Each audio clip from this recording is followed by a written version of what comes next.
continue with Luna 2.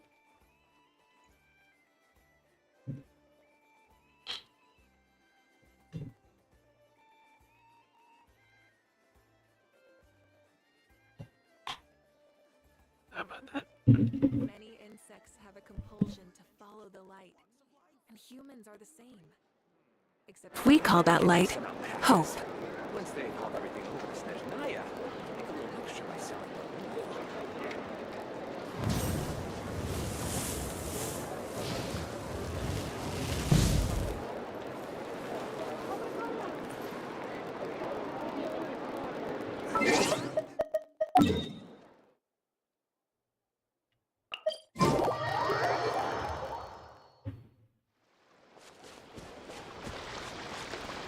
Light it up! Full throttle!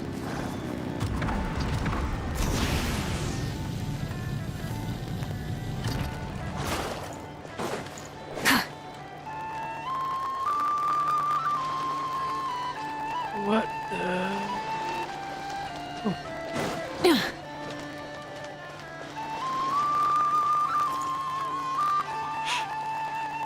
Oh, do you think the others are making good progress?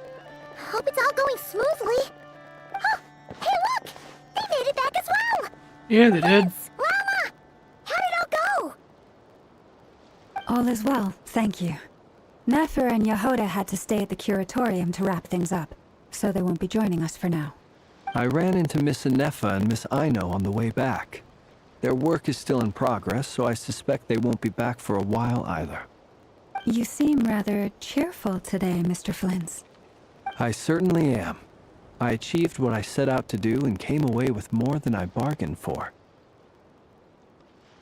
More than you bargained for? What the heck? Fighting alone can get quite tedious, but I had the good fortune to run into a pair of brave young warriors.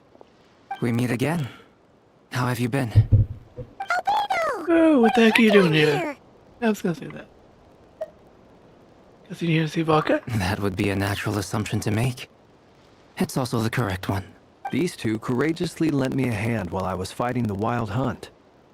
When they told me they were Servarka's colleagues, it all made sense.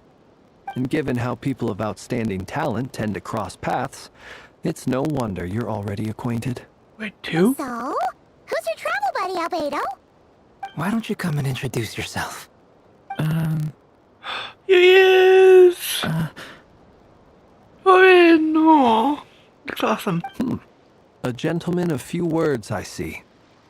And a rather stern countenance. I presumed you were acquainted with him. Is that not the case? This one It's must nice be... to meet you. Again, we've technically met before. Wait a sec! You're Minnie Durin! That's right. It's me. I'm glad to see you again. By the way, he says it's okay if you drop the mini. Yeah, I'm not as mini as I used to be. Interesting, isn't it? The first step towards blending into human society appears to be reflecting on whether one's name really reflects who they are. Wow! You look so different! In a good way, of course. It's great to see you looking so healthy. Thank you, Paimon. And although you're as mini as ever, I understand that diminutives don't always convey endearment. I'll be sure to simply call you Paimon as a sign of my great respect for you. Wow! You're such a smooth talker now. Paimon could get used to this. From now on, you may refer to her as your esteemed guide, Paimon. I actually think I'd admit it if it wanted to. Personally, I think our little Paimon is the perfect size. When people call her Little Paimon, it's just because she's so adorable that they can't help themselves. If that's not a sign of endearment, what is? You're absolutely right, Miss Lauma. My brother still has a long road ahead of him when it comes to understanding human relationships. Anyway, speaking of long journeys, didn't Columbina, leave with you? How come she isn't back yet? She's been catching up with old friends. Wouldn't be surprised if she stopped for a cup of tea or 10 on the way back. Uh-oh. People are talking about me. Yep. Hope it's nothing negative.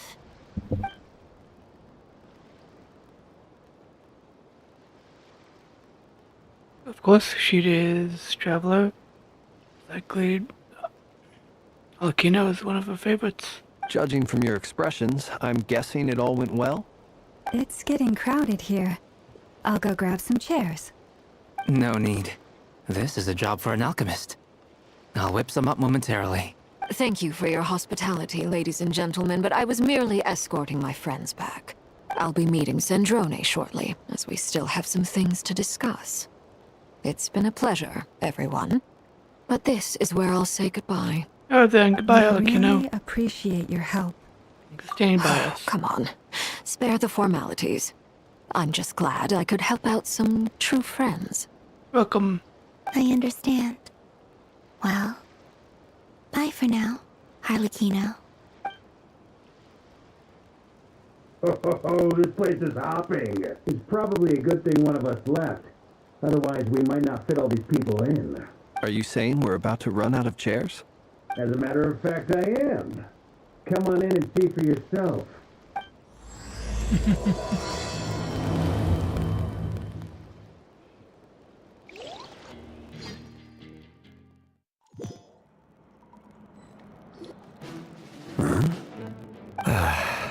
Joseph!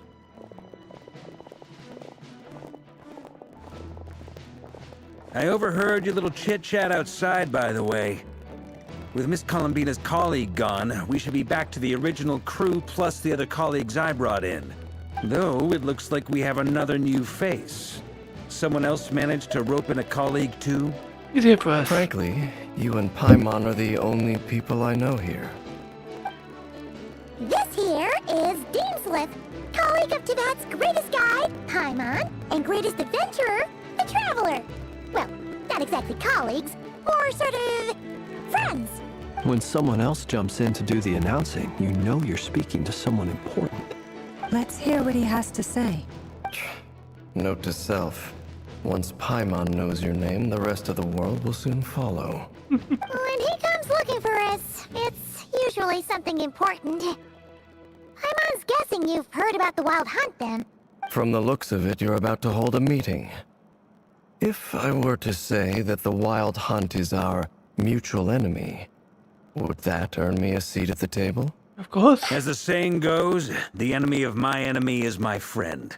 Mr. Dainsliff, there's a seat with your name on it. Though, I can't promise the same for everyone else. Hey, Albedo, think you can rustle up a couple more chairs? After all this time apart, Grandmaster Varka's first order is to rustle up a couple more chairs.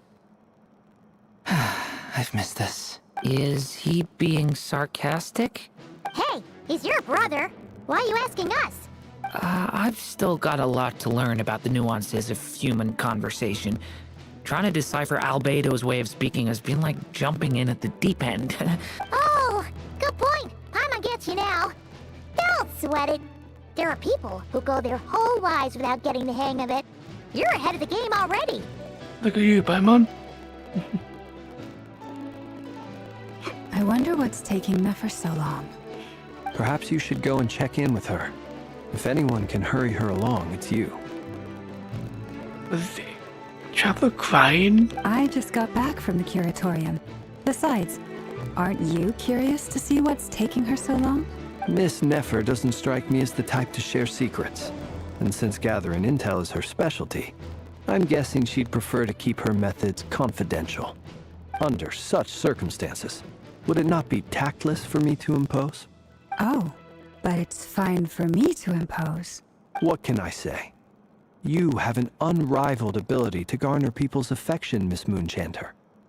Besides, you have far more in common with her than I do. All right then. Impressive. She barely fought back at all. I admire your powers of persuasion, my friend. As I'm sure Miss Lauma will realize soon enough, the trick in life is to always pitch in with other people's responsibilities so that you can be selective with your own. Another trick is to simply hide in the background. Spoken hello. like a true sage. Love a bit. Anyway, looks like we've got some time to kill before the meeting. Let's take a little breather, folks. And feel free to chat amongst yourselves. We'll get down to business once the other two arrive. Will do, Barbara. Really wouldn't have for Vodka and Calabina. Hoping they only appear once per patch. Well, in one patch. I could easily get them.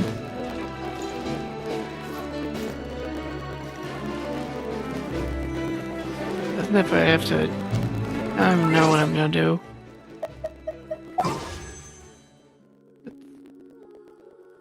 But yeah, she's gonna get guaranteed. I don't have a nearly a pool at this point. It annoys me.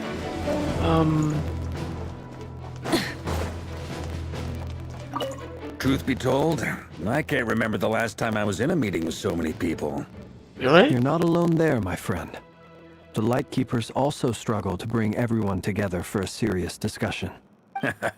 I don't doubt that. I've only ever met two Ratniki, one being you, and the other being that young guy, Eatlua. Eatlua is a good apple. I'll give him that. He's kind, honest, and regularly delivers supplies to my lighthouse. A true Ratnik to the core. In that sense, he puts me to shame. So you're what? A fake Ratnik? That's what it sounds like you're saying. But I get the feeling that's not quite what you meant. Come on, why the awkward silence? Sorry. I'm not even gonna bother trying to hide it. You've known all along, haven't you, my friend? Now, that was an awkward silence. Let's just keep this between ourselves. Probably best if Eatlua doesn't know, huh? That goes without saying. Gotta be careful what you share with youngsters, after all. Anyone else in the know? Let me guess. The Traveler and Paimon? Of course we do. It's dangerous being too sharp for one's own good, you know. Then, in the name of the Animo Archon Barbados himself, I swear, your secret's safe with me. When we went for drinks, you said that you and Barbados were practically best buds. In the light of that claim, do you really expect me to take your oath seriously? Of course. Just as long as you don't go spreading around the fact that I'm close with Barbados, all right? Fair enough, then. Nothing like a bit of mutual leverage to seal the bonds of friendship. Of course he's kind of a drunk bard. But who doesn't love Venti? Fun. You're both awfully quiet. Why don't I start us off with an icebreaker? Much obliged. Have either of you ever had your portrait painted? If not, I'd be glad to help. That sounds like a lovely idea. You know how to paint, then? I dabble occasionally. He's an excellent painter. Tables, chairs, people, dragons, you name it. He'll paint it for you. I'm flattered. If I ever get the chance, I'd like to give it a try myself. I'll bear that in mind. Anyway, how about you, Durin? What sort of portrait would you prefer? Oh, I'd be fine with anything. Whatever style feels best to you. Very well. Then I'll play it by ear. You can replicate any style I want? I can try. If you show me a sample, I'll do my best to match it. Thank you. In that case, I'll dig up some reference material for you.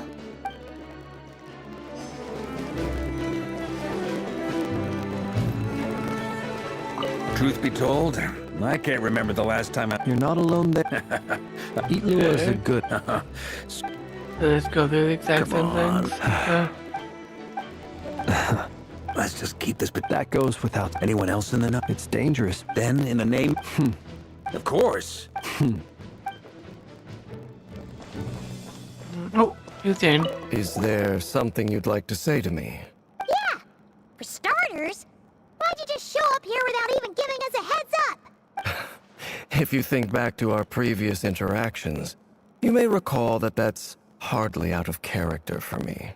You do have a point there. Wrote out your commendation yet? Oh yeah! You'll need to find somewhere to stay the night too, right? Wanna tag along with us? You never know. We might get a group discount. Sure, let's do that. Great! Paimon will handle it! And in return, We can get Dainslift to be our very own personal bodyguard. Paimon, you're the guy loud again. If that's what you had in mind, you should have said so sooner. I'd be happy to help. Oh, okay then. Paimon was only kidding, but good to know. Anyway, since we're all here together, we might as well watch each other's backs. That's just what friends do, right? Indeed. Thank you. Oh, there we go. Oh, okay. Hey, Nefer.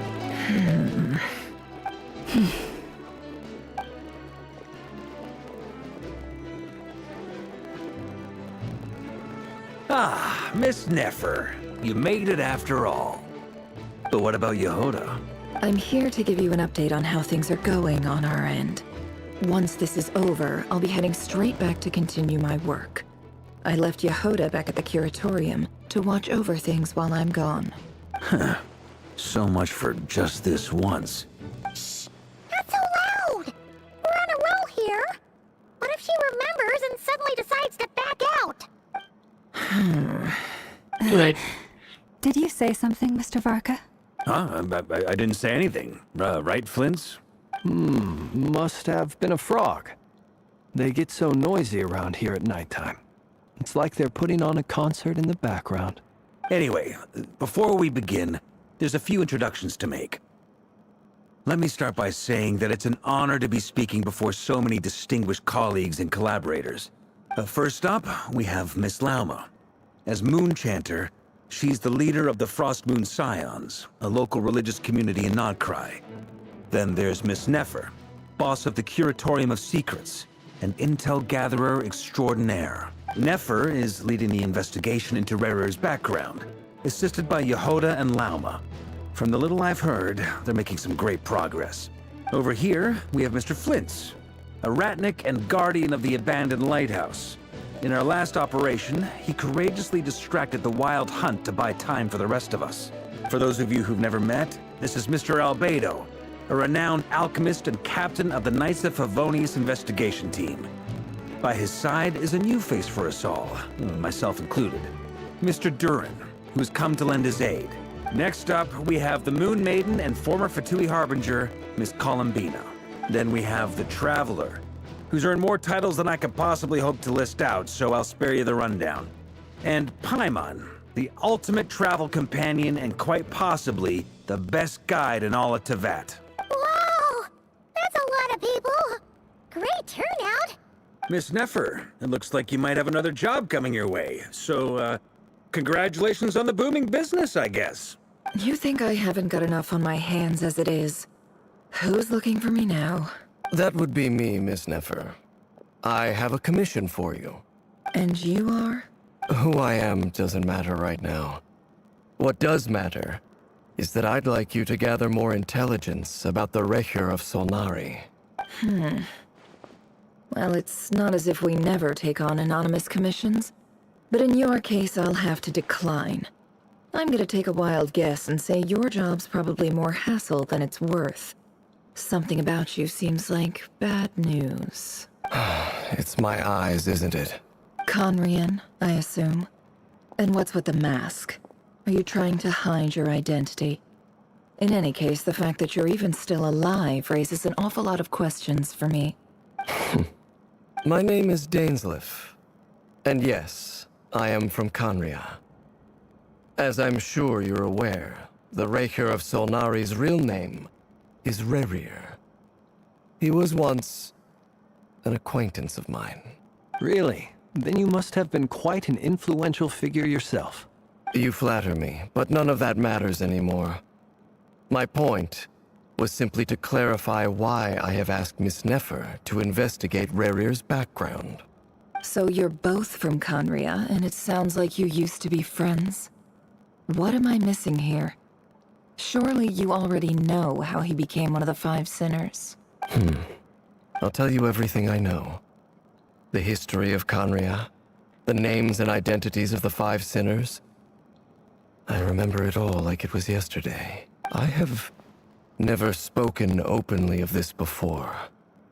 But the truth was exactly as people say. The Five Sinners were each driven by their own desires, And it was by playing upon these that the Abyss tempted them to their fall, tearing Conria apart in the process. The visionary, Vedifenir, who wished to foretell the future. The wise, Haroptatir, who sought limitless knowledge. Gold, Rheindotter, who desired to create life. The foul, Surtologi, who pursued supreme strength. And last, but not least, Raker of Solnari, Rerir, Ravager of the Moon. Of the five, Rerir is the only one who remains a mystery to me. He never harbored grand ambitions, so what changed in the space of a single night? How did he come to fall like the others? In other words, you're saying that his change came as a shock to you, and you have no idea what actually happened? That's right. You mentioned how the Abyss tempted them, which led to their fall. But what did that look like in practice? And what other context can you give me about the events of that time? The more detail you can give me, the better. Strangely, now that it comes to it, I hardly know where to begin. The fateful night took place during the era of the Eclipse Dynasty.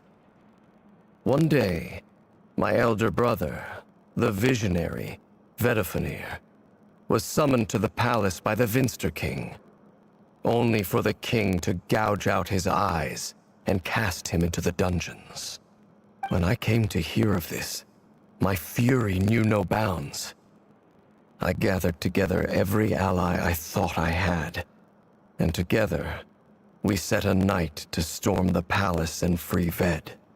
Centuries on, the memories of that night still haunt me, like a never-ending nightmare. We broke through the palace gates, just like we had planned, each striking towards our separate targets. But then, I was betrayed. Even Vedifenir, the very person I had come to rescue, abandoned me and partook of the Abyss's power. So, it's personal after all. Then tell me, Mr. Dainsleif, what price are you willing to pay?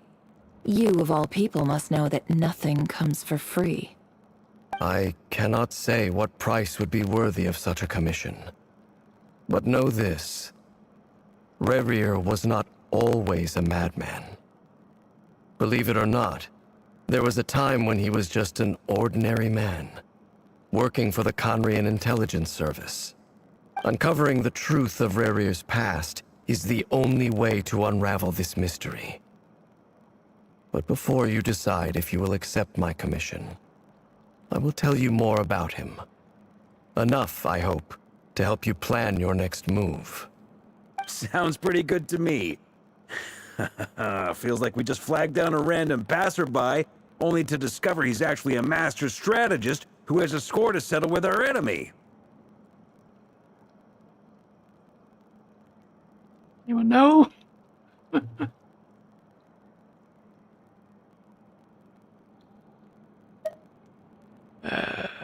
We should have known, but yeah. Can I borrow your halo? It could be useful in the lighthouse. Hey, enough with the wisecracks! Besides, isn't that lamp of yours bright enough already? Relax. It was meant to be a compliment. If that was a little over the top for your liking, I'll make sure to tone it down next time. I'll give your proposal some serious thought, Mr. Dainsleif. Let's speak in private once the meeting is over. Before that, there's a few things I'd like to share. Me and Knave, and how the Earth Moon's Chimera was freed from the moon space. It's clear that the Knave chose to help you out of her own accord, include by reporting how the hearts of the three moons are finally in your hands. Now that we've united the hearts of the three moons, your power should be greatly enhanced. But it seems like that hasn't happened yet. I believe it will take a little longer. You've done so much for me, so I want to be completely honest with you all. Even though I'm doing a lot better now, the truth is, my recovery will likely be an ongoing process. From the moment I was born, my power has been slowly ebbing away.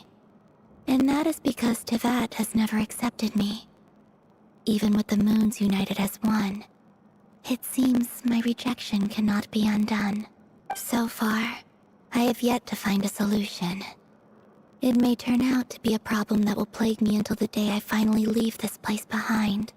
Even so, I will do everything in my power to help you drive out the Ray here of Solnari. As Arlecchino put it, this is not about chasing the spoils of victory. It's just a gesture of heartfelt gratitude. Kutar. She seems a lot more energetic and positive than she did when we first met. Defeating the Ray here of Solnari will be no easy task. While my strength slowly recovers, we'll also need to gather more intel. Naturally. We should take all the help we can get if we hope to defeat him. We've considered several viable plans now, but our choice hinges on the answers to a few key questions. Is it even possible to kill Rerir? What experiences shaped the person or monster he became? And what's he really after? Given Albedo's expertise in alchemy, I think we should leave him to try and answer the first of these questions. Understood. As for the other two, I'm afraid we'll have to count on you again, Miss Nefer. Believe me when I say it's not my wish to burden you. But right now, relying on your skills is our only option. So you're placing all your hopes on me, huh? Yep. We can't thank you enough for agreeing to help us. Honestly, I can hardly believe how lucky we are. You sure have a talent for changing your tune, Miss Moonchanter. Timid like Yehoda one moment, then flinches insincere flattery the next. Ladies, please. I must object to your portrayal of me. That's all. Feel free to keep bickering. Just pretend I'm not here. I almost don't want to leave this room. I'm curious to see how this plays out. I have faith in you, Miss Nefer. Something tells me you'll stand by us until the very end. Oh? And what makes you so sure of that? What if I suddenly decide that my compensation is insufficient? This isn't about the money. I can sense that you've got a deep-seated distaste for Rerir. And knowing you, that alone is motive enough. Look at them getting along so well. Like two peas in a pod. And I'm the one they accuse of insincere flattery. There is no justice. Miss Lauma, you have to understand something. Unlike you, I don't actually enjoy having everyone's hopes on my shoulders. Is that right? Well, maybe the fact that I'm willing to put my hopes in other people says more about me than you. But the fact is, I also trust you. And that's because I know that you're someone we can count on. Anyway, we've got our plan, so let's get moving. Mr. Dainsliff, let's talk. And Traveler, once we're finished, if you've nothing else planned, I'd like you to come with me. Will do. This whole experience is teaching me a lot. For instance, I now know that when other issues come up in the future, I'll have far more luck getting Lauma to convince Miss Nefer than trying to do it myself. Hate to say it, friend, but that's one of the funniest things I've heard in a while. Why? You think I've got it wrong? Quite the opposite. But what makes it so hilarious is how long it's taken you to realize.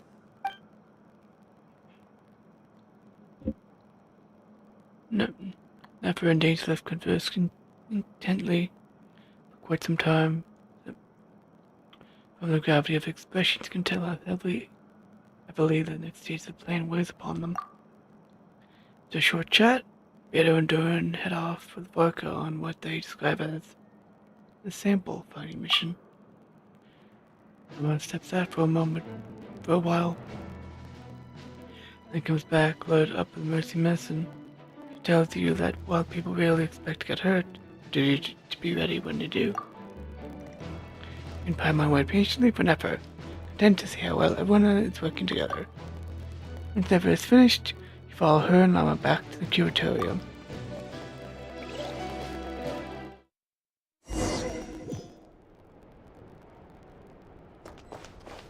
Okay. So we're going back somewhere.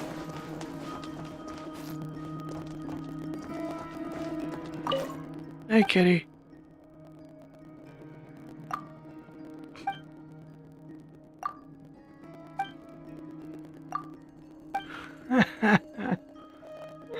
Yep. It's just Snapper's cat. Cute kitty. Very cute kitty to boot.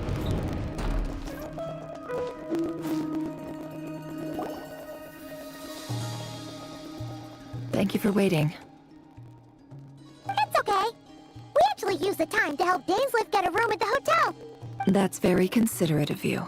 Now, I trust you share my curiosity about Rarier's past, and you seem fairly familiar with Mr. Dainsliff already. That's right, we've known each other for quite some time now. We spoke at some length after the meeting. He was the one who suggested I should invite you to join this operation. He feels confident that these secrets will be safe with you. Dane has a lot of faith in us, that's for sure. And for your trust too, Never. Likewise. I appreciate that you got right on board without interrogating me about why I invited you. It shows that you trust me to explain everything in due course. That's because we know what you're capable of. We appreciate you too, Nefer. You might have been forced to help in the beginning, but this time, it was your choice. That's one way to put it. Another is this, that once a decision's been made, it's set in stone. After that, my only goal is to see it through. Alright, so here's how it is. I'm going to access Rarier's thoughts again using my confidential method. Now, I'm sure you've seen things like this before on your travels, so you're surely well aware of how dangerous it can be. The reason I've gathered you all here is to ensure my safety during the proceedings. I plan for us to enter the fragment of his consciousness together, and once inside, I will focus on searching for information. Think of this as a diving expedition into someone's brain. If I'm the diver, you are my safety equipment, tasked with keeping me alive while I'm under the surface. Once the ceremony begins, we will all be spying on privileged information. But in the interests of safety, you must remain absolutely silent at all times. We will discuss our observations after the ceremony has concluded. Lastly, any individuals of a weaker constitution are advised not to partake in the ceremony. In any case, Paimon has her own job to do, which requires staying in the room, but not joining the ceremony. Conspicuously left out details of her confidential message. Because the brain time techniques are trade secret. Well, good luck, everyone! Sounds like all Paimon can do is cross her fingers and root for you guys. There's a little more to it than that. I was being serious when I said you have a job to do. While the rest of us are inside Rarier's mind, it's imperative that we have a team member on the outside. In the event that something goes wrong, you will be our first responder. I don't anticipate any issues, but the extra level of safety will be greatly appreciated. I second that. This is a dangerous operation here, and you're our whole rescue team. That's pretty much the most important job in the crew. So, Paimon's like the lifeguard? Yeah, that makes sense. Alright, got it. Good. Please, take a seat. We'll get started momentarily.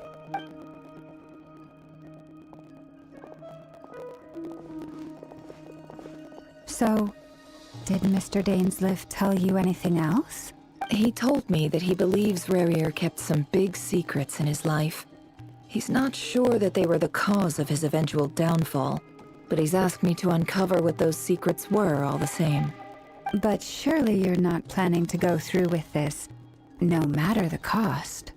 If you think that, you'd be overestimating me. I'm a businesswoman, not a mercenary. But I do have my own professional reasons for taking this job. You think I'd turn down the opportunity to get a first-hand glimpse into Conrian history? No chance. Well, as long as you don't let morbid curiosity get in the way of safety concerns, we're good. We'll do whatever we can to help you. You're such a killjoy. It's got incense, candles, almost feels like a summoning ritual. Seems like Nefer still has no intention of sharing her trade secrets.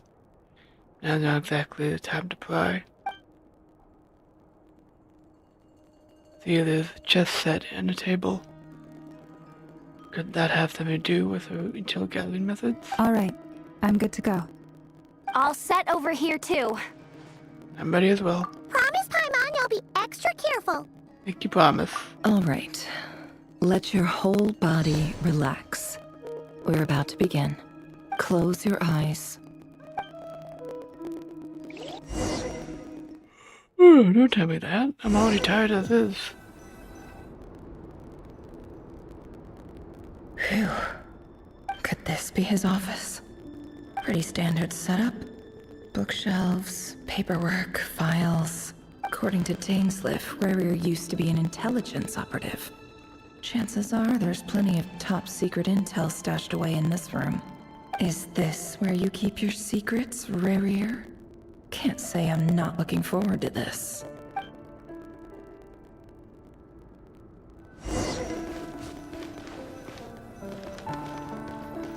He looks even gloomier than last time. I wonder what's changed. He looks even gloomier than last time.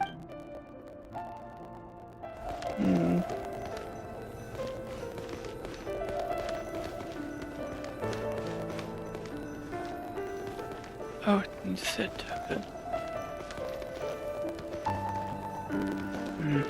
It is.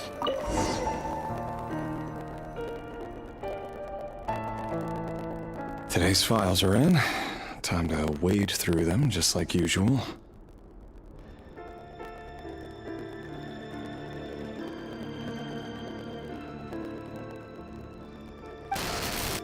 Male, 51. Occupation, cook. Confirmed Crimson Moon descendant. Has maintained frequent contact with other descendants over the past year. Poses a threat to the dynasty. Neutralized.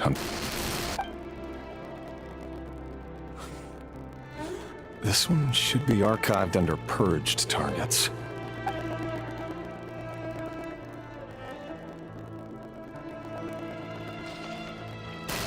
Female, 23. Occupation, office clerk. Confirmed Crimson Moon descendant. Has maintained frequent contact with other descendants over the past year. Poses a threat to the dynasty. Neutralized. Another one for purged targets. Sounds like she was that other man's daughter. Never mind. What's it got to do with me? You're the one that killed them all. Male, 40. Occupation, teacher. Confirmed Crimson Moon descendant. Has been observed making contact with other descendants during the past year. Poses a threat to the dynasty. Neutralized on... Just another nobody for the archive. Come to think of it, I remember surveilling this man. A case like his never would have been considered a priority in the past. Huh. He barely even interacted with other Crimson Moon descendants. Yeah, and you killed him. Female, 16. Occupation, none. Orphan and confirmed Crimson Moon descendant. Has been observed making contact with other descendants during the past year. Poses a threat to the dynasty. They all pose a threat to the dynasty because making the king nuts. Filed.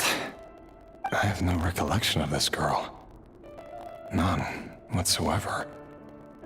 She doesn't seem to be anyone important, but then again, how many of them really are?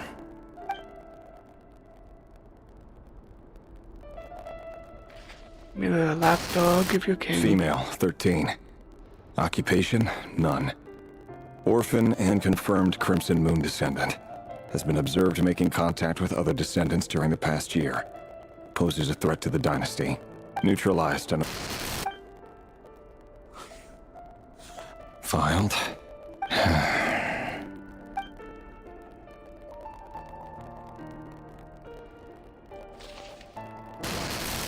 Male, 11. Occupation, none. Orphan and confirmed Crimson Moon descendant. Has not been observed making any contact with other descendants during the past year.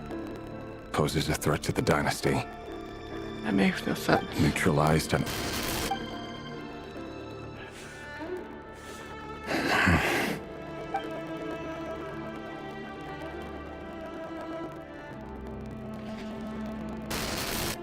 Male. 6. Occupation, none. Orphan and confirmed Crimson Moon descendant.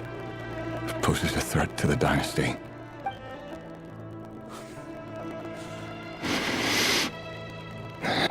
It's funny, isn't it? Your job is becoming both harder and easier at the same time, depending on how you look at it. Sooner or later, the Crimson Moon descendants will be completely wiped out.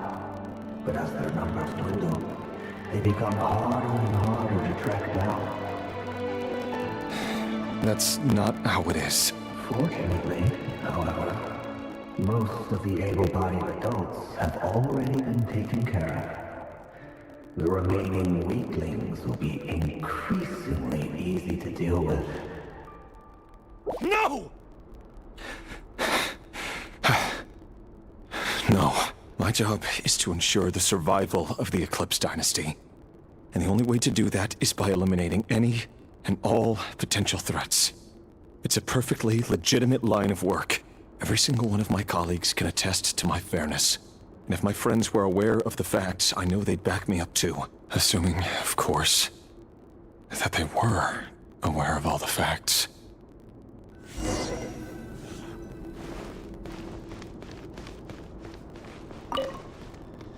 A file tucked inside a folder.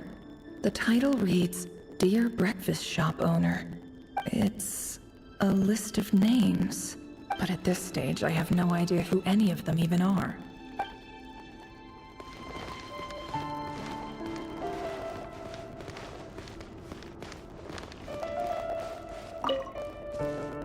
Wonder what kind of encryption technique this is. Seems like it has to be inserted into that camouflage device nearby. Aha! It's an audio recording. Please, hear me out. I can't shake this feeling that someone's been spying on our house. No, I'm not being paranoid. It's true. I saw someone dressed in all black. It was a couple of days back, but that was on another street, not near my house. I swear, I know what I saw! There's a note in the margin. Surveillance of the Run-For-Their residence has concluded. We apprehended the target and filed the mission report last night. Could the voice in the recording belong to one of Rarir's targets?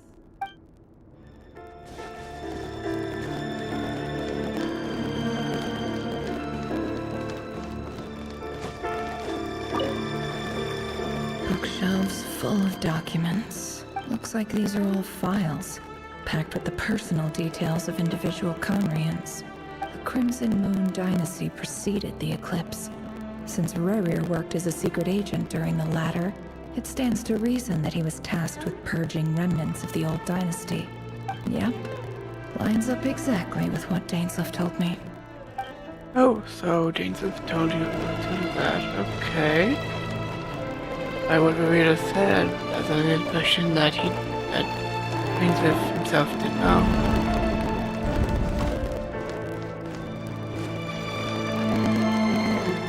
Oh, okay.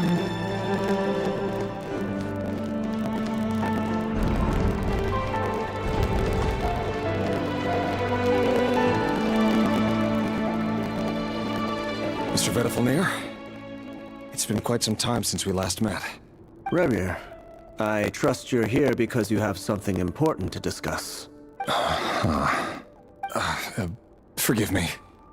I wasn't tuning out, it's just, I noticed you didn't even phrase that as a question. As if you knew I was coming. Tell me, does someone in your position ever feel the need to ask questions at all? It is indeed within my power to foresee certain things. Things like your arrival. I was just thinking. It won't be long before I'll be inviting both you and Dane to my wedding. That isn't a lie. but nor is it a fact as such. It's a wish, isn't it? No fooling a prophet, is there? Ever since that day we met for drinks, I knew it was only a matter of time before you came looking for me. Does it feel good? Knowing how the future will unfold. I'm afraid the notions of good and bad fail to capture the complexity of what such a power entails. Once you've seen what will come to pass, it can be all too easy to succumb to fear and melancholy. Unless, of course, you learn to abandon these feelings. You fear my silence, and long to hear the words I left unspoken that day. That's right. You must have noticed my reluctance to broach the subject. And the reason is simple. Because the truth could never have lived up to your hopes. For both our sakes, such words are better left unsaid. The burden of prophecy was never meant for your shoulders. So who exactly do you deem worthy to hear your prophecies? None but our exalted king? Or rather, our king as he once was. You're closer to his majesty than I am. You must know better than anyone how much he's changed. You say that as though it is to my benefit.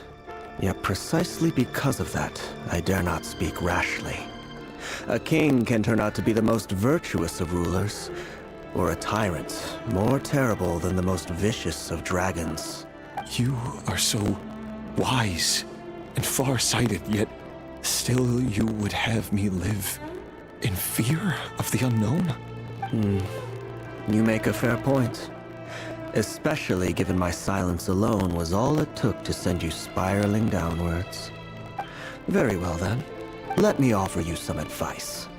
And I say this not as a prophet or a visionary, but simply as the brother of your friend.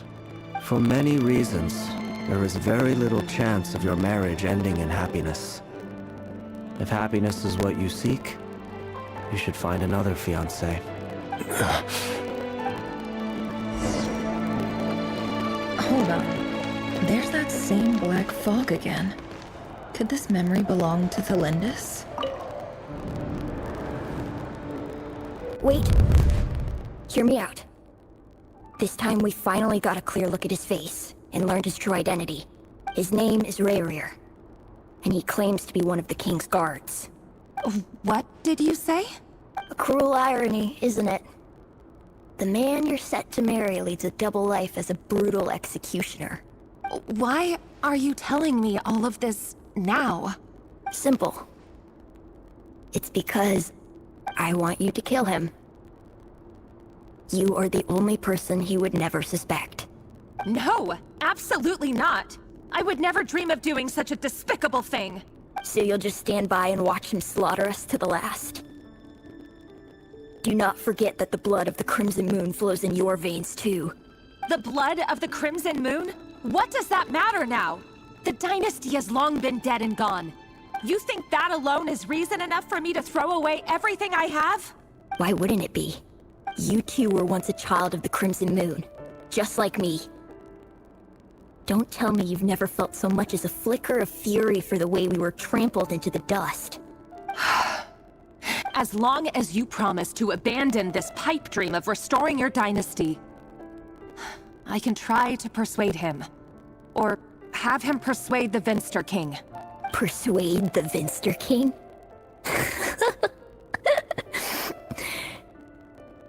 Do you even know why he's so obsessed with hunting us down? Why he keeps trying to force us to hand over our secrets? Over and over again? Or why we refuse to give up on restoring the dynasty? The Vinster King. A blind fool. His eyes clouded by powers from beyond this world. A petty little man with a miser's heart. And he dares to sit upon the throne? Mark my words. Sooner or later, Conria will fall. And it will be his doing. If you can't bring yourself to do it, so be it. Just you watch. It won't be long before calamity descends upon us all. The Rayrir of Solnari. That really is quite a secret you've been keeping from me, Rayrir. But who am I to talk? Am I really any better? I've kept my own past a secret this whole time, too. Love should be built on honesty. But ours was born from lies. And yet, is it really so wrong to hide things that would only make life harder? If we don't cover up the parts that no one else should see, how can we go on pretending to be normal? Vedifulnir must have known all this. And that's why he made his prophecy. In the end, nothing stays hidden forever. But I won't just sit by and watch this disaster unfold. I'll do everything in my power to protect what I cannot afford to lose, no matter who I have to face.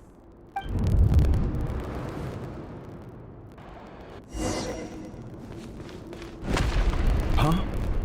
Was that Rerir who just walked past the window? Doesn't it give you the chills that he still takes the same road to work every day? As if nothing ever happened. Those people at the deli. Enough already. They're clearly pretty taken by their own disguises, so just smile and play along. Pull the rug from under beasts like that, and you risk having your throat torn out. Deli? Oh. They're talking about those people from the opposition. Right. I'd almost forgotten they used to run a deli. People of no consequence always vanish so easily. And no one even remembers them.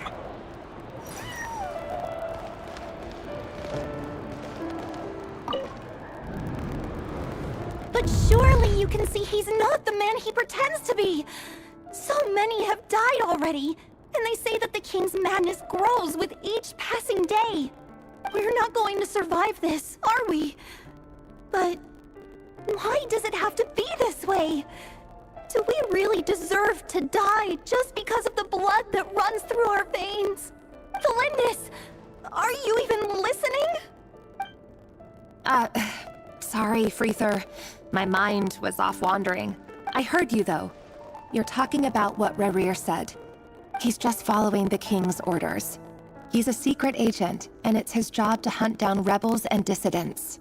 By the time you first met him, he'd already taken lives.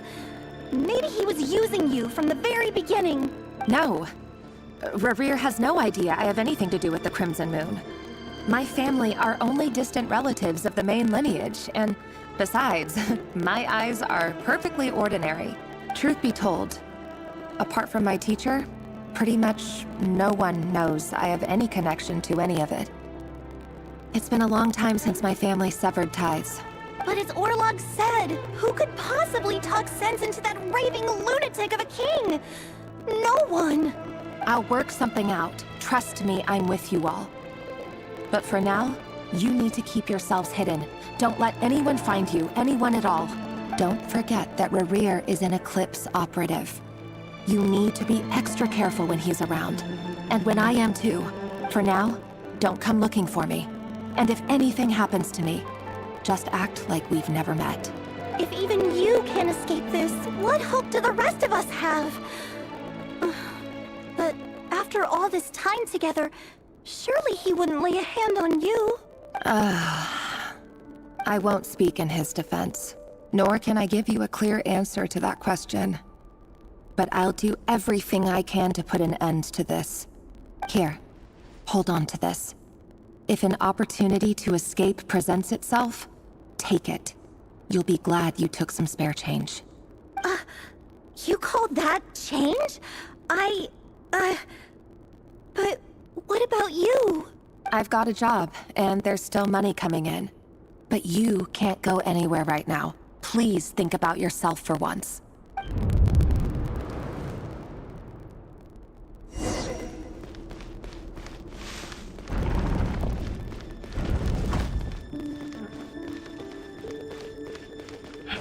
So they're both hiding things from each other,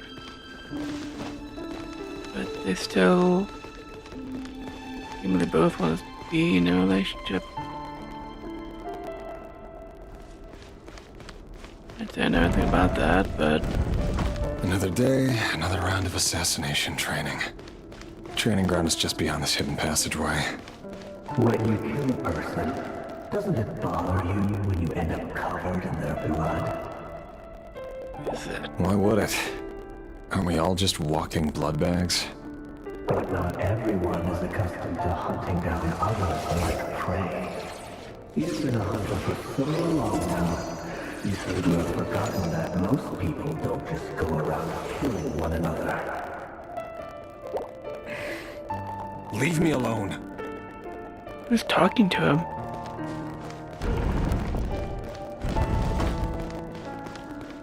And what is the light? See. Why is everything, well, at least a lot of stuff look like it's destroyed or fallen apart?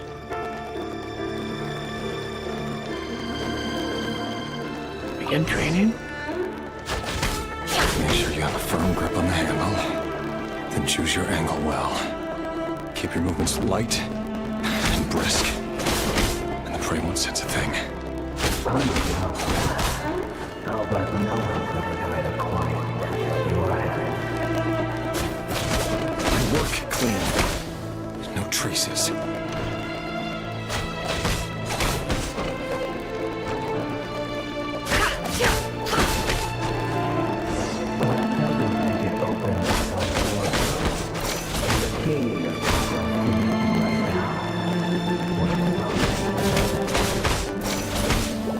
That won't happen.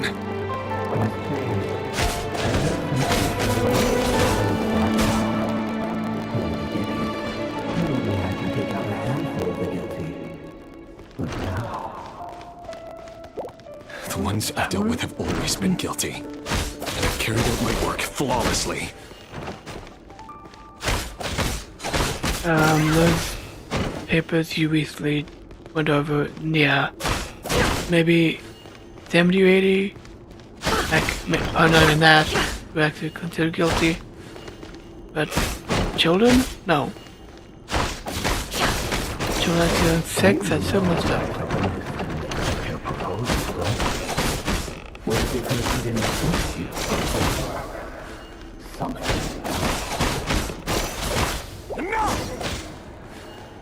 Hey, all the people he's killed. Children. That's so fucked up, my god. That's fucked up.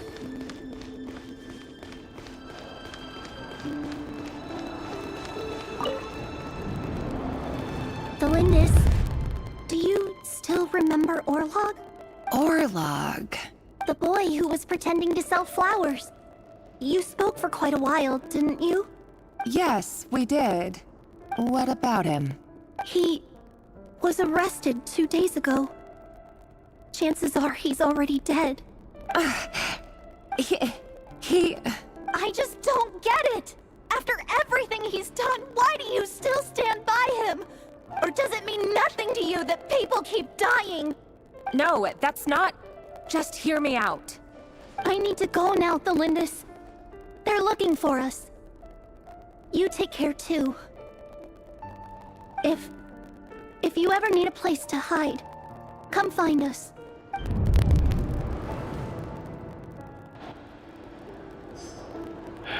Honestly, even if she were to kill the assassin, she would not be able to live with herself. At the same time, well, assassins, whatever you want to call them. But also, kill one, can't just replace him. She's really mad that he won't settle until all of them are dead. Obviously, some of them managed to escape Conria. Makes me wonder why none of them did try before. What led them to manage to escape in the first place? Author Delindis. Over the course of this week, the research object was subjected to interference for a total of 47 hours for experimental purposes. The results are as follows. All subjects of observation that were sent inside have now... The situation within is proving more problematic than anticipated. No progress whatsoever. What now? Won't you give me even a glimmer of hope? Things are getting worse by the day. I have to find a way or we'll all be in danger. But I... If all this research comes to nothing, what then? Sooner or later it'll be my neck on the line. But could he really bring himself to kill me? No. Surely he wouldn't have the heart.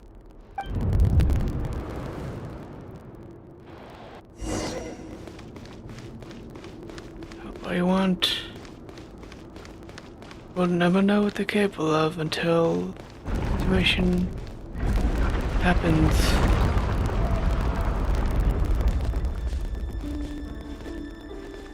Why won't you just let us go? We don't even know each other. All we want is to live ordinary, peaceful lives. You want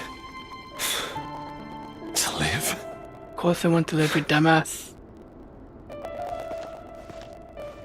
That person doesn't want to live.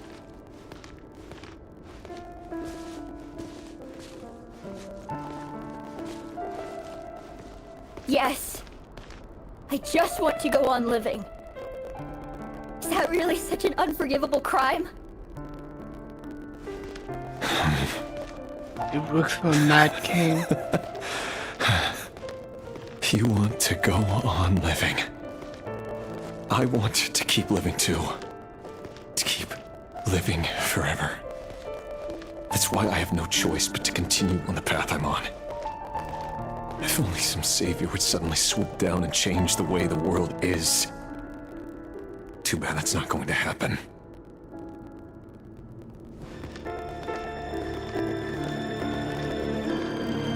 Imagine that. If there really were such a person, you and I wouldn't be standing here like this, would we?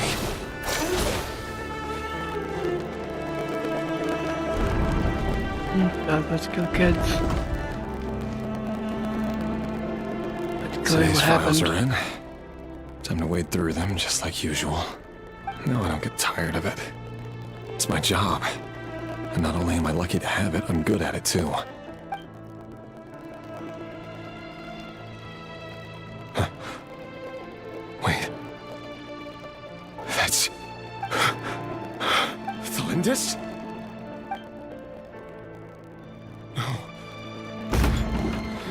No. No!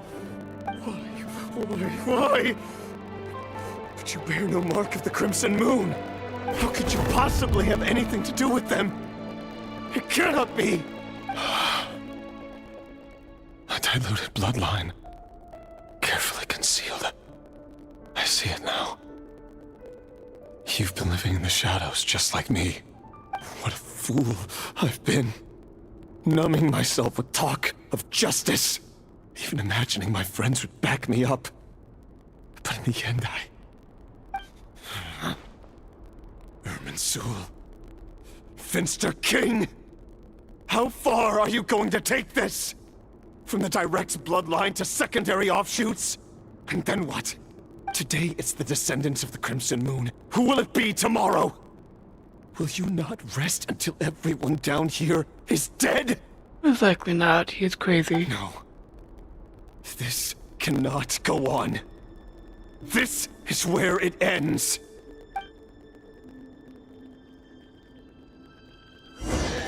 Oh, okay.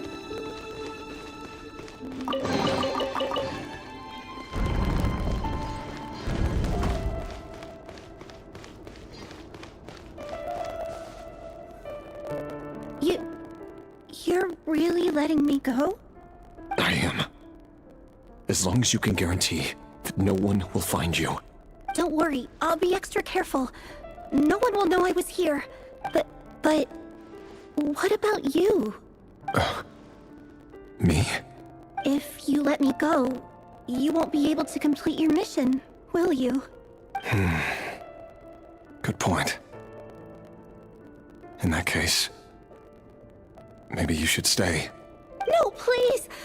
I just want to see the outside world again. To... Go on living? Yes. I know you're a man of your word. So please, Just let me go. If I let you leave, what will become of me? Just kidding. Go, now. But remember, don't let anyone know you were caught. We'll be seeing each other again very soon if you do. Even shadows in the dark must live by a code. But you can't save everyone. You've been whispering in my ear for days now, Vedifalnir. Oh, that's who this is. What are you trying to do? Break me down? I only say this because you long for an answer to your problems. Let her go, Rerir. You risk losing everything. I will not abandon Thalindis. Then you'll need a little more vigilance and a lot more power. The world is changing, Rerir. Keep your eyes peeled for your moment of opportunity. That voice used to be so unclear. But now I know exactly whose it is. It's Vedifalnir. He won't tell me how to actually resolve any of this, but he keeps trying to manipulate me like a puppet. What's his game here? Tell me then. What will this moment of opportunity look like? And no answer. He's like a ghost. Always disturbing me when I'm on edge, but never answering when I need him most. So, the Eclipse Dynasty was purging, well, massacring the descendants of the Crimson Moon. And it seems like it was all connected to the Vinster King's research. The King's obsession with abyssal power left the future of Conria hanging in the balance.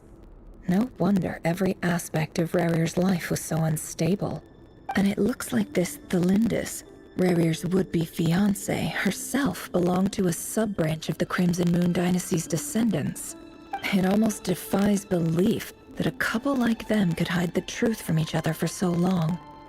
If the Vinster King hadn't intervened in such a drastic way, they might have gone on deceiving each other for the rest of their lives. And why does Vedifalnir, Daneslif's older brother, keep talking in Rerir's head? This guy kept more secrets than I ever imagined. The human mind is like a vast desert of shifting sands. When you follow the flow of someone's memories, you only ever see the parts they're willing to let surface. Time for something a bit more creative. We've been inside Rerir's mind this whole time, building up a picture of his psyche. There's already enough clues on the board to start reading between the lines and mapping out the rest. Now, we can finally begin to put the pieces together. Sure, it'll only be a reconstruction, part simulation, part reasoning, but it's usually pretty accurate. Once we've built up a cognitive profile, we just need to cross-check the logic behind his actions. And then we'll be able to take a sneak peek at whatever it is that Rerir has really been hiding.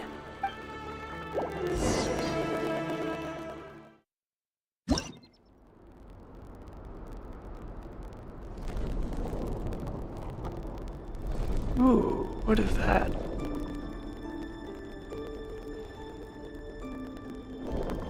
Rerir, are you there? Human pieces consumes action points. When all your action points used up, you'll be returned to the previous save point. When a piece moves to a square with this marking, gain the corresponding number of action points. The square will also become the latest save point.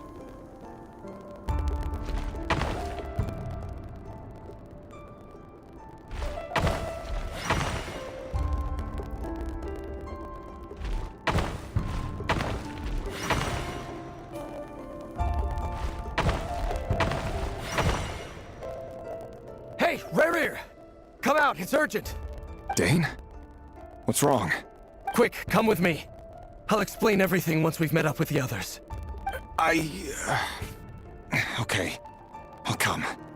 But the Lindis is still over at the Universitas. I'll need to leave her a note. All right then, but make it quick. I've never seen Dane so worked up before.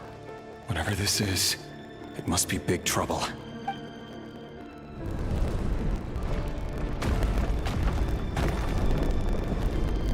No, this has not happened. At least, not to be. Make use of moving squares to move pieces in the marked directions. In this way, does not consume action points.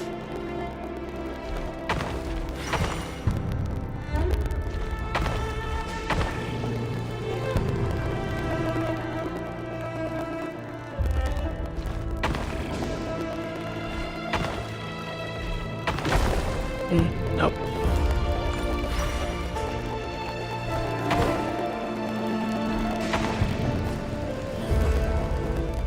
That would work.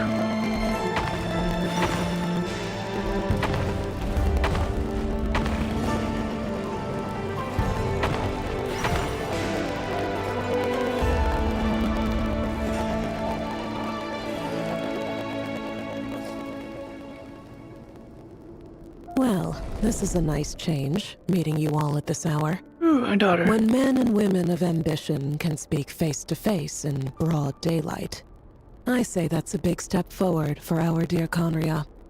Don't be ridiculous. We do not fear the day. Why would we seek refuge in the night?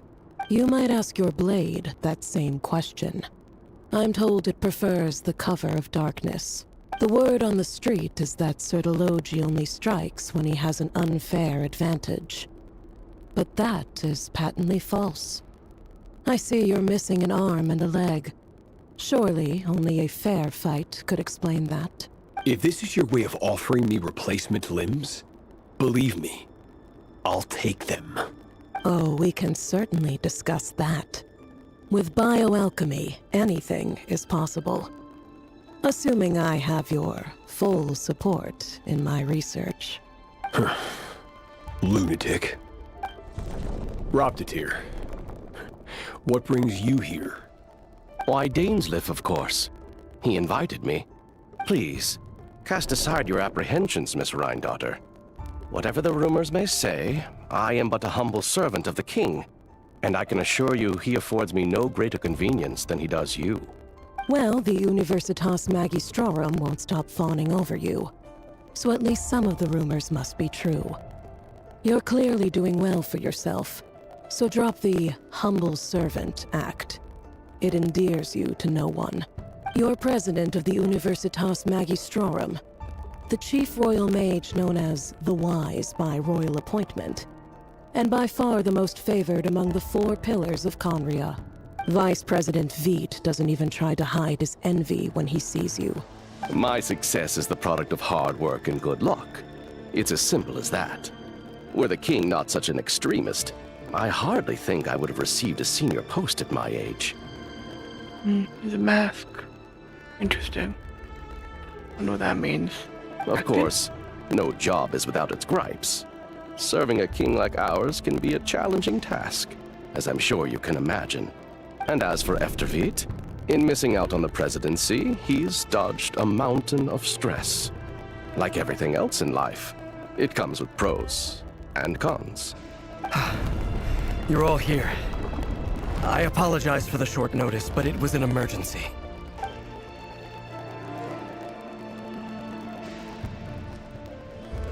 You must be Rerir. Mr. Sertologi. Yes, I handled your case file during your sentencing. Nothing personal, of course. I'm pleasantly surprised that you remember me. You're clearly a person of substance if you've been invited here. But Dainsleif, you'd better have a very good reason for convening this little gathering. It's my brother, Vedalfinir. After he spoke at the court this morning, the king was so infuriated by his words that he had him blinded in both eyes and thrown in prison. Vedalfinir in prison? Strange. I thought the king trusted him and Horoptatir more than anyone else in the world. Does this mean the king's circle of trust just got even smaller? It has nothing to do with trust. It's about what the king wants, which is as clear as day to anyone paying attention. I simply appease him, because it's in the best interests of the Universitas Magistrorum. And also because you're slimy. Vedalfinir, perhaps less so.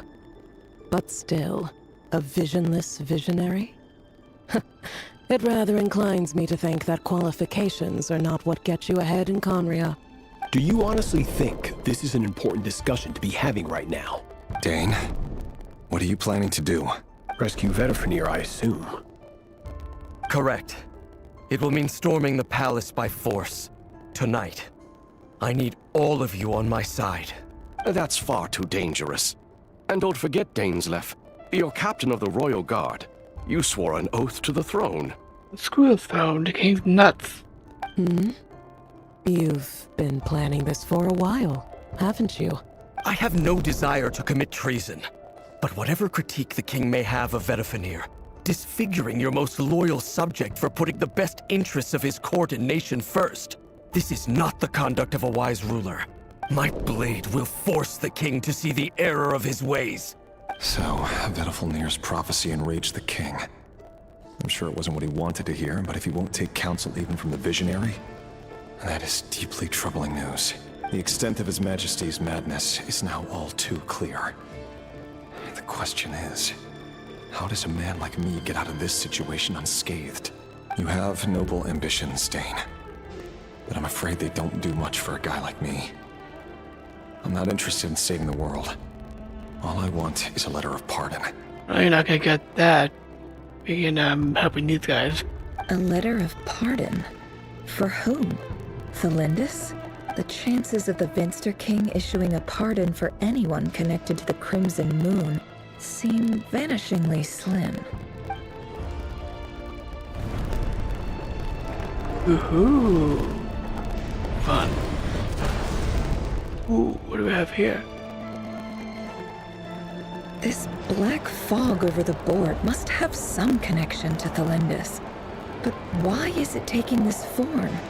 Does it have something to do with Revir's past? Another mystery I'll need to unravel. Okay, what do we have? Consume the marked number of action points of each of your opponent's pieces. Pieces will only attack when they have more action points than needed to defeat your opponent's piece.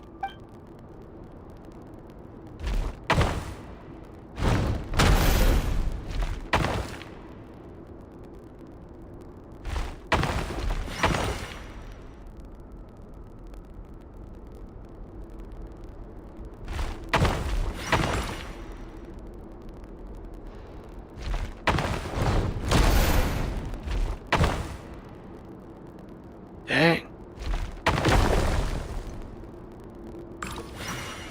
Ooh, that makes things so much easier.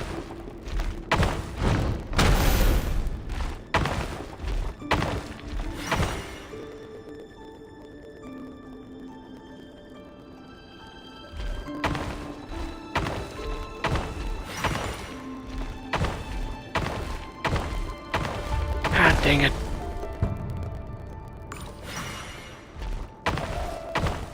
Ah, messed up again.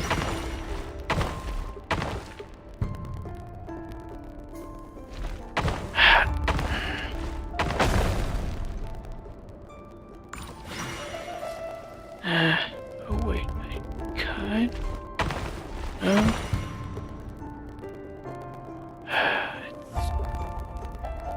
The position of the camera sucks, my word. Nope.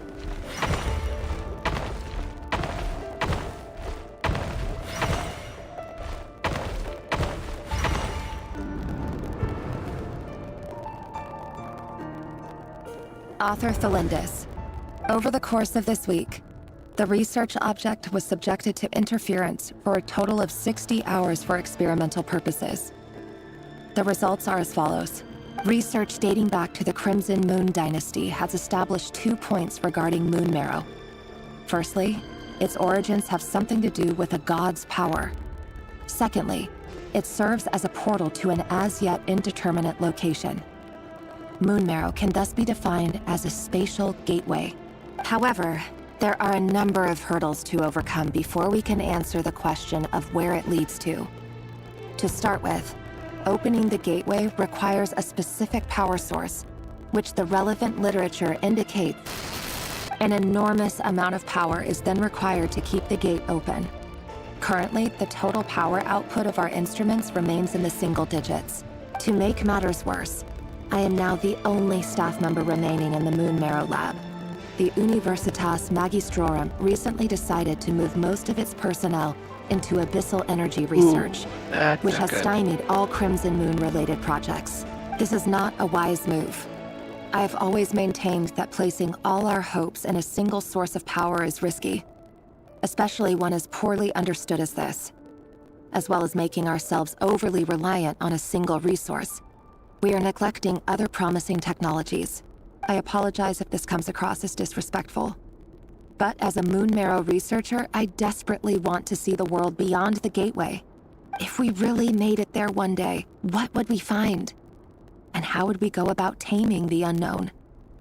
My imagination is endlessly fueled by questions such as these. So they were stuck down there 500 years ago? Then how'd all their machines get up there? Up above? Or maybe it's below? To Tevat.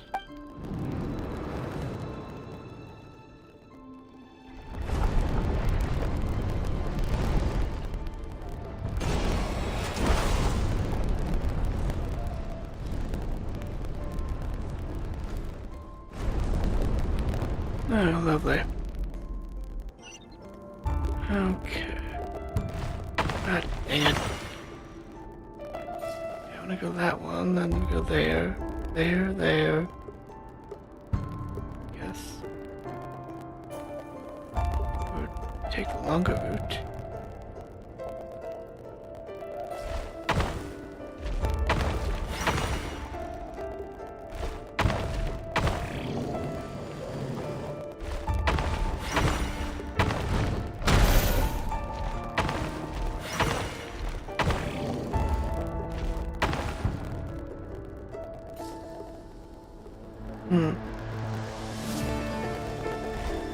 Oh. Wait, what?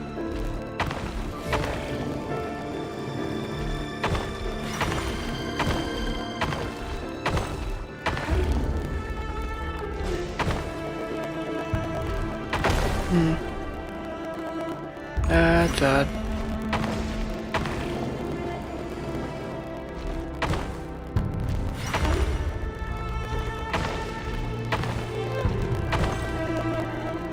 It becomes a number. Oh, that bites. Okay. Well, that's what happens. Oh.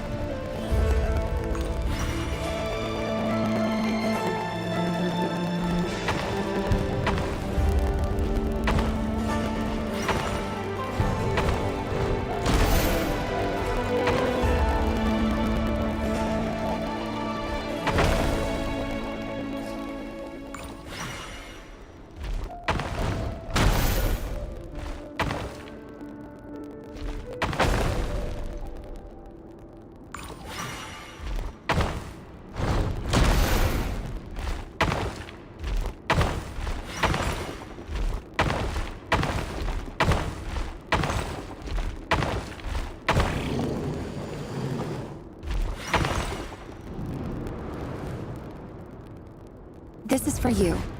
I heard you're gonna leave the city with your parents. Oh, that's good. Felindis, did you hear about what happened? I've heard nothing. Rerir got back very late last Friday, and he was acting a little unusual, but he slept pretty well, so I'm guessing whatever he did was a good deed. You never saw him, and I don't know what he did. And this conversation never happened. You understand? What if he finds out that you pried into his secrets? Don't be silly. I don't know what secrets he does or doesn't have. All I know is he's just a normal guy who happens to run some errands for the king. Are you scared of him? I don't know. The Rerir I know doesn't match the person you all describe. Logically, I should be scared of him. And yet, I don't want to lose him. But enough about that. You should get going, and be careful with the package I gave you. Keep it secret. Keep it safe. What's in it? A piece of the moon. All you need to know is that as long as you keep it safe, then in the future, everyone will be able to see a red moon. Ooh. So does that mean this girl is an ancestor of Alakino? A red moon? You mean our moon? That's right. Our moon. Promise me you'll look after it. I promise, Thelindis. The Crimson Moon bloodline will never die out. Its light, the color of blood, will become like a fire that flows in our veins, no matter how long it takes.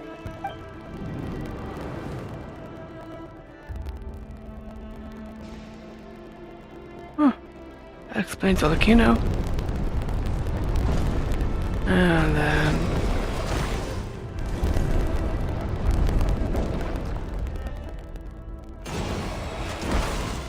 Ooh, okay then.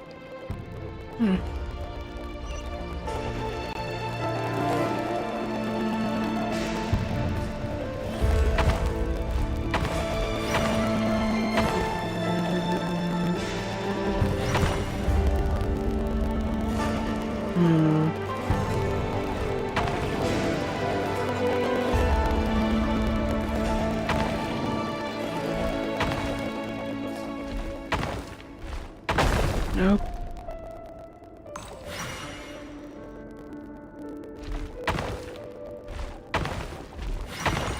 We'll go in this direction then.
Hurry, everyone, and stick to the plan.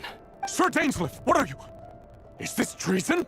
You know what happens to those who betray the throne. Please, don't do this! It is the king himself who has betrayed the throne. He has betrayed all of Conria. If you have any love left for justice in your heart, you should join me. It's showtime. Dane and his group will handle the troops in the palace. Then Hraptatir and Rheindater will disarm the security measures. My job is to enter the prison and rescue Vedifalnir. Stay safe. Wish me luck. Look after my brother. Draw your blade. It is time for justice to prevail.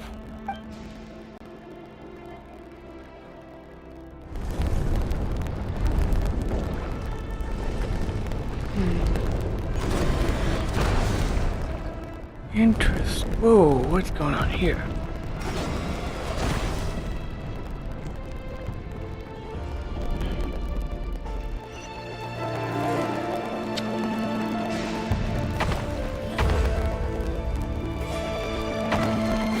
Not going in the right direction.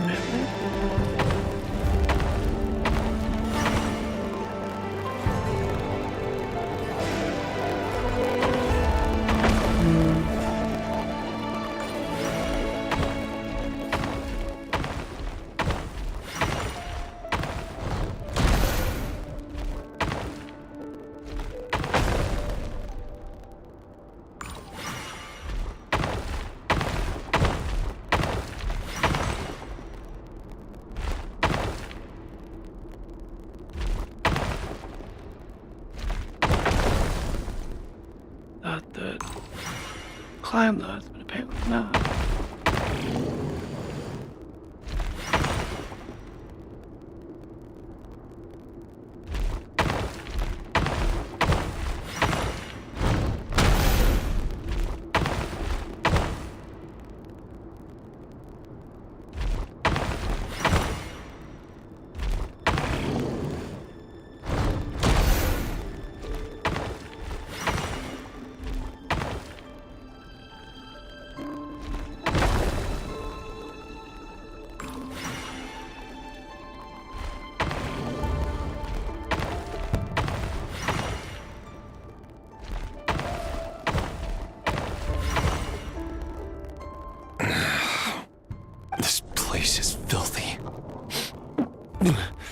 The smell is abominable. Clearly, the king doesn't allow his prisoners a single shred of dignity. This is dire. Found you. Hello, Mr. Vedafilnir. It's you. Surprised? Oh, wait. I guess surprise isn't an emotion that prophets feel very often. I certainly felt some surprise in the moment when I was blinded. Surprise at the king's sheer ignorance. Surprise at just how unfairly this world responds to words of earnest remonstration. I'm curious. What did you prophesize this time? It wasn't a prophecy. It was a word of warning. Someone had to say it. The king has forsaken all reason in pursuit of his obsessions. I simply told him that if he continues on this path, Khaenri'ah will surely fall. But he didn't listen. Worse still, he stabbed you in both eyes and locked you away. Dane asked for my help. The court is in complete chaos now, but I'm sure you predicted that. Everything is transpiring as I foresaw. Yet I am powerless to change it. Fate is an immutable force. I can but lament as the inevitable unfolds. I do wonder whether giving a man the power to see the future does nothing more for him than slowly crush his spirit. Forgive my curtness, Vedafilnir, but the king did not suddenly turn on you today. His suspicions have been brewing for a long time. You can't have wisdom beyond the reach of your fellow man without attracting his fear and suspicion. There are things the king does not want to see. So, he doesn't want you having visions of them either. He blinded you because he thought this would make the visions stop. He wasn't entirely wrong. I did indeed lose my power to see the future. Right up until... Until what? Just now. I believe I saw something new. Well, tonight could go a lot of different ways. 5 of us banded together to storm the palace, also we could rescue you. This will go down as the most tumultuous day in Khaenri'ah history. I sense hatred in you. But also hope. A desperate hope that with the tyrant deposed, that will be the end of the story. Nope. But this is not the end. It is the beginning of a new chapter, in a whole new story. There are many men of honor and courage in this world, Rerir. But you are not one of them. You're not here for justice, are you? You're here for yourself. Is that a dagger? Interesting. Why not the polearm? It was always your weapon of choice. With your abilities, I don't doubt that you were able to recover some of your sight. But I also doubt that you want to make an enemy of me right now. Of course not. We're on the same side, aren't we? We could be. But I need you to be honest with me, Vedafilnir. At this point, you're my only hope for the future. You mean your future? With your beloved, Felindis? Yes. And I know there are bigger things at stake here. A dynasty, a nation, maybe the entire world. But forgive me, I care first and foremost about myself. Honestly, no one's gonna fight them. Something about that. Nothing wrong with that. Well, how many people may say so. I can't abandon the one I love to save myself. I just can't do it. But you see a broader picture of the future than I. You see the solutions to the biggest problems of our age. So tell me, what is my solution? What's the answer? In matters of fate, Answers are either right or wrong. What will be and what will not. Maybe you are willing to pay a certain price in the pursuit of happiness, but unfortunately, fate does not negotiate. That is the cruelest thing about fate. It is unmoved by your sacrifices. That can't be true. I know it's your voice that I keep hearing in my head, urging me to see how the world is changing, to seek more power, so I can protect the things I love. You show me disaster, but you won't show me how to avoid it? Why? Why are you doing all this? My voice. In your head.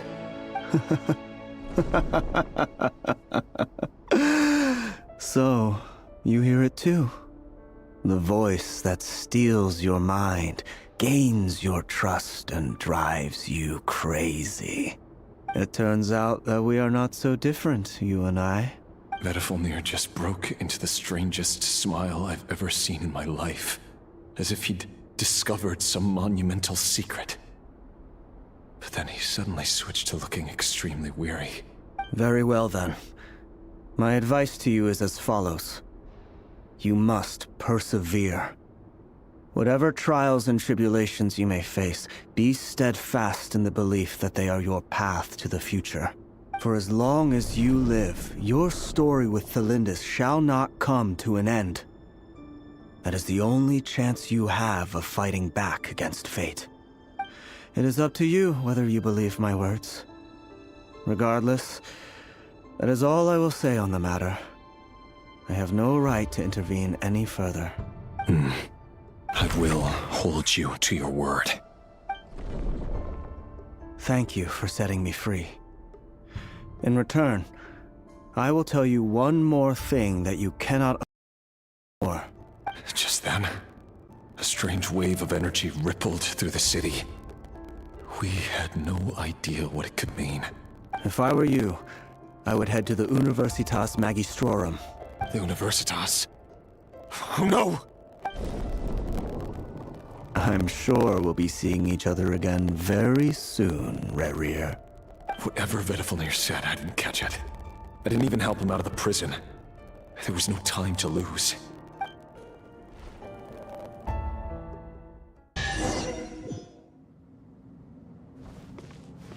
Interesting. What happened to her?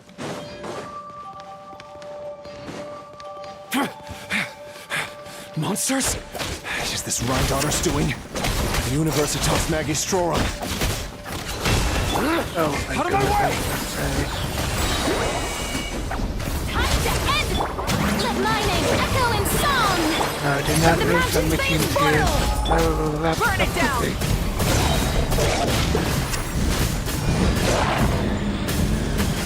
Wrath from the sky!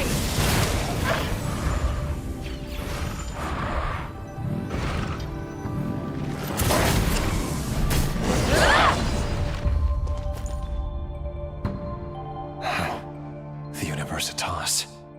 That reminds me of a rumor I once heard. Allegedly, the king installed secret mechanisms in the palace and around the city. No one knows where they are or what kind of power they hold. But if they were ever gonna activate, it would probably be on a night like tonight. Help! Help! Hold on! Don't let them anywhere near you! Save me! I can't! Ah! That sounded like an explosion. So, the rumor is true? The king really went through with it? What other means does the king have at his disposal? They must run on power from the Abyss. And given it's a major center of Abyss research, anyone over at the Universitas will be in grave danger. I have to hurry!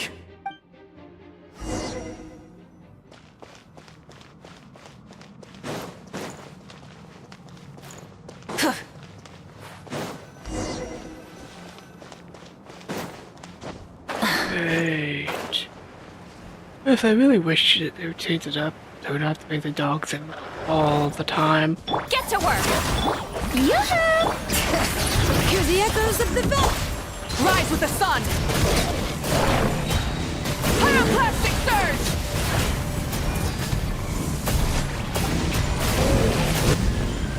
Incinerate!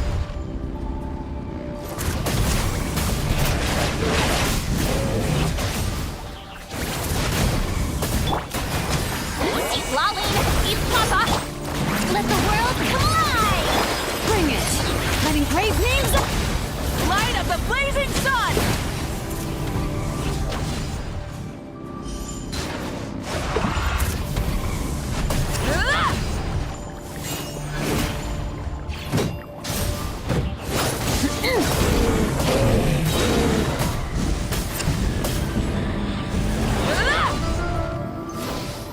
Fulfill our pact!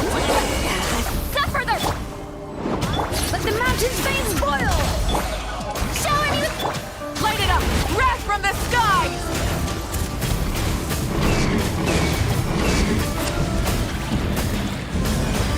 Incinerate!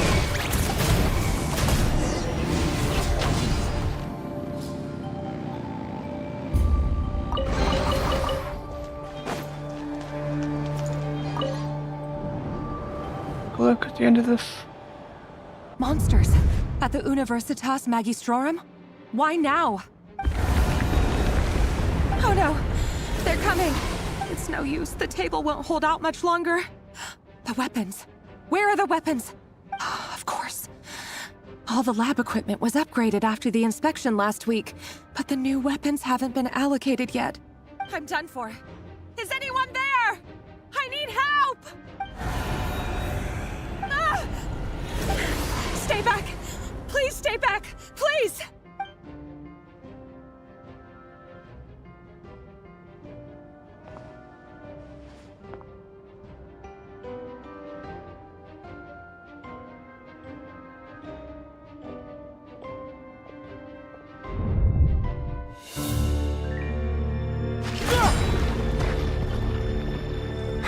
What's that? Rear. So the rumors about your work are true. What? No! Listen, something happened at the palace tonight. We have to leave!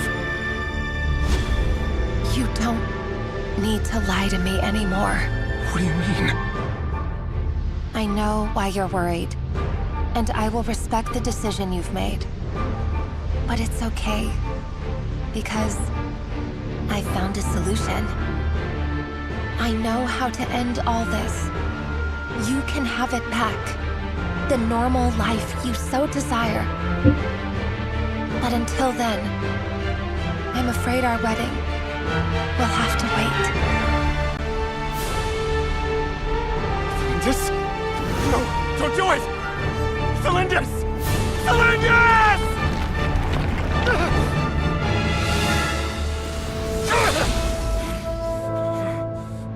I told you, Rerir. Let her go. You will find someone better. No! No, I won't do it! I have to save her! By what means exactly? A lowly pawn. You lack the power and the strength of will. Do you know a way? Tell me! Come to the palace. Join us.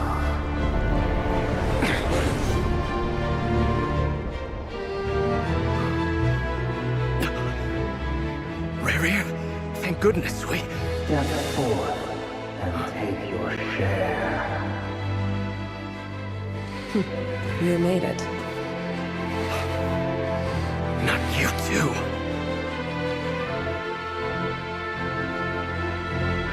Hatred or grief, despair, desire. We all have our own.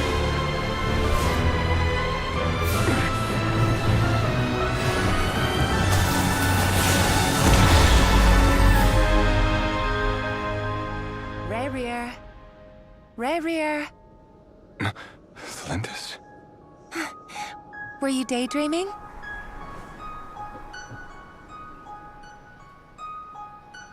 You still remember, Rerir? That question you asked me a couple of weeks ago? Oh. You mean the proposal? Yeah. I'm wondering, where do you think would be a good place to discuss it? Maybe in the garden? Or were you thinking a fancy restaurant? It's your choice.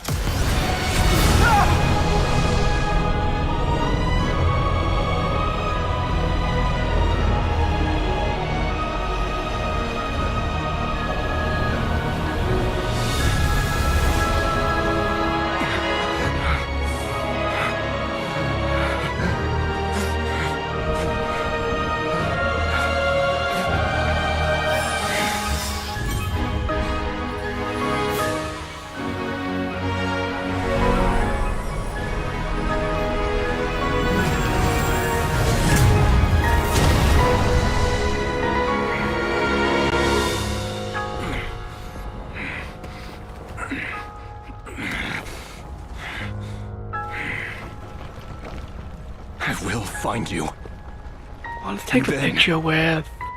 You can give me your answer.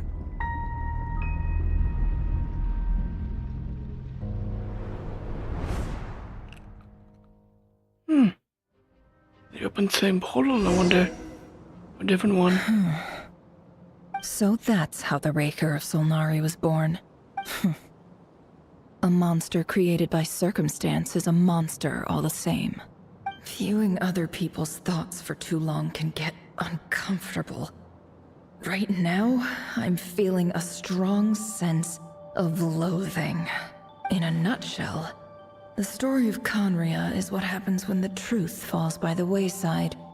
Everyone tells little white lies. Yep. And before long, you have a huge pack of lies that destroys everything. Whew. Time to get back. His past is filled with sorrow, but the tale of any fallen civilization is one of endless tragedy. Cruel as it may be, that was Conria's fate.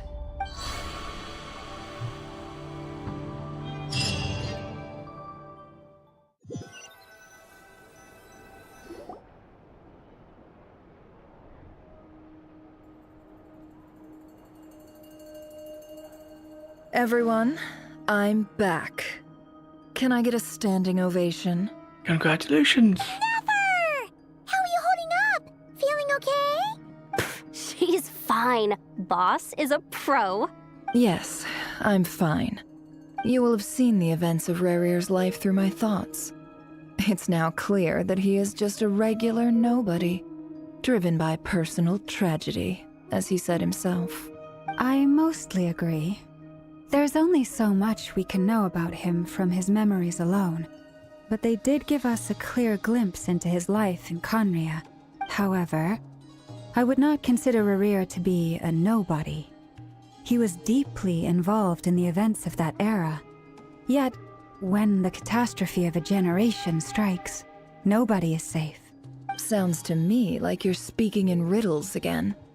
Is this you urging me not to abandon the people of Nodcry in their hour of need? That's not what I meant. Although I do hope you choose to remain a part of the plan. Without you, the mission ahead will be all but impossible. Then try to remember that I respond better to the carrot than the stick. And I don't appreciate being bossed around. Now, as for you, Missy, you were excellent. You stuck to the rules of the ceremony and kept your mouth shut the entire time. Bravo. Cool. So, can you fill me in on the deets now? Most of what I saw went right over my head. Patience. You'll hear the whole story, don't you worry. But let's meet up with the others first. It will save me narrating it twice. Yehoda? Yes, boss. Let me get that door for ya. That's more like it. For a moment there, I was worried you'd forgotten about the first clause of your employment contract. Forgive my curiosity, but what does the first clause say? It says I gotta do the annoying stuff that boss is too lazy to do for herself. Like opening the door, pouring the tea, yada yada. Is that right? If something is in the contract, it's because she willingly agreed to it. Rest assured that the curatorium abides by the very strictest of labor policies. You don't seriously think I'm cruel enough to treat her like my slave? Yes, In yes, any case, you are. I've hardly shied away from my share of the work today. Hope I don't catch Flintz and Varka lounging about in their chairs, enjoying a leisurely cup of tea. There's nothing I dislike more than other people enjoying themselves while I'm hard at work.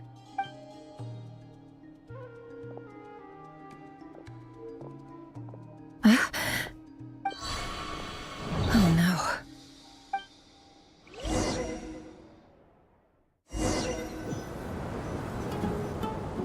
Sorry to disturb you, but we seem to have run into some trouble. Evidently so. Don't worry, I'm not about to leave you to fend for yourselves. I'm not that kind of boss. And it would go against the Curatorium's labor policy. I'm sorry? What did you hear me say? I wasn't talking about labor policy. Wait. How long have I been standing here? Not long. You just appeared by the door a moment ago. Boss, what's wrong? You look like you've seen a ghost. We've been tricked. We never left at all. Somehow I hallucinated that whole scene back inside the office. Hallucinated? But how? How indeed. This place should heed my will alone. All thoughts and actions that occur in here are just a result of pawns moving across the chessboard in a carefully calculated manner. And nobody has access to this chess set but me. So you control everything in here? More or less. But yes, it's a special technique of mine. Has anything like this ever happened before? Most likely not. Only once. It was the first time I used the chess set. Is there any similarity between what happened then and what's happening now? I suppose my thoughts are a little turbulent, which was also the case my first time. Is there anything I can do to help? The first clause of your contract clearly states that I only need your help with things that I'm too lazy to do myself. Meaning, you're not feeling lazy right now? Meaning, this is not something Yehoda can help with. The chess set is a personal treasure that I alone understand. I must be the one to find our way out of here. Boss, it's fine. Really. Let me do something useful. Oh, listen to you. Whatever would I do without you, Yehoda? What? Really? Yes, really. Where would I ever find another employee as obedient and servile as you? God forbid anything ever happens to you. Oh, okay. Well, anyway, I was thinking of fetching some water. There's gotta be a source around here somewhere. I suggest everyone finds someplace comfortable to take a rest. We gotta conserve our energy. Even though all this chess malarkey doesn't exist in a physical sense, mentally speaking, it's all real. And so is our tiredness and fatigue. You don't want to dismiss mental fatigue. Just because it isn't physical doesn't mean it's any less serious. But anyway, I got your backs, so don't worry about a thing. Don't I have the best employees? Jealous much? If we can find a suitable time, I'd love to borrow Yehoda for a day to help out at the Frost Moon Scions. Would you be amenable to that, Boss Nefer? Oh, Lauma. Have I ever told you just how pretty you are? Beauty runs from the tips of your antlers to the depths of your imagination. Time to rally, everyone. Follow me. As we continue our journey, the same rules will apply. That means stay focused and no talking no matter what we encounter. And don't disturb the chess pieces. You have my word that I will get us all out of here.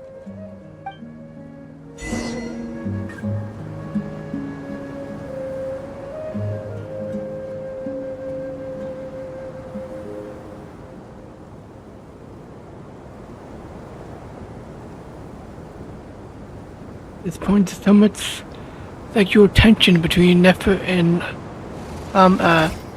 because of the knife. However the expression goes, but my word. It's really laying on thick for all the simps. This place looks familiar. That's not a good sign. There's someone up ahead. Time for a little. It's Sumeru. And Sumeru, everybody. Maybe even Nefer's I wasn't fast. expecting visitors at this hour. Wait, is that? Oh, it's him. There you are. Sinue's been looking for you all day. I think he has some news for you. Oh yeah? What were you doing just now, Uncle Retinue? Hiding away some more loose change? I know I saw some Mora. Oh, young Nefer, Oh, how you cute. mean loose change? Oh, come on, I'm too old for this. Just pretend you saw nothing.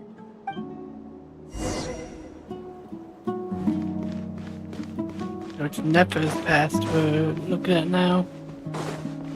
Ooh, the peppy.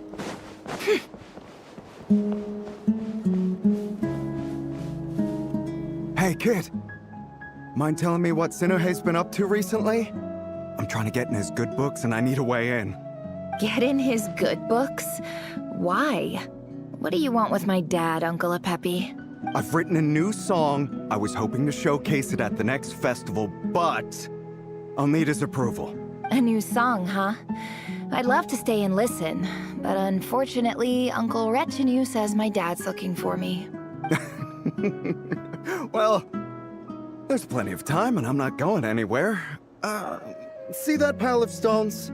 I'll be sitting there warming up my vocal cords. Come find me when you're done. Pile of stones. Got it.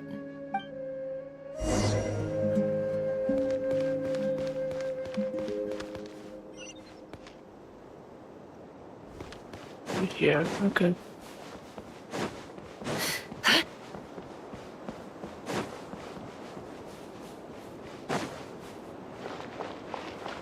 This is her father? Hi, Dad. Uncle Retinue said you were looking for me. Ah, there's my little princess. If you'd gotten back just a little sooner, you could have shared the spoils of war with me. Spoils of war? Who were you fighting against, Dad? It was just a figure of speech. The aftermath of a sandstorm is no time to be waging war. I was talking about our war against thirst. I went out to fix our water supply problem, and now I'm back. Which means... We have a well again! That's right. I found a new one and brought back as much water as I could carry. It should last us for a good while. If it wasn't for these blasted sandstorms, our wells wouldn't be caving in. You wouldn't be spending all your time out searching for new water sources. As the chief of our tribe, I'm supposed to be leading us out of hardship and poverty, onto better things. You know how prosperous our ancestors were. I've told you all the stories. And look at us now, squeezed into these hovels. No one would choose this, if it wasn't for the endless wars over the years. But things are looking up. I started working with some folks from the academia a few months back. They gave me some contacts in return for my assistance in the desert. So you're the academia's helper now? Special ambassador, they call it. Think of it as a partnership. It's nothing bad, okay? We've been isolated here in the desert for too long. Seeking opportunities elsewhere is the best thing for us, and the fastest way to progress. So, do you get anything good out of being a special ambassador? Of course. My luck's improving all the time. One day, I swear I'm gonna lead us out of this place. We'll find somewhere new. Somewhere better.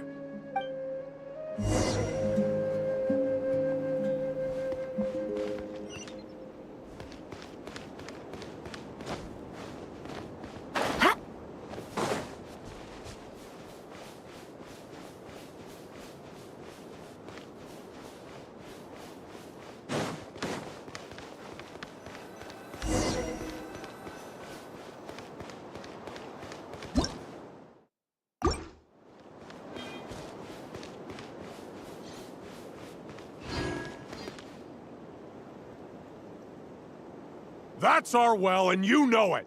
You stole from us! Well, you've gone from chief to thief, and now you have to face the consequences! Did you really think you could take our water without permission and get away with it? You're either brave, stupid, or both. And that special ambassador act? Yeah, nice try! We spoke to the academia. They said it was all news to them! You're a liar and a cheat!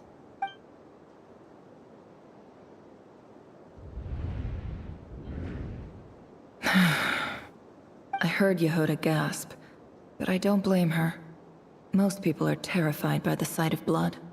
Corpses strewn across the ground. The wounds are clearly from scimitars and daggers. The desert dwellers' weapons of choice. There's a handwritten note on the ground. Let's see what it says. Halil, this is Sinuhe. chief of the Shimti tribe. Surely you remember me. I was the one who helped you and your colleagues avoid the quicksand in the desert. This is my second time writing to you. I assume my last letter must have gotten lost in the mail, as I didn't receive a reply. I hope this one makes it to you safely. I'm writing to you because I need some help. That sandstorm the other day completely blocked up our well, forcing me to look for another water source in Iab and Unut territory. It was a matter of survival. Praise the gods. The well of the Iab tribe was intact. It was my last resort. I drew what water I could and left, but not without being spotted. I fear they will retaliate. You told me to write to you if I ever needed help. You said you'd be my ally in the academia. I urgently need you to formally recognize my title of Special Ambassador and send some of your people to assist me for a few days. It's the only way I can convince them that this was the academia's decision and prevent them from retaliating. This is an emergency. Please send help as soon as possible. Looks like this letter never got sent. The writer died a grisly death, and the letter was trampled into the ground. It's badly defaced. Some parts are barely legible. What a ridiculous lie the surviving Shimti tell. Their whole village was butchered over a sip of water.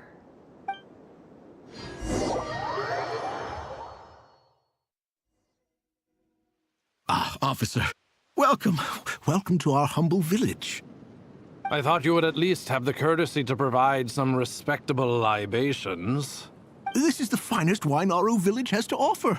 I promise.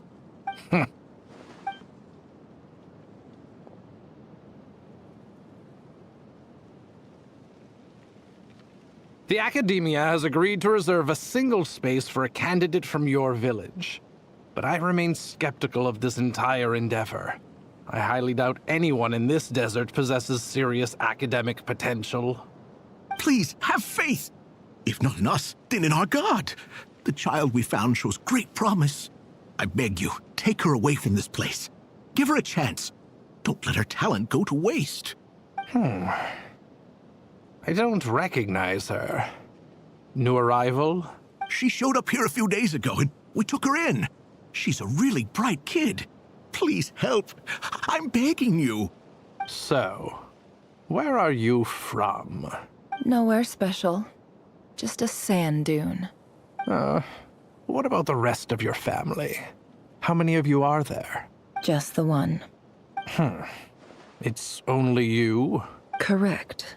So, no brothers, no sisters, no mother or father? Any who have slept on a bed of sand, I call my brothers and my sisters. Apart from that, I have no family. All right. Get over here. Sign your name on the form.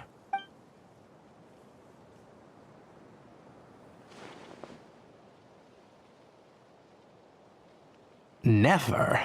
You're rather fair-skinned for a desert dweller.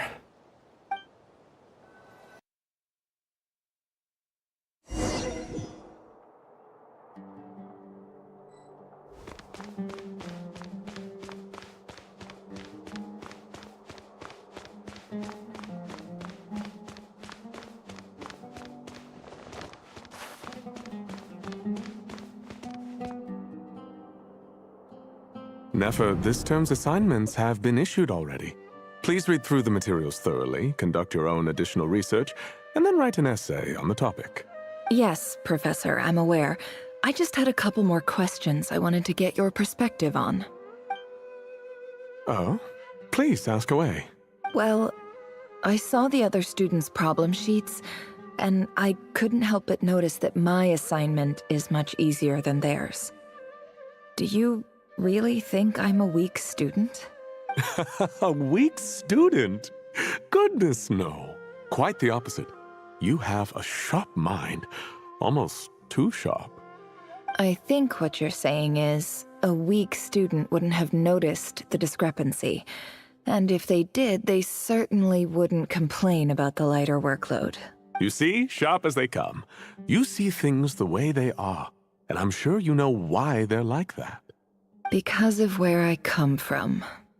because I'm different. I'm sorry, Nefer.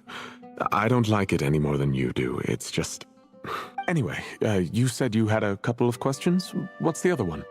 I wanted to check. If someone sent me a letter to the academia, where do I go to collect it? Ah, your family wrote to you. As long as they put your name on the envelope, someone should hand it right to you. Not exactly. It's not even a recent letter. I was just curious where the mail would end up if no one collects it. The House of Dana, I expect. I know there's a box for unclaimed mail somewhere in there, probably sitting on a shelf. Whatever you're looking for, that'd be the place to start. Okay, got it. Thank you, Professor.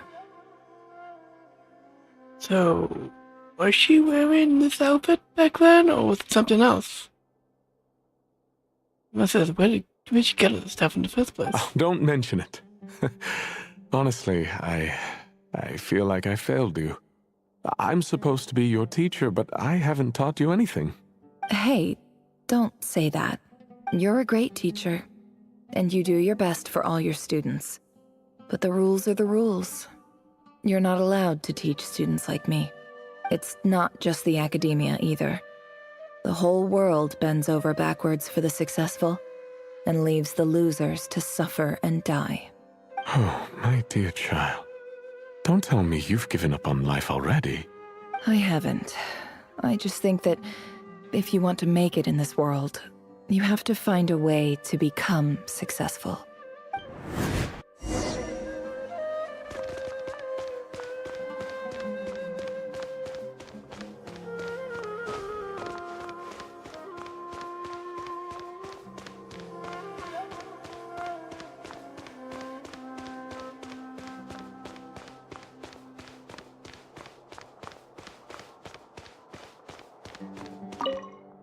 This must be it.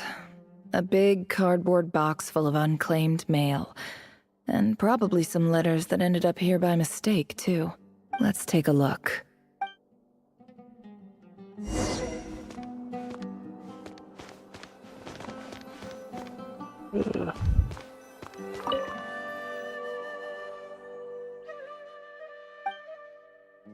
A dilapidation survey from Port Ormos. Looks like it's from a Core of 30 representative. What a strange thought. A bunch of mercs losing sleep over rundown buildings. This one was never even opened. I guess the recipient didn't care what the Core of 30 had to say about anything. Who was it addressed to? I don't recognize the name, but it must have been a Kasharawar professor. This one is addressed to the Immorta Sage. The title is Changes Observed in Satyavada Life Symptoms. Why do all these letters read like full-blown dissertations? Guided by the incense, we became lost somewhere in the forest. All the barriers between levels of consciousness disappeared as our minds soared around in circles, looking for a branch to seek refuge on. In clinical terms, these symptoms fit the description of incense poisoning. The Immorta Darshan strictly prohibits the use of hallucinogenic substances, but I believe there are still people getting away with it. For example, my neighbor who always breaks out into song and dance after using incense. This seems like something the academia would want to know about. Why wasn't it collected? Wait, what's this written on the back? It's so small. The note says, "The sender authored this letter while under the influence of mushrooms.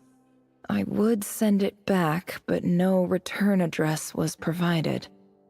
Stamped by the Grand Conservator of the House of Dana."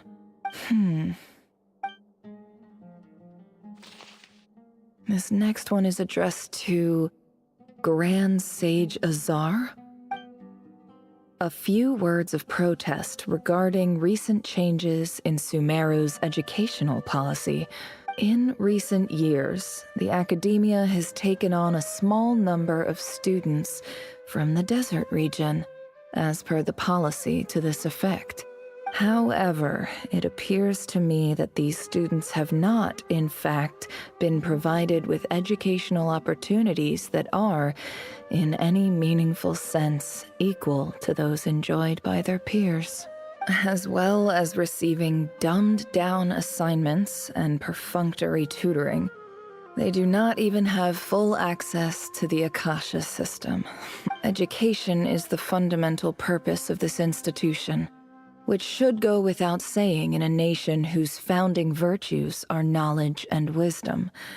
I ask you, is the lip service we pay to the policy of education for desert students truly the standard of pedagogy to which the academia aspires? As Grand Sage, policy decisions are your prerogative, but do not forget your roots. You and I were once students too, as was everyone else in this institution. I do hope you will give some serious attention to this matter. I encourage you to discuss issues like this with myself and others, and listen to some alternative opinions. Great letter. Shame it didn't get to where it needed to go. Maybe you should take some time to do so. And the sender is... Huh? Sage Cyrus of Spontamod. I didn't realize anyone else even knew how bad students like me have it in this place. So this is where letters from the Sage of Spontamod end up? Nice one, Grand Sage. Really enlightened leadership. Whatever. This isn't what I came here for. Moving on. I'm not exactly holding out hope that a letter sent from the desert would even make it here. But if it did, where else would it end up if not in this box? I can't believe how much discarded mail there is. Must have been years since someone last went through it all. And this is just one box. The whole house of Dana is boxes on shelves. I don't believe for 1 second that any human being has sat down and read through all the documents in this place. Who has that much free time on their hands? Wait, could this be it? It's fancy envelope in the box and non-crude quality paper. Of course, it would be right at the bottom of the pile.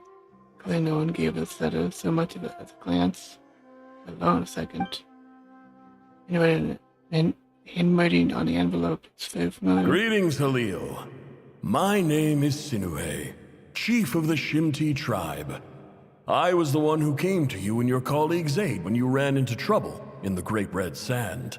I don't know how well you remember it now, but I brought you to safety and gave you some water and other supplies. You seemed very pleased and told me your name. In my tribe, learning a person's true name is serious business, and I therefore see you all as friends. You were kind enough to leave your contact details so we could stay in touch. The Shimti tribe lives a harsh, nomadic existence in the desert. You were sympathetic towards my plight, promising to make me a special ambassador of the academia and help us find a way to make a better living. This brings me to my reason for writing. Our tribe has fallen on particularly hard times, and I would like to ask for your assistance. There was a terrible sandstorm a few days ago, which blocked up the well in our land.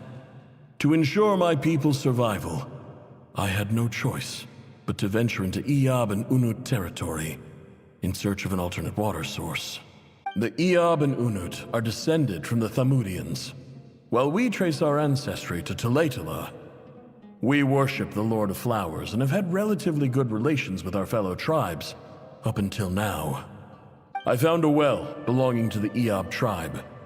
They declined to help us, but I really had no other option, so I took some water to keep me and my tribe alive. My actions are certain to incur their wrath. When we met, you assured me that you would be my ally in the academia. I would like to take you up on that offer, because I really need your help. I wonder if you could send an academia representative to meet with me. That aside, The last time you were here, you mentioned that the Academia had started accepting students from the desert. And I told you a little about my daughter, Nefer.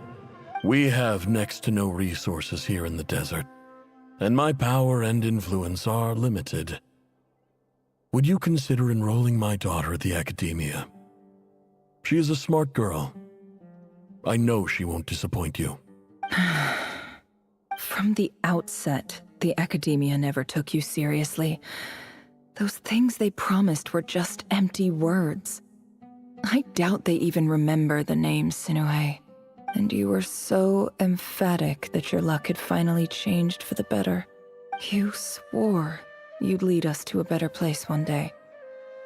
You spoke with such conviction, like you were the most powerful chief in the whole desert. You liar. You lied about everything. You promised the world and delivered on none of it. And who fell for it? Just me, by the looks of it. Despite your best efforts. Which makes you a pathetic liar. You weren't even any good at it. I think I'll take over from here. Let me show you how it's done.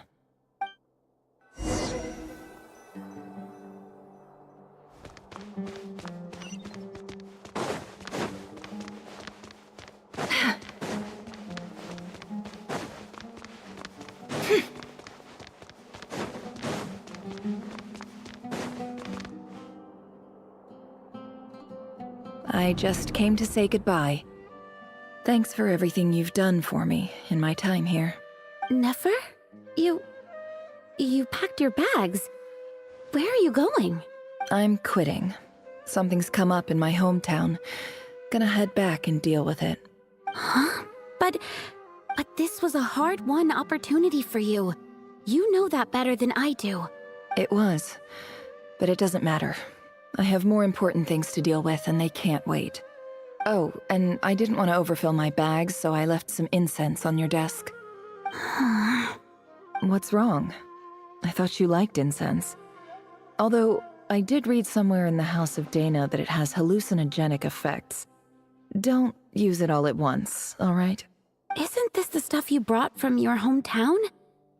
You're just letting me have it? But you said it's a rare and valuable commodity. Yeah, about that. I lied. It's not rare at all. There's this bunch of ruins near my hometown that are practically overgrown with this plant. It's not worth much. Keep it, it's fine. But Nefer... All right, that's all from me. You take care.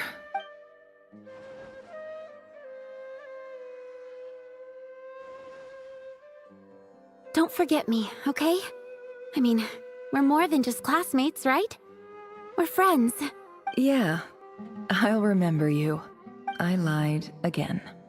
That incense is worth a fortune, and it's a rare find even in those ruins. And as for remembering her, I have far too much to do when I get back. No time to reminisce. Get back I'll where? be lucky if I even make it through this alive. But either way, I expect I'll forget you pretty quickly.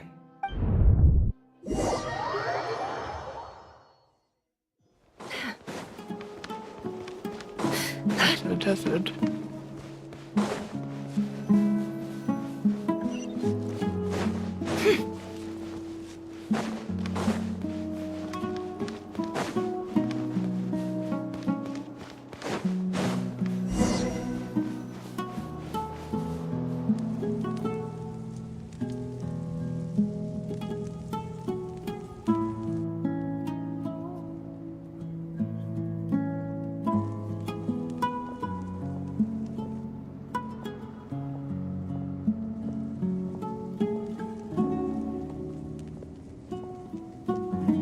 It's a pleasure to meet you, Mr. Arif. So, what does the Academia want? Since they've sent their special ambassador, I assume there's a big business deal to be made. If not, I'd be very disappointed. Please, sir, lower your blade. You're lucky I'm the one they sent. Not all special ambassadors share my admiration for the Eab people. The ever-shifting balance of power in the desert reduced the once great civilizations of this region to rubble and sand. But the story of the Eab has a very different trajectory. Others grew weak, but you grew strong, beginning in obscurity and moving to prosperity. You're the only ones who defied the trend. Huh. So, you do know who you're dealing with? This well is the perfect symbol of your strength, is it not? It used to belong to the Unut, but it looks like you have control over it now. You're not wrong. But I'm sure you didn't come all this way just to flatter us. Of course not. I came to bring you some very good news. Some information that recently came to light, which might just be your ticket to freedom. Records uncovered by the Vahumana Darshan show that a certain well currently under Eab control is built on top of some ancient ruins. These ruins are of great archaeological interest to the Academia. I checked the map carefully on my way over here, and I'm confident that this is the well in question. The Academia is offering 50 million mora in return for excavation rights. 50 million? No, wait. If these ruins are as important as you say, 50 million's a little low, don't you think? Don't get greedy, Eab. We know far more than you think. We know that you seized this well by force. Wasn't that the first step in your rise to power? To drive away the Unut and steal their water supply? So what if it was?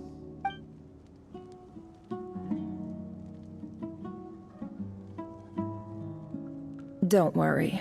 As unscrupulous as it was, it's something we're willing to overlook.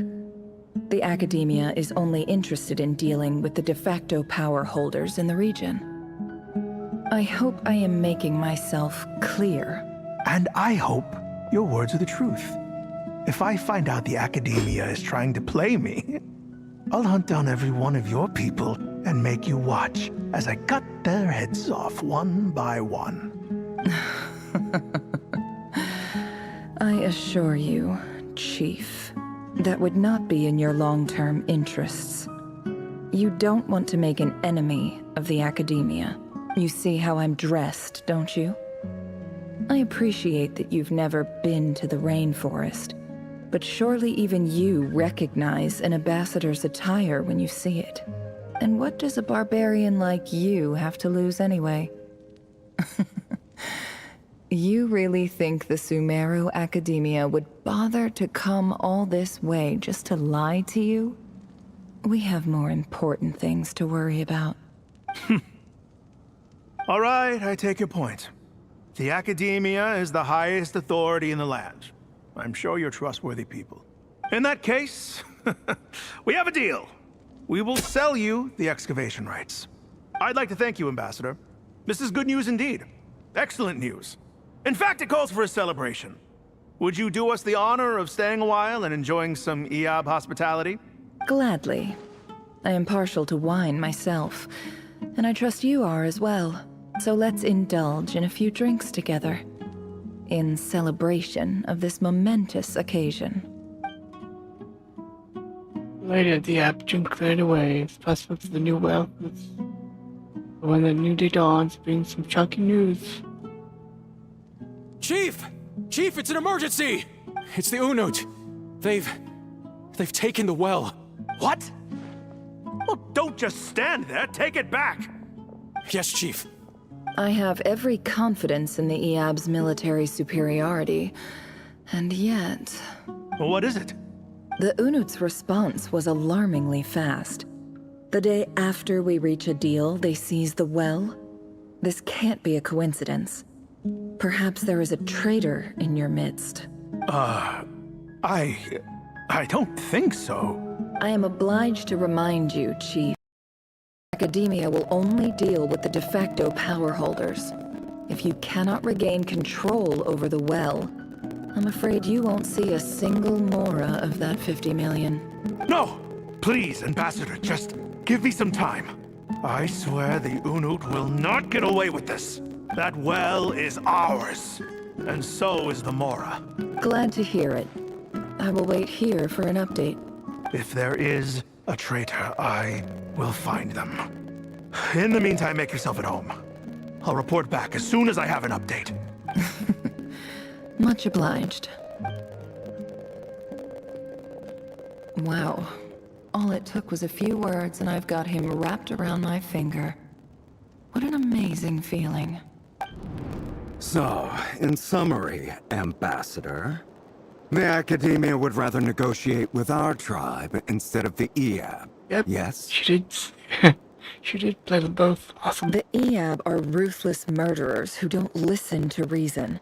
And now they have the gall to interfere in our research projects in the desert region. So let me ask you, Chief. If you were the Academia, what would you do? Kill them all. Of course. Precisely. The Academia does not tolerate those who stand in our way. The Eab have held back our academic pursuits for too long, and our patience is wearing thin. At the same time, there is simply no way that the Academia can be seen to be intervening in desert affairs. I'm sure you understand where I'm coming from. We have our own rules out here. If the rainforest dwellers raised arms against a desert tribe, you'd start a bloody war. Right. We can't confront them ourselves, but we can support their enemies. The Unut have always had strained relations with the Eab, which makes you our natural allies. Natural allies. Weren't the Eab your allies once? You were quick to send them after us to protect your interests back when we stole that water. And now look at you. You're at each other's throats. Let me be clear. The Academia wishes to collaborate with the legally recognized rulers of the desert in this matter.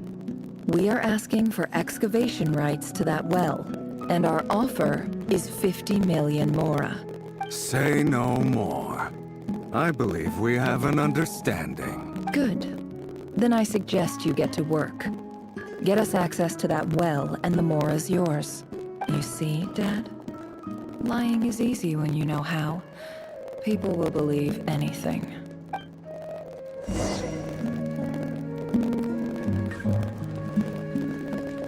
Wanna go?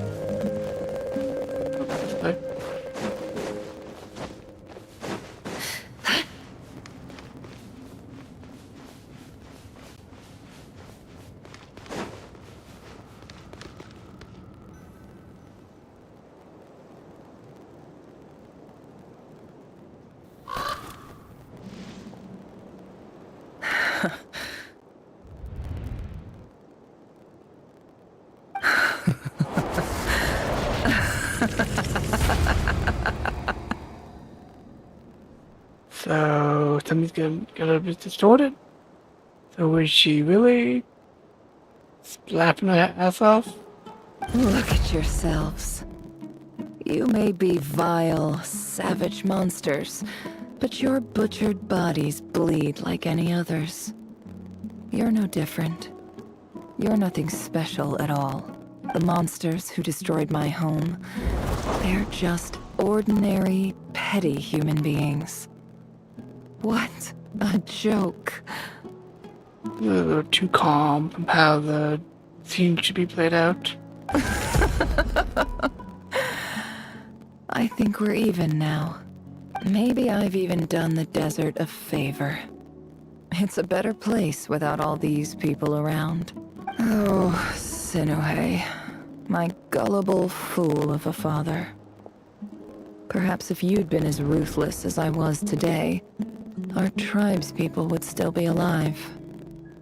In this dog-eat-dog world, a chief needs to be tough to survive. But you couldn't do what had to be done. So I did it for you. Nefer, it's okay. All of this is in the past now. I believe I remember you promising to remain silent. Yeah, but even so... Yehoda, is there anything you can do to ease the tension? got this. Your time to shine. Alright, time for a sharp turn onto a completely different topic. So, anyway, that's enough of that. When are we getting out of this place?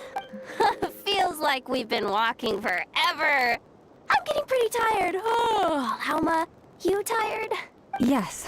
If we can find somewhere to sit down, I could certainly do with a rest. It's not far now. There should be a temple just up ahead. Situation about to its conclusion? Yes. Really? A temple? That's where this story ends? I guess that's how things go in the desert. I've been to a similar place with a friend from the desert before. Desert dwellers can never escape their destiny. Or so everyone says. I never wanted to believe it, but looking back now, I'm as desert as they come. You mentioned a temple. What's waiting for us there? My biggest trade secret of all. Ah. Then I'm guessing it's where you got your power from. The power to peer into other people's minds. I didn't know you were clued up on any other religions. I'm no expert in the history of Sumeru, but since you come from the desert, I would imagine it has something to do with King Deshret. The 7 pillars who served him. Sounds impressive. I have some friends with connections and stuff, specifically with Hermanubis. Ah, I know who you mean. General Mahamatra Sino. The spirit of Hermanubis dwells within him. That's Boss Neff for ya. She knows everything. Sino's hardly a figure of obscurity, but I know about Sethos too. What about him? Is he a big deal or something? Well, he's not a small deal, let's put it that way. You sure know stuff? Please, this is the bare bone basics. Save the flattery. Thanks for your patience, everyone. I'm sure it's been a lot to take in. With any luck, that's our exit just up ahead.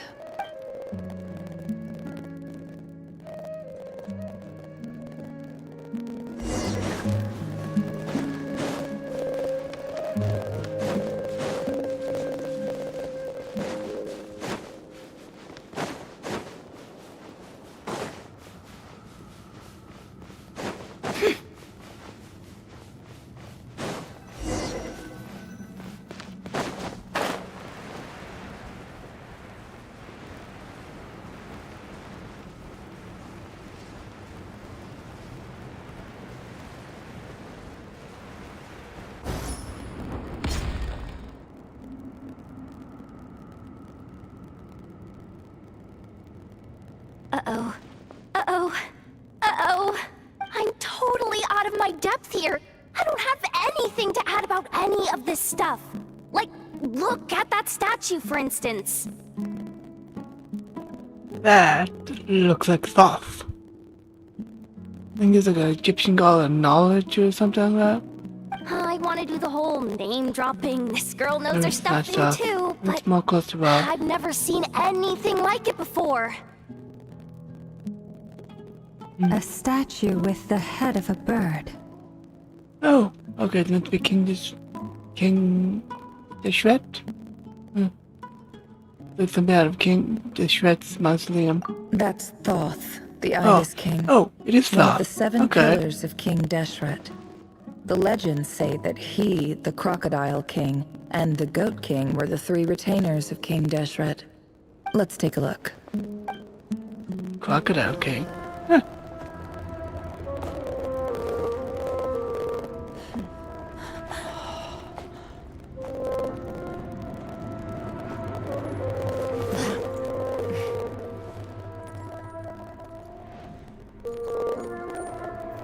It's your kitty cat. It's just Ashru. So, all is well?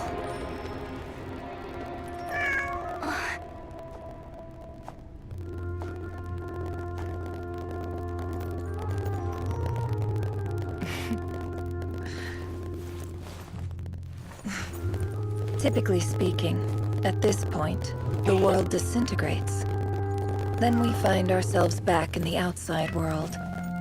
Besides, these are my memories. There's nothing to fear. You're sure? Of course. It's almost over.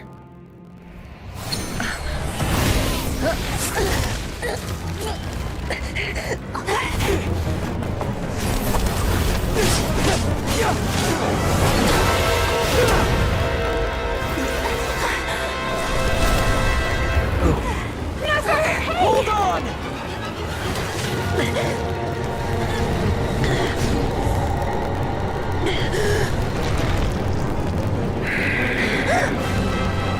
Knowing too much is always a death sentence.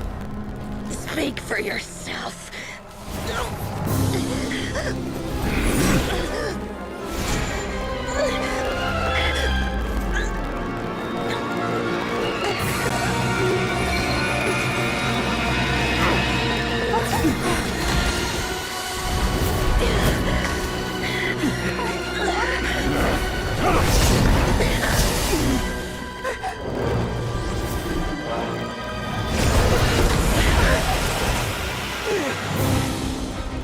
How repulsive.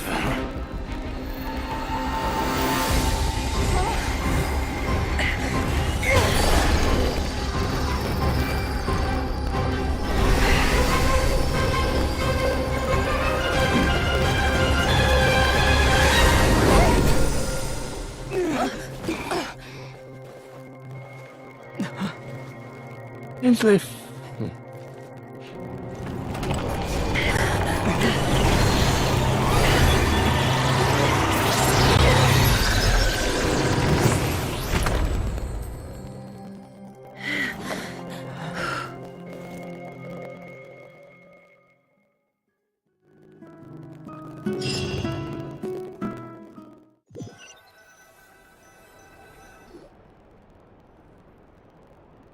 Timed that pretty well, didn't I?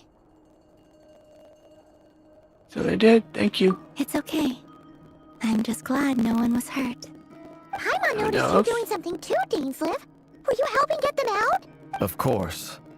When I asked Nefer to conduct this investigation, I was not naive to the dangers involved. I had a duty to ensure your safety. Good to know your sense of justice is still intact after all these years. I take that to mean that you saw the truth. That comes as a great relief. I certainly did. And thanks to your help, I also managed to trap Rerir inside the chess set. Whoa, really? How'd you manage that? Well, to be honest, I sensed that something was wrong long before we made it to the temple. By using this fragment to probe into Rerir's past, well, the monster formerly known as Rerir, it seems I alerted him. I was tracking him, then he caught on and started tracking me too. Can't say I'm surprised. But how did he track you through your thoughts alone? That shouldn't be possible. Rerir was a secret agent who reported directly to the Vinster King. He is an expert at finding a trail and hunting down his pursuers. No wonder. No, it doesn't make sense. He infiltrated the chess set, read my thoughts, and built a new virtual chess set inside of it. That's why we weren't able to leave at first. Speaking of your chess set, it's quite a remarkable item. Would I be right in thinking you have some connection to King Deshret? You overestimate me. I only have a connection with one of his underlings, the Ibis King. You all saw how this came to be. A long time ago, the Iab massacred my tribe, the Shimti, in our home village. A few years later, I enrolled in the academia, where some new information came to light. The Unut and the Iab fought a bitter battle over the rights to a well, all for the sake of a non-existent 50 million mora. The Iab ultimately won that confrontation, but their victory came at the cost of almost every warrior in the tribe. The final blow to the Iab came at the victory feast, when an Unut assassin beheaded their chief right before my eyes. The remaining Iab fled and have been scattered to the winds ever since. Having gotten my revenge, I returned to my hometown. where to my surprise, the nearby temple was still standing. There it was, seemingly immune to the relentless hostility of the desert, while my tribal home lay in ruins. As I stood there gazing at the temple, I noticed a cat just outside. This cat, as it turned out, was home to the spirit of the Ibis King. He led me to a gate deep inside the temple, and there he made a deal with me. This chess set is my gift from the Ibis King. The chessboard within is made to the same specifications as the one in the mausoleum of King Deshret, and represents his power of piercing analysis. With this chessboard in its container, I gained a certain ability to perceive hidden secrets. Now, you could conclude that the Ibis King simply wanted to give the people of this world the power to seek the truth, but I don't believe that's the full story. Every god plays favorites. Their hearts are as fickle as any human's, full of secrets, perversions, egotistical tendencies. But precious few gods are willing to admit this. It is the same with all powerful forces, including fate itself. Their gaze falls preferentially upon a select few. If you're alluding to the Abyss, then yes, I agree. Gather the others. It's time to share everything I've learned. Long we put together in office. Aw. Thank you all for being here. The big office. As promised, I did some further investigating into the Reicher of Solnari's background. I am pleased to report that the investigation has been most fruitful indeed. The Reicher of Solnari, real name Rerir, was once a Conrian subject who served the Vinster King. I will now share the important details of his story. Please save any questions or comments for the end.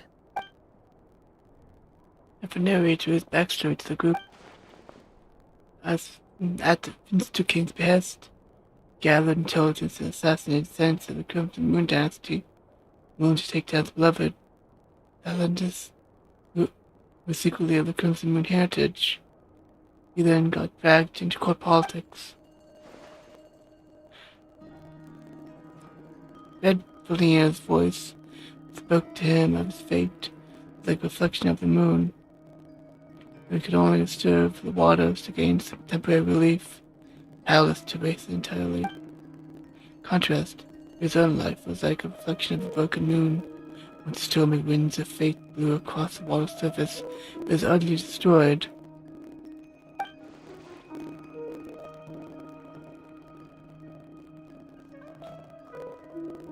Valindus smuggled away a piece of the moon before disappearing through the mysterious portal, passed down through the ages, finally falling into the hands of the knave. But what lies on the side of that portal? Is it really a whole other world? Valindus never had the chance to share what she found there, nor did Vera, who followed her in. So that's why he's so obsessed with the moon. Yep. Trying to find his beloved. To be sure. But it does not excuse his many transgressions. No matter how much Rerir suffered in the past, the fact remains that he is what we know today as the Wild Hunt, wreaking havoc upon innocent lives in Nodcry. He becomes more dangerous with each passing day. If left unchecked, it is simply a matter of time before all of Tevat suffers the consequences. This is a threat that the Knights of Favonius cannot ignore. A question for Miss Columbina. Forgive me if this is presumptuous, but have you ever seen the spatial gateway that appeared in Rerir's memory? Never. But I have heard stories of something called the Moon Gate, and this seems to fit the description. Miss Lama, any thoughts on this? In the lore of the Frost Moon Scions, the moon is believed to hold many secrets. Some sources speak of ancient knowledge, others of a gateway to the unknown. The term Moon Gate is one I have heard before. But as is the case with all of our legends, there are no records of any first-hand witnesses. We cannot know whether it truly exists. Then back to Miss Columbina. As a moon goddess yourself, do you have some idea of where the moon gate leads to? Not at this stage, sorry. I do hold the power of the Frost Moon, and my strength is recovering well. I can sense that the gate would open at my command, but... But there's more to the power of the Frost Moon than that? Yes.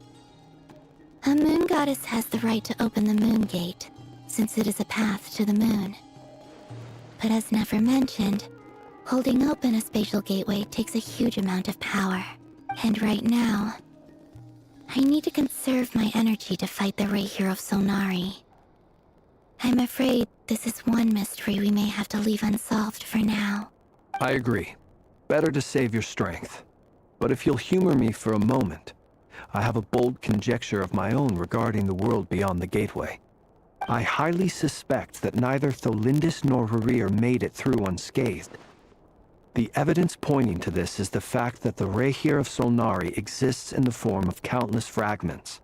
With the abyssal power he wields, no ordinary foe can touch him, let alone tear him to shreds. And yet, the wild hunt proliferates wherever his scattered fragments lie, drawing hordes of monsters to many different locations across the land. So your theory is that Rerir was physically torn to shreds by some powerful force? Hence, why the Wild Hunt is a distributed phenomenon, rather than a unified one? Makes sense to me. Explains why the Wild Hunt is so pervasive, and why he's been trying to piece himself back together. He was whole to begin with, and he wants to be whole again. Without the power of the Abyss on his side, he almost certainly would have perished the moment he was torn apart. But the Abyss, much like a curse, has kept him alive. I could not agree more. The power of the Abyss is most surely a curse. It is a compelling explanation, and one that accords with my present understanding of Abyss creatures. Whether the life form in question is primitive or advanced, if a curse has extended its lifespan unnaturally, it will continue to survive in spite of everything. This raises some interesting questions. I will run some experiments and see if there is any validity to my suspicions. That being said, regardless of whether my research bears fruit, I would like to thank Miss Nefer for conducting such a thorough investigation. Already, it has greatly enriched my understanding of the entity we face. My pleasure, Mr. Albedo. I too hope that the information I have shared today proves useful as we look to formulate the next stage of our plan. Hey! What is it, Dainsleif? You look really upset! It's just... when I think of the man I once knew as Rerir, I struggle to understand why things had to turn out like this. The two of you used to be friends, didn't you? I don't know if these words will bring any comfort, but my heart goes out to you. Mine too. We can never know all the hows and whys of the way things are. The moon and stars are full of untold secrets and lies, and the skies are host to many more mysteries than these alone. Yet, none of that can begin to compare with the complexity of human life. Those are the first comforting words I've heard in a long time. Thank you, both. Well, I think this is a good place to end today's meeting. I'm sure Nefer needs some time to recover.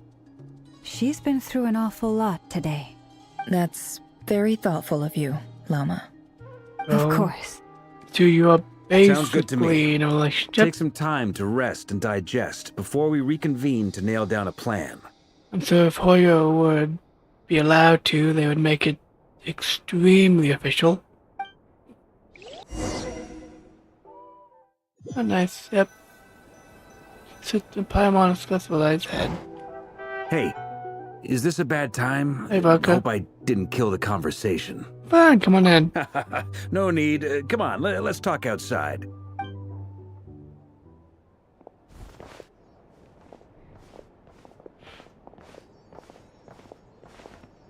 Anyway, Nefer went back to the curatorium to get some rest. But before she left, she shared some things with me that I thought you should be aware of. Firstly, although she managed to trap the Raker of Solnari inside her chess set, there's no guarantee that the power of the Ibis King is any match for one of the 5 sinners. Their powers are beyond our comprehension. It's only a matter of time before he finds a way to break out. We have to come up with a plan and take care of him before that happens. Honestly, my mom figured that might be the case. So, how long have we got? Well, I asked her that same question. She talked for a long time, but for the most part, it seemed like she was trying to convince me how precious her chess set is. What a long and storied history it has. It felt like some kind of sales pitch, you know? The kind where you end up handing over Mora against your will? Anyway, after all that, she finally answered the question. 2 days, at most. 2 days? Holy moly! Can we even recruit enough help in that time? That remains to be seen. Which brings me to the second issue. Dainsleif is obviously conflicted about this whole thing. But given how little time we have, there's no way we can pull this off without his help. You have some history with him, right? Do you think maybe you could talk to him for us? See what I can do. Great. I appreciate it. All right, on to item 3. So, Albedo, Duran, and I put our heads together and came up with a plan. Can't promise it's gonna work yet, but at least it's a start. We figured we'd bounce the idea off you first. We'll explore it further once everyone's recovered. Oh, please, that's great. Paimon's dying to hear this. All right, so here's what we're thinking. Voice Vodka lays out the good plan. Shocking plan, nothing can phase the greatest traveler. Just travel guide into that and take you long to get behind it. We felt a little uneasy about roping you into this. I mean, firstly, you're not locals, and secondly, none of us are your boss. You're well within your rights to refuse if you so choose. Roping us in? Why would you even say that? We know the stakes here. It's all of us against the Rayher of Solnari, or none of us stand a chance. I choose my words very intentionally, I'll have you know. I like to think there's an art to striking a down-to-earth tone even when the stakes are through the roof. Sir Varka, I have a few thoughts about this plan. I'm all ears. I think we can be more flexible with how the roles are allocated. In my view, the most sensible lineup would be like this.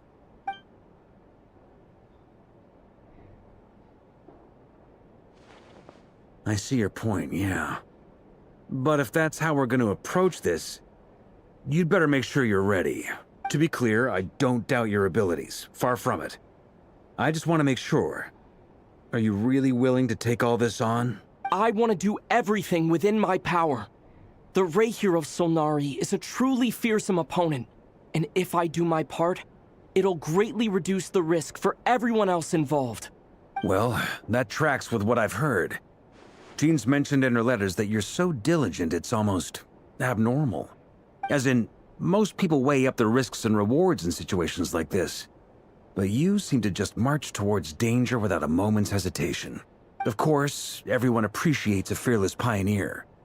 But all that aside, I'm the Grand Master of the Knights of Favonius, and you're our honorary knight. I want to make sure your courage doesn't come at the expense of your safety. Thank you, Sir Varka. I should be the one thanking you. It means a lot to have you on board. I'll give some serious thought to your suggestions. Olga gives a very knightly bow and says he'll see you at the hotel later. He's arranged for everyone to meet and finalize the plan of action. In an effort to lighten the mood, booked at the hotel for this meeting. They can all chat over a drink. As the moon rises in the sky, you and Paimon leave your room. Because whether Paimon has any other options than fruit juice. Everyone is already there waiting for you, chatting and smiling. Clearly the rest has done good. As well as the existing crew, some unexpected help has arrived. Still, you remain conscious of the fact that the future of North Korea rests on what is decided tonight. So many lives are at stake. You may never meet most of them. Whether they know it or not, all of them are counting on you.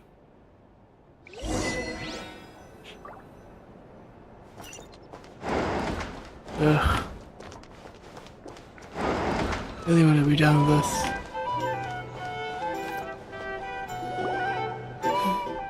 This is a thorough plan, But I do have one last question before we take action. How can we be sure that our enemy won't leave the designated area? Great question. Albedo's been hard at work analyzing Rerir and the Wild Hunt's behavioral patterns. His conclusions are as follows. Firstly, from the earliest known confrontation until now, Rerir has never displayed any ability to manipulate the dimension of space. So it's unlikely he has any power in that domain. Secondly, he seems to have a particularly strong vendetta against our group. If we put him in a fight-or-flight situation, he'll choose to fight every time. Thirdly, finally, and most importantly, he is consumed by hatred, both for the moon and for his enemies. Turns out, we tick both of those boxes. We have a reincarnated moon in our ranks, and a spy who accessed his private memories without permission. He'll be baying for blood, not looking to escape. As someone who's had their fair share of interactions with the Wild Hunt, those all seem like valid observations to me. Understood. Then I will defer to the verdict of the group. Well, everyone, that's the plan in full detail. Albedo and Durin are carrying out their part as we speak. Plan approved. Scheduling. Okay, any firepower you need, I got you covered. Let's light this baby up. The Frost Moon Scions are behind you as well. And the rest of you? No objections? All right, then it's settled. This is the plan we're going with. Next up, an old tradition of mine.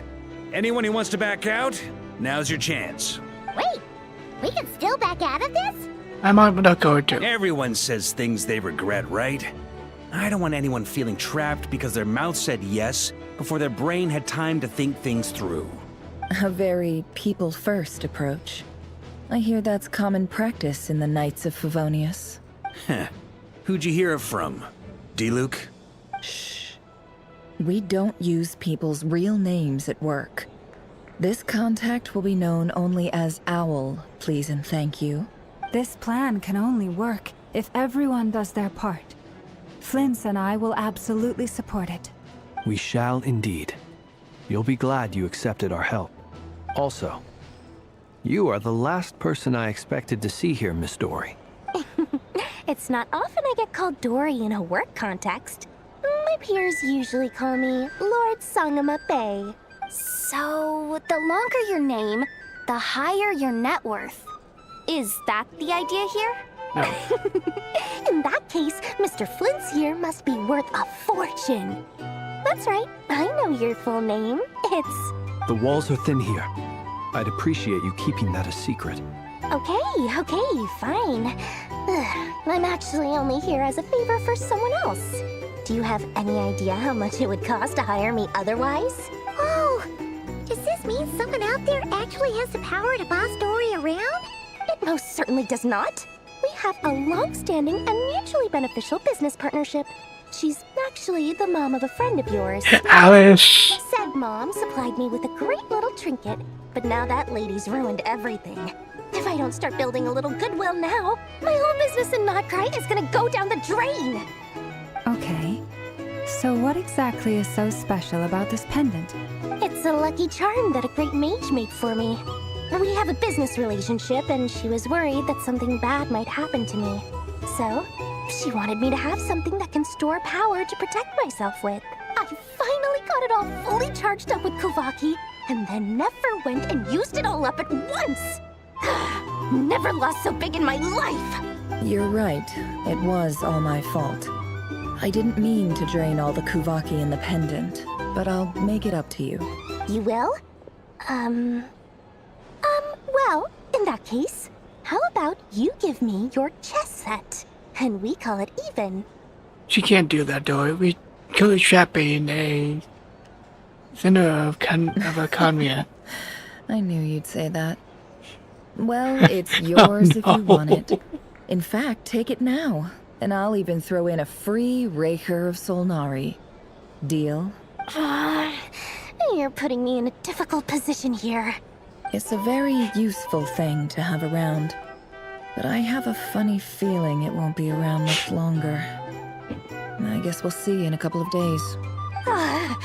Looks like bankruptcy for me. Hey, don't be so pessimistic.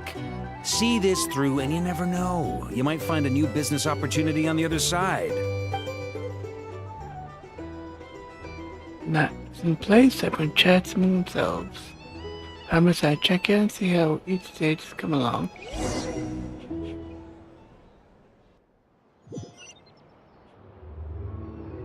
Ugh.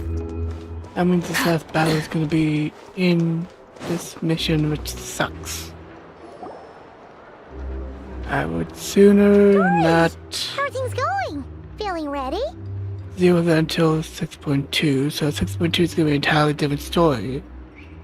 Unless Riri is not defeated. Oh, I was born ready. We only have 2 days. You think Lord Sangamabe would let an opportunity like this slip by? Don't forget, when something's in high demand, the people with the goods on hand get to charge the highest price of all. Even higher than the sellers taking advance orders. Ta-da! See? It's right here. What is that? Ah, it's so pretty. Did you make it? No idea, you were so skilled with your hands. No, I have a supplier. We go way back, so he made me a very attractive offer. Aha! No wonder you were talking about Lucky Charms at the meeting. You've been getting Kave to make them for you. That's not the full story. It actually started a while back as a project between me and the Dendro Archon. Oh, that's cool. Mage Alice once warned me that this world won't stay safe forever. There may come a day when everyone faces a great crisis. I passed this on to the Dendro Archon, and she secretly brought together a research team made up of Sumeru's top scholars to invent a technology that could keep people safe. I won't go into the details because it's all very complicated, but if you want to know more, you can ask the Dendro Archon about it sometime. Anyway, point being, it was the Dendro Archon who asked Kave to build this little contraption. As one of the top Kasharawar talents, he was the obvious choice. Took him long enough. He stressed over it for ages. Must have gone through at least a dozen designs before producing a final product. But that's Kave for you. Yep. Marak delivered it to me a couple of days ago, along with a letter from Kave. Could I ask why I'm sending this technology to you? What's your proposed use case? Has it been approved by the relevant authorities? So nosy. My fault for sending him the research permit to begin with. Surely Nahida must have told him you were involved in this project. He was probably just nervous because you're always so secretive about your business. Could be, could be. Anyway, I just replied, let's hope there never has to be a use case, because it would involve grave danger. Fair enough. But it sounds like he was just being cautious. He probably felt responsible as the one who made it. Or maybe he was asking as a favor for his housemate. He's done that before. Not sure why, though. His housemate doesn't seem to really care that much about this kind of stuff.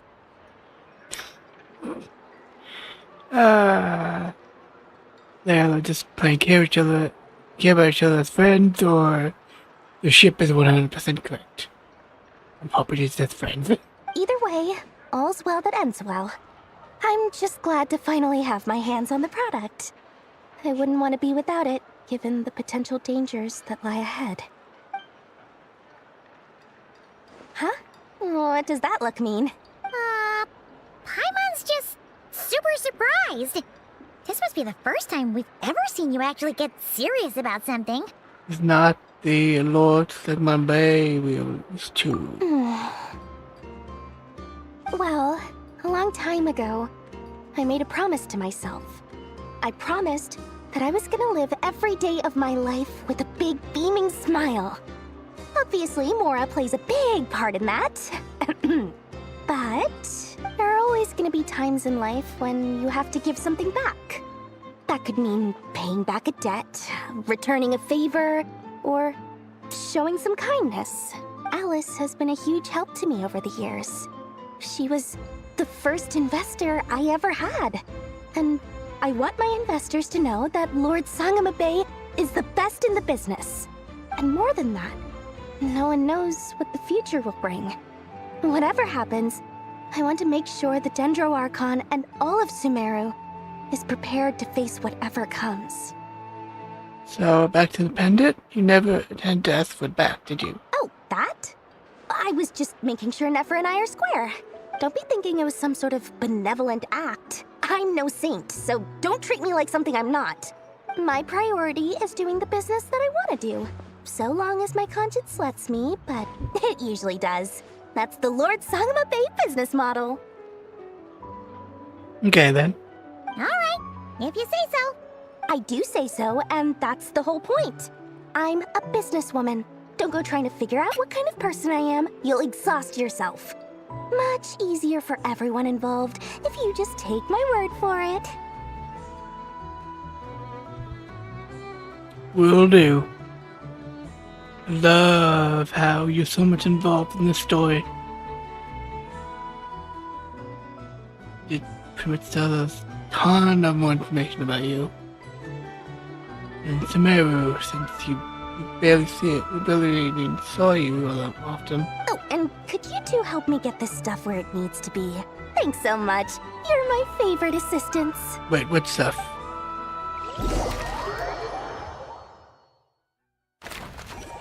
Oh. Okay. Before we continue, bathroom break.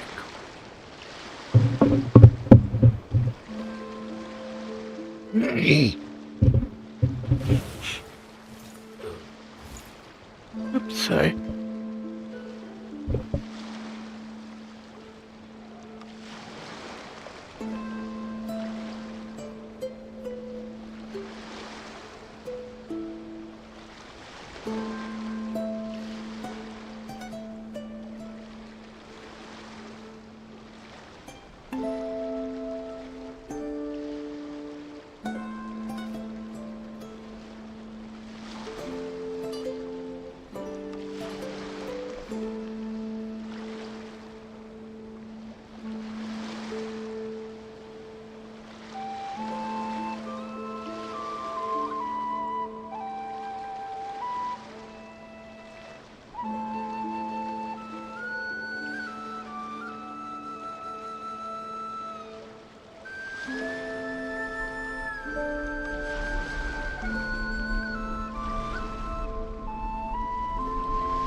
Instead of confining themselves to the heavens, God should broaden their horizons in the world below.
Okay, we're back.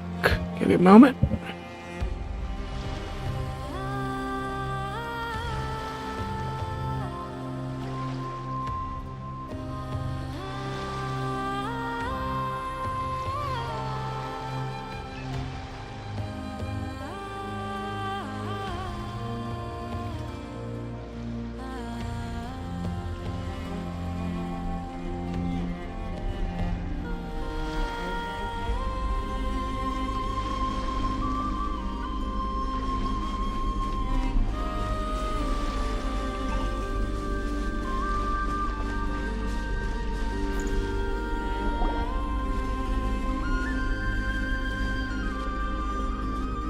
Traveler, Paimon.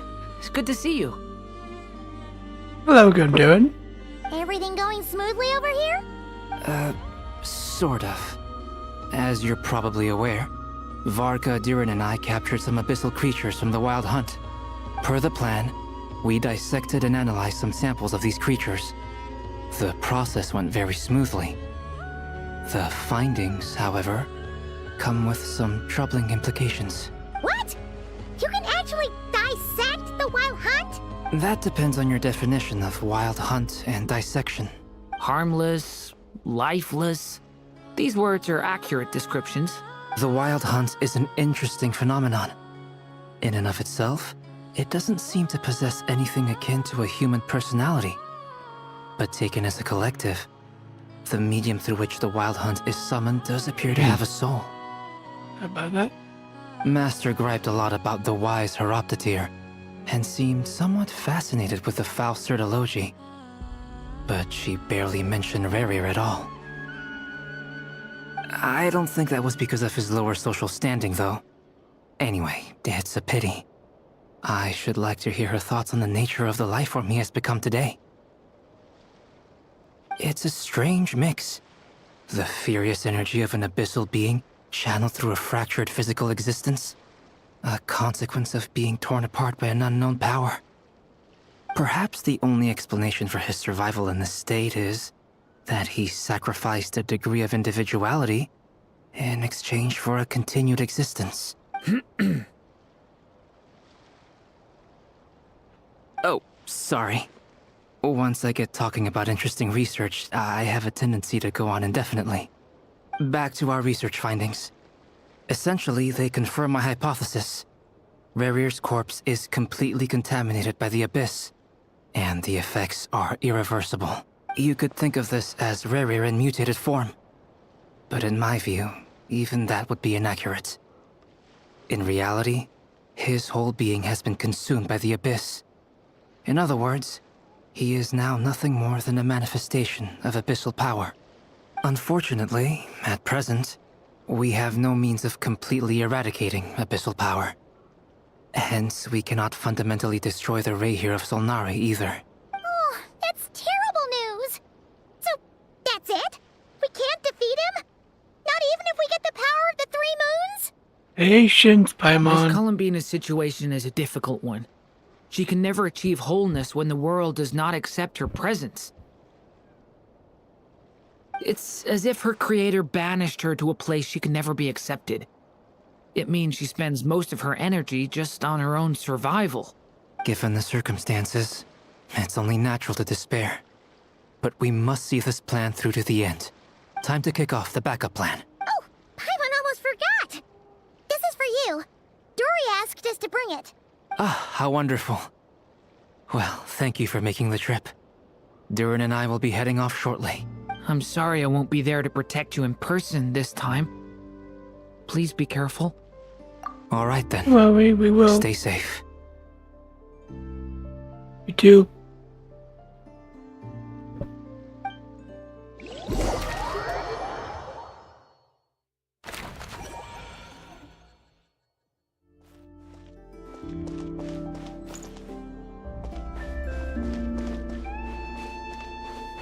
I have am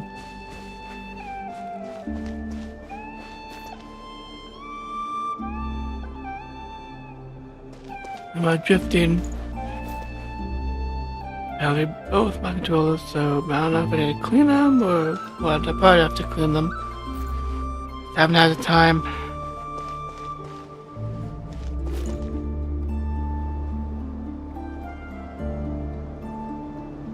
Miss Lauma, is everyone here?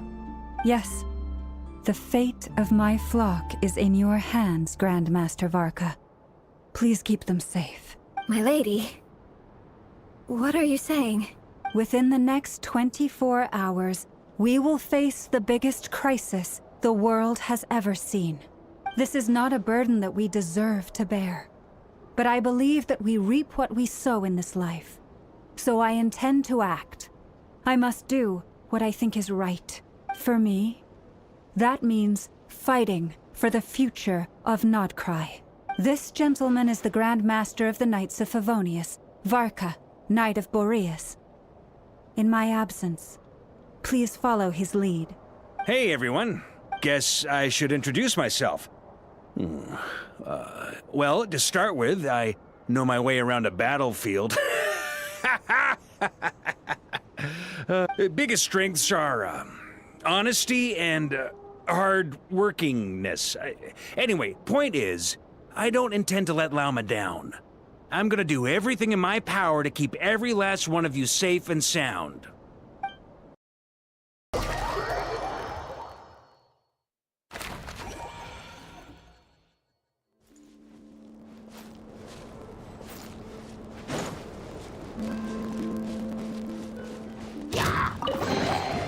The rewards of an adventure worth it.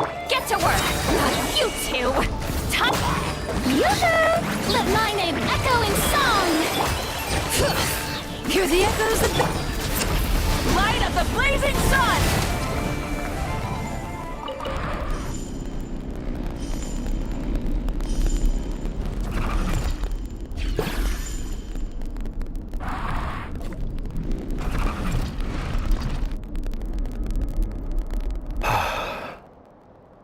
Something on your mind?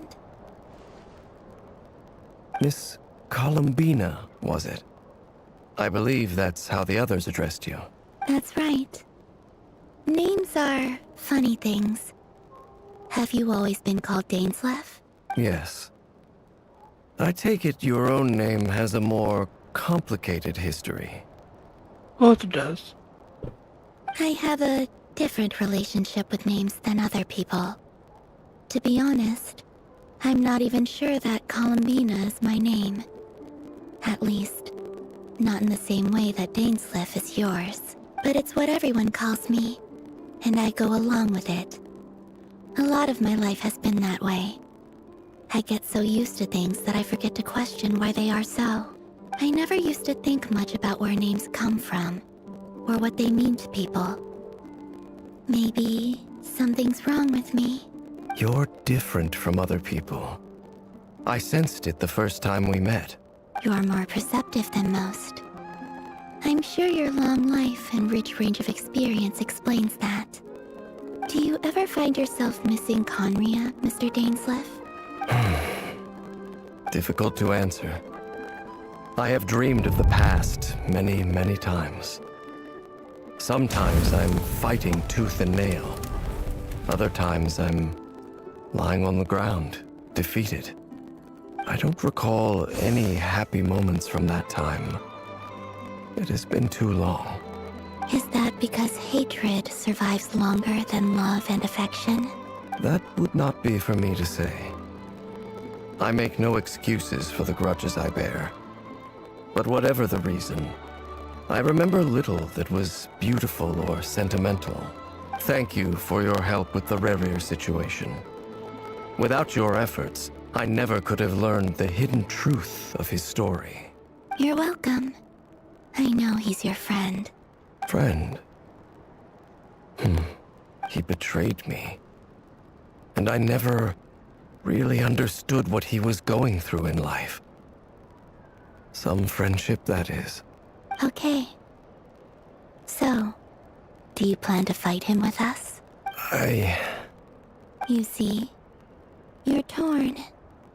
Now you know what really happened. You see the things he's done in a new light. I need some time.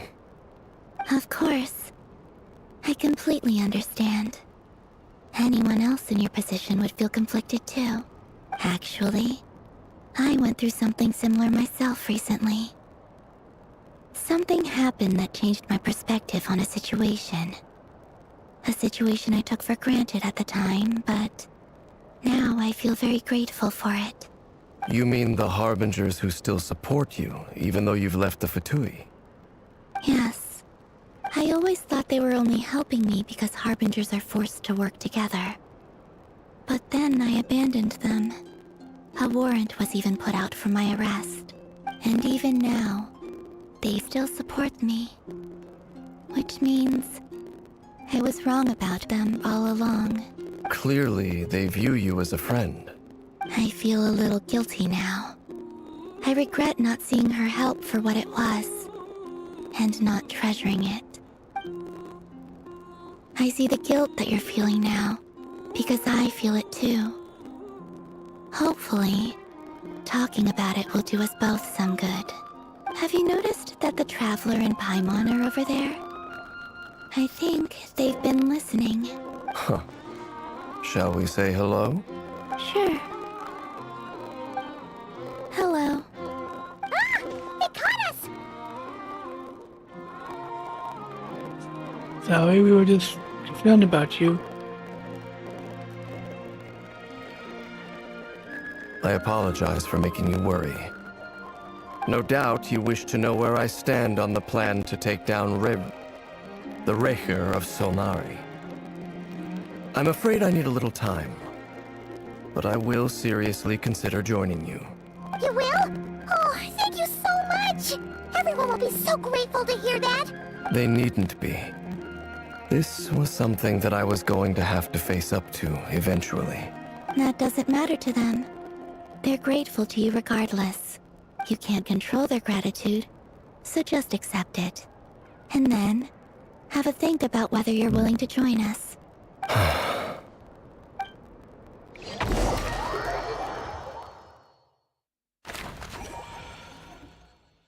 It's nearly showtime! Let's go rendezvous with the others. You know the place. Yep, we'll do, Paimon.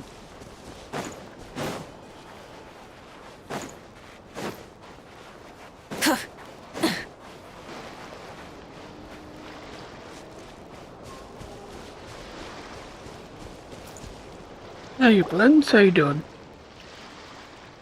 Ah, you're earlier than I expected. Why did you expect us? Hey, Blends! Been waiting here long? Not too long.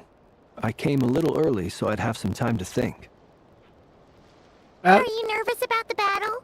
Quite the opposite. I'm reminiscing on my past battles. When I was awakened by the Ratniki, I had not touched a weapon in many years. I felt like the battlefield was not where I belonged. But after waging war against the Wild Hunt for so long, I came to realize something.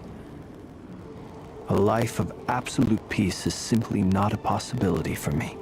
My restless flame indicates that somewhere inside of me, there is a deep yearning to root out the evil in this world. Oh, that doesn't sound like such a bad thing.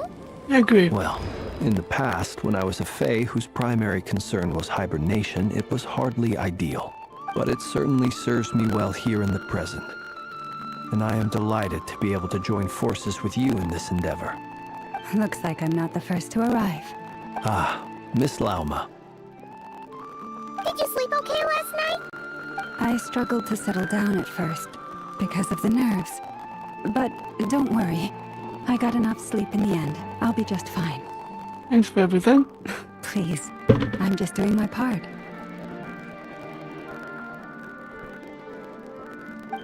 Never! Over here! The goods have been delivered and the backup plan is underway. Aino asked me to relay a message. She said Anefa will be on high alert and keep a close watch over all secondary districts where defense is required, providing support as necessary. Meanwhile, Aino herself will provide range support to us directly, using her latest invention. Excellent. My thanks to all involved. The chest set's looking a little unstable. It won't hold him much longer. We should be prepared to engage at a moment's notice. No sense sitting around waiting. Let's make the first move while we still have the option. I agree. Paimon, find a safe hiding place. Got it! Be careful, Traveler! I will.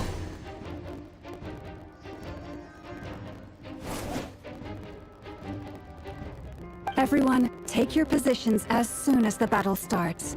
Every ounce of strength we have in our bones, let us bring to this fight. Ready? Let's go. I've seen all your futile ploys before. You have become the authors of your own demise. I wouldn't be so sure about that. I'm so You terrified. are merely a So moment of terrified. sport before I tear down the moon.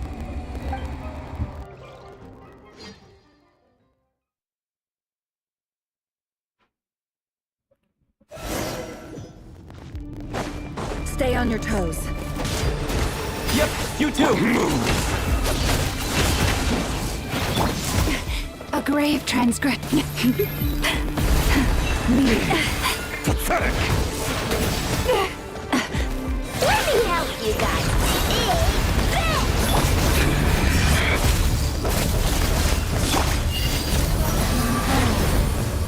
You poor lost lamb.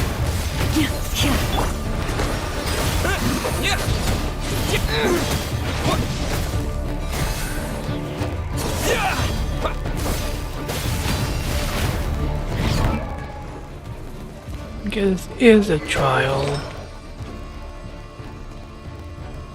Traveler. Weird. The moonlight. Can't hide the truth. No more lies. Seek within. Awesome. Forest, protect us. Observe. The moonlight betrays Water jet! With one heart, we pray. It all adds up. Can't hide the truth. Leave this. It's all futile. Go!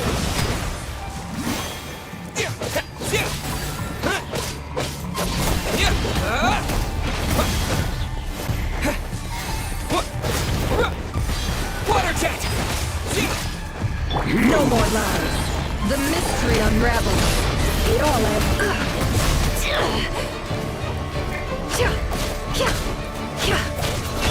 Go! Bombs away!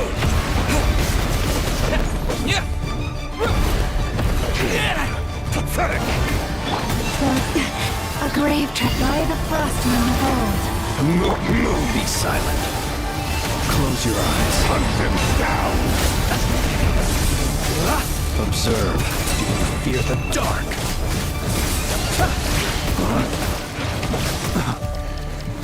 Can't hide the truth. No more lies. It began with the moon, and so shall it end. The moon will protect you.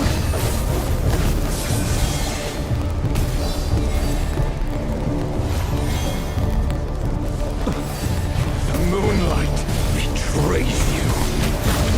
Close your eyes. Steady now. Be silent.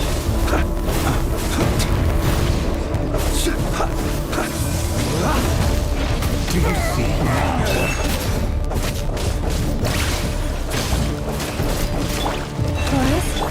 From here, when will it be as you foretold?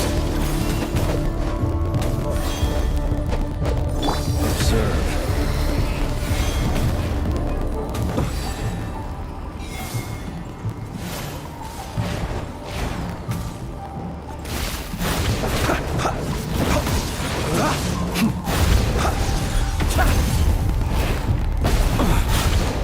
You'll sorely regret that. Spirit is not welcome here. Be silent. Leave this place with one heart. No more lies. The deception ends. Go! Wipe out!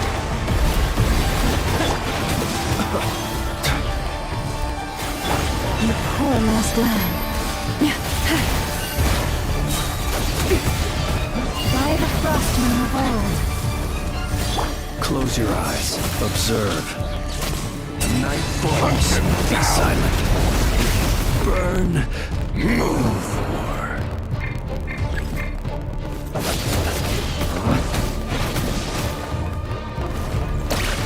The moonlight is all futile.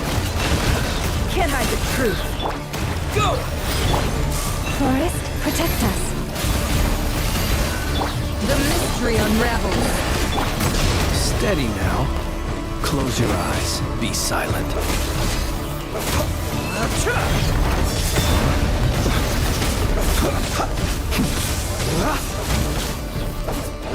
It all adds up.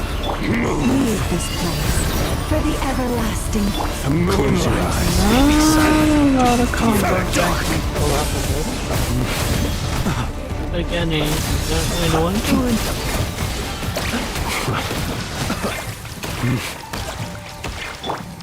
Water jet! Bombs away! Yeah! Can't hide the truth. Futile! The deception ends here. No more lies. Forest, protect us.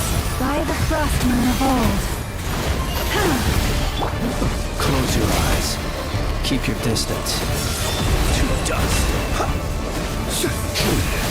Your little game of heroics is over. Move. Who wants to go first? The moonlight betrayed you. Now, get out of my sight! No! We've been separated! My grasp! You okay? Never! Where are the others? Stuck outside the barrier. I guess he really doesn't like us. I told you before, knowing too much is always a death sentence. And reborn. Be careful what you wish for.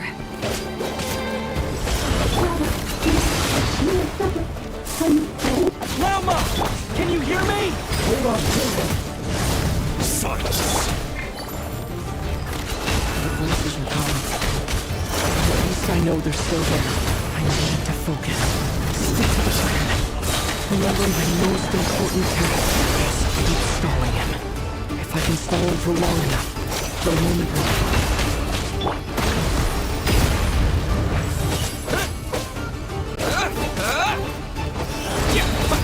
Bombs away!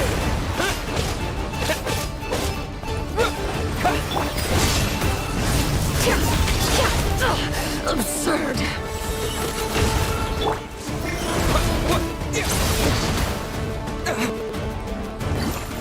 Your death is within my grasp. It all adds up.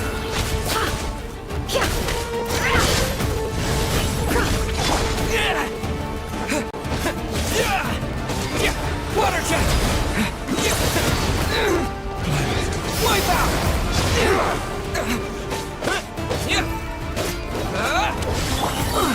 No more lies. The deception ends here. Can't hide the truth. Destroyed. Reborn. It all adds up.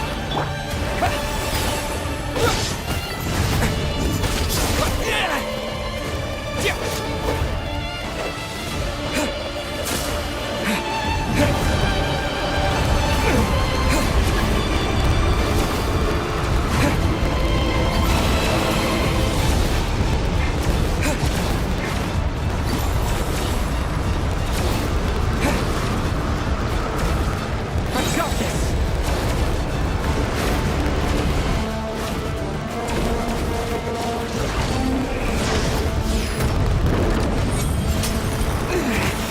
The shield's broken. I can't keep this up.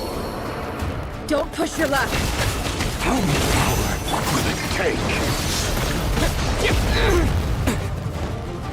Water jet!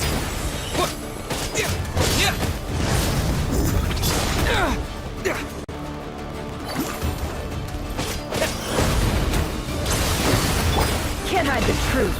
No more lies. Bombs away!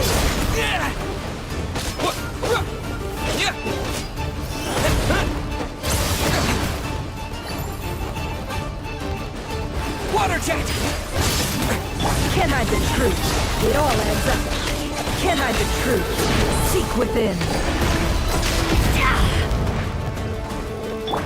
Go!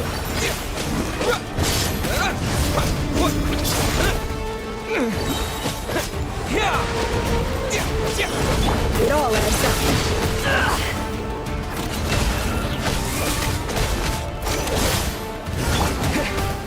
Destroyed. Reborn. Can't hide the truth. The deception ends here. No more lies. Go!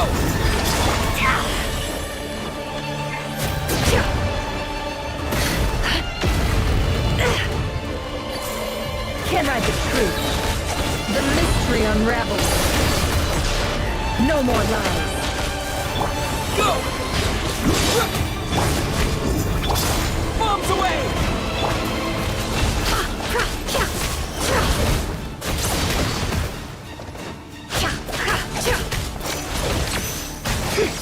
Can't hide the truth.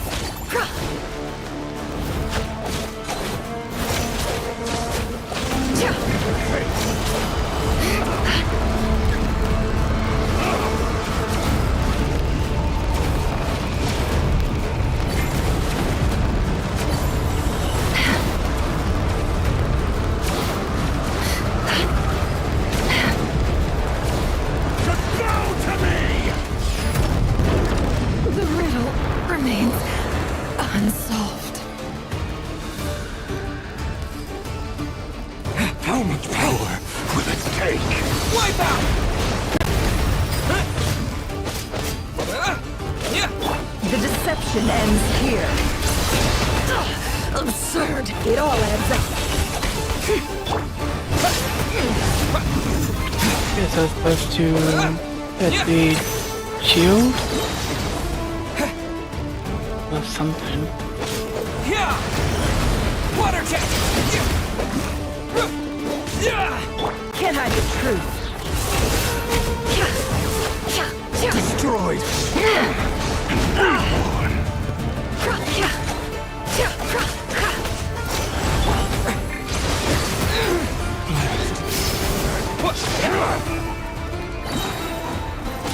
Wipe out! No more lies. Seek within. It all adds up.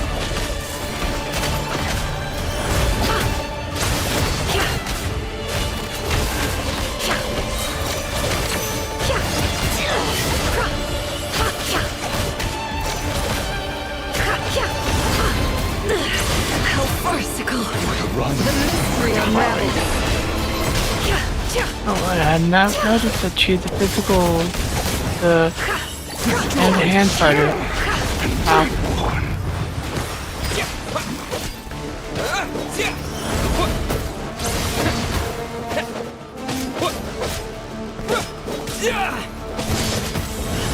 Water jet!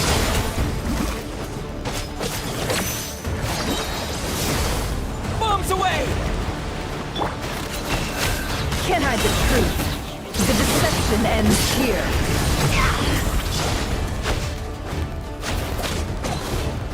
I'm getting horrible.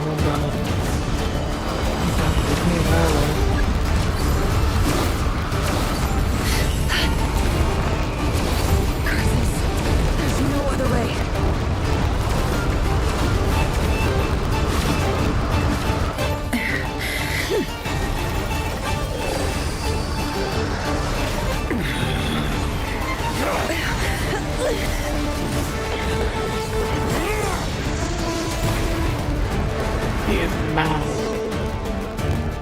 The only way to defeat Rarer is to borrow his own power.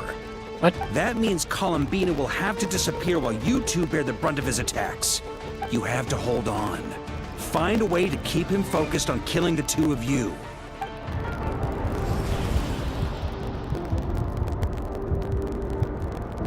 Never. Your eyes are bleeding. Soon you will be powerless to resist. And then, I will reduce you to dust. But that dust will plague your memories. Come on. Keep holding on. Any other tricks up your sleeve? Let's see them. As entertaining as they are, you've backed yourself into a corner. You don't fool me. I see your fear clear as day. I have to stoke his rage. Make him unleash everything. You fear what you could never defeat. You fear the thought of never being able to save your beloved. You cannot win the fight against fate, Rarir. Is that what you think? Well, now it's your turn to feel afraid! You fear the sound of your own name? Is it us you hate? Or is it what you've become?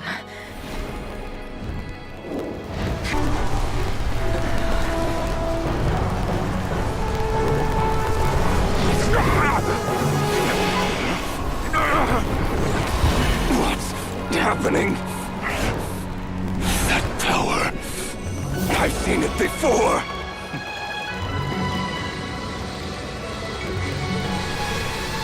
Oh, nice. His power is on another level. We'll need to use an alchemical array to convert his power into a usable form. Then quickly channel it into Columbina, rendering her powerful enough to compete with him. I can help.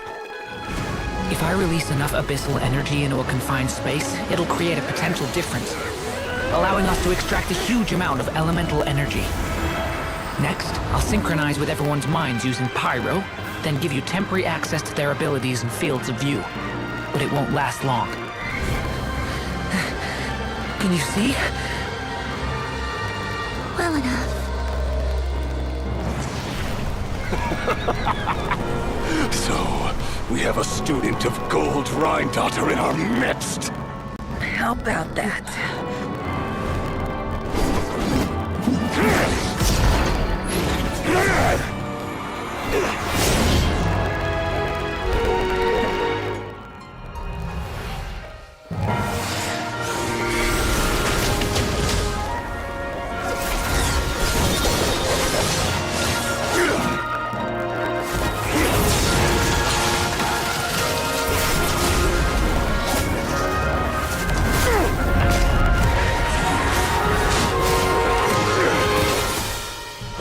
You use my own power against me? Just like how you stole Kuvaki. Look familiar?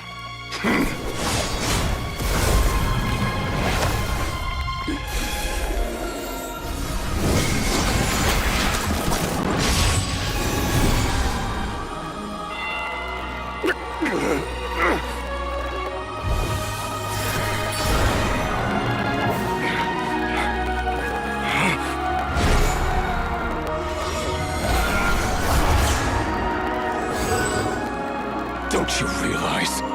You don't have the power to hold that gate open! I don't, but someone else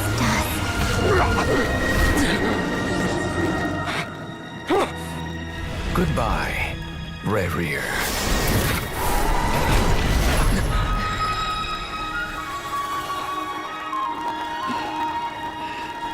We won.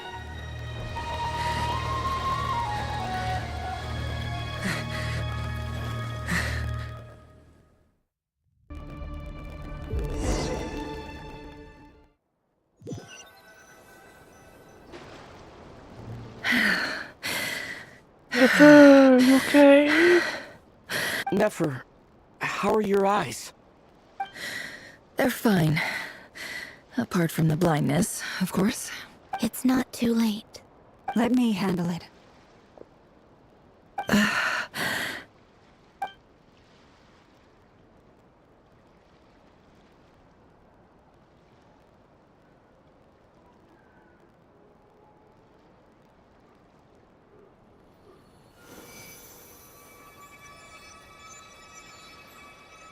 Miss Nefer, it's not like you to lose your composure. That was the most reckless thing I've ever seen you do. Reckless how? The situation was critical. Our lives were at stake. We had to do something. Even so. Okay. I guess you're right. Under the circumstances, it was a wise decision. You traded your eyes for an incredible victory. In business terms, I suppose that's a huge return on investment. I'd be hard-pressed to argue otherwise. Still, I don't like this outcome, and I don't want you to lose your sight for good. People suffer when they make sacrifices they shouldn't have to make, whether that means faith, strength, or in this case, your ability to even see. I had hoped you could win without sacrificing so much as a single hair on your head. Thank you. Really. All done. Don't try and open your eyes just yet. We'll see how you're doing in a couple of days. Until then, please follow your recovery plan to the letter. I'll send full details through Yehoda. For now, just get yourself home, relax, and rest. My dear friends, we have fought bravely and achieved a spectacular victory. A dark cloud has been lifted from the skies of Nodcry. All in this land will be grateful for what you have done. The moon will remember this day. Thank you both. Yoda shows up and helps Nefer get home, and you, of course, have Paimon to escort you back. Sight of Nefer navigating the road with her eyes closed is a new one for you. She proceeds cautiously, but as her silhouette disappears into the distance, you notice she seems smug. There's something I smug. want to let you know. Yep, what's up? What is it? When Durin connected everyone's minds so I could access their powers, I also felt everything they felt. And since Nefer's eyes were injured, my eyes are hurting now too. Hold on. Let me try. I only feel the pain. There's no actual damage. I just thought I should tell you. You're right. There's no damage. That's a relief. But I must say, I'm surprised to hear the Kuthar share something like this with me. In the past, you never used to open up about yourself. Things are a little different now from how they were. I'm learning to share how I truly feel with my friends. Friends? You have no idea how glad I am to hear that. Can't help but break into smiles of its friends. It's a warm and fuzzy feeling fills your chest. One by one, your fellow teammates report in to inform you that everything was under control. Along with insistence, you lie down, fall down the front line against the rear. Now you need rest.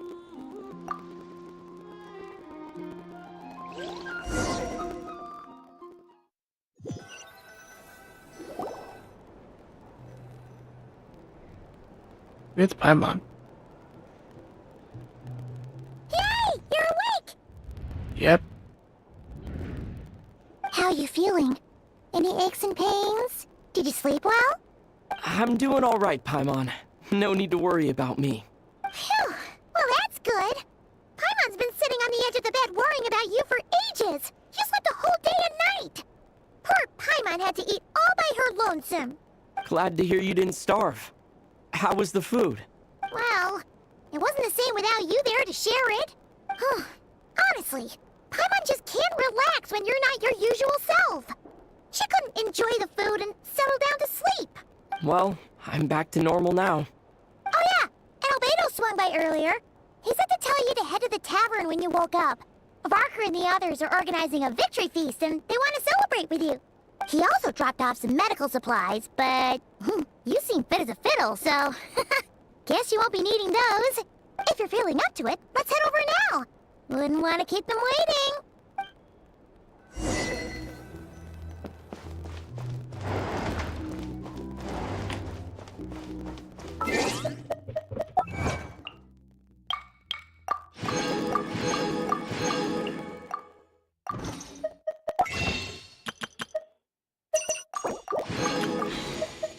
Okay, let's make one pool with her being guaranteed. Maybe we can get her. Nope.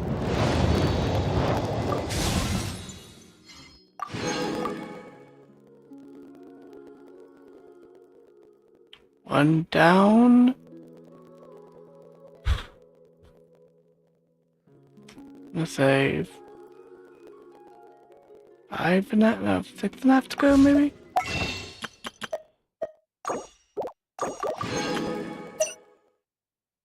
We're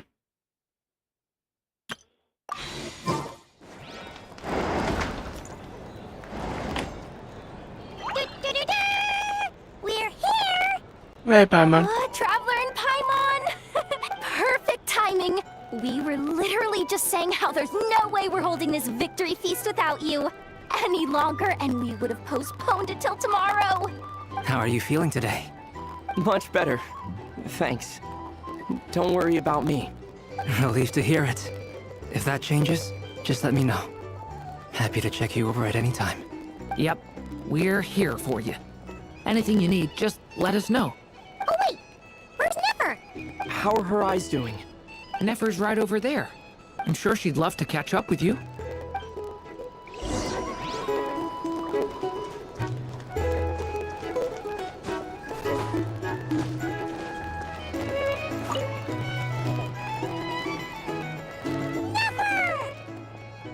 Traveler, Paimon, are you recovering well? It's better thanks to a good rest. You're looking well too. Turns out that moon chanter has some real talent after all.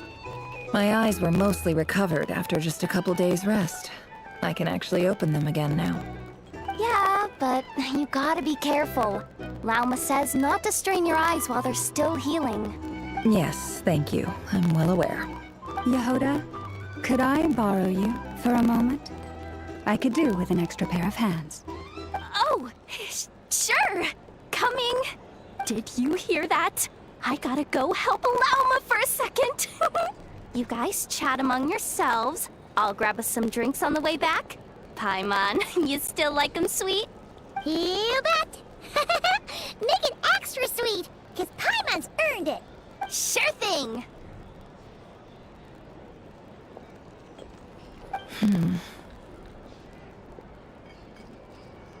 It's on your mind. The Raker of Solnari. Kind of a snake, don't you think? Well, a wolf in my mind. No, definitely a snake. A poisonous one who spewed his venomous hatred everywhere. Anyone who seeks revenge out of hatred for other people has become a snake. That's something my dad used to say. Guess he didn't like seeing people go down the path of vengeance. Perhaps. I'm sure it sounds like a very wise and open-hearted perspective to your ears. But me? I think hatred is a perfectly justifiable emotion. What else is left when everything you depended on in life gets stripped away? Something's gotta fuel that drive to keep on living. I look at your life, I see a lot of things that you depend on. If you're worried about me, you can nip that in the bud. I'm not someone who gets stuck in the past. It's just... I suddenly feel like I was wrong to call my father a liar. He was just a fool.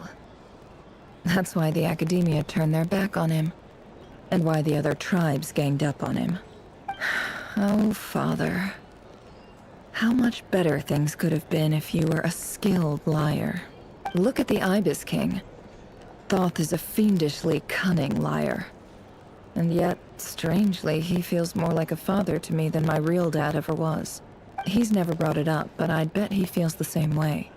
Why else would he give me the power to perceive the truth, while at the same time training me in the art of deception?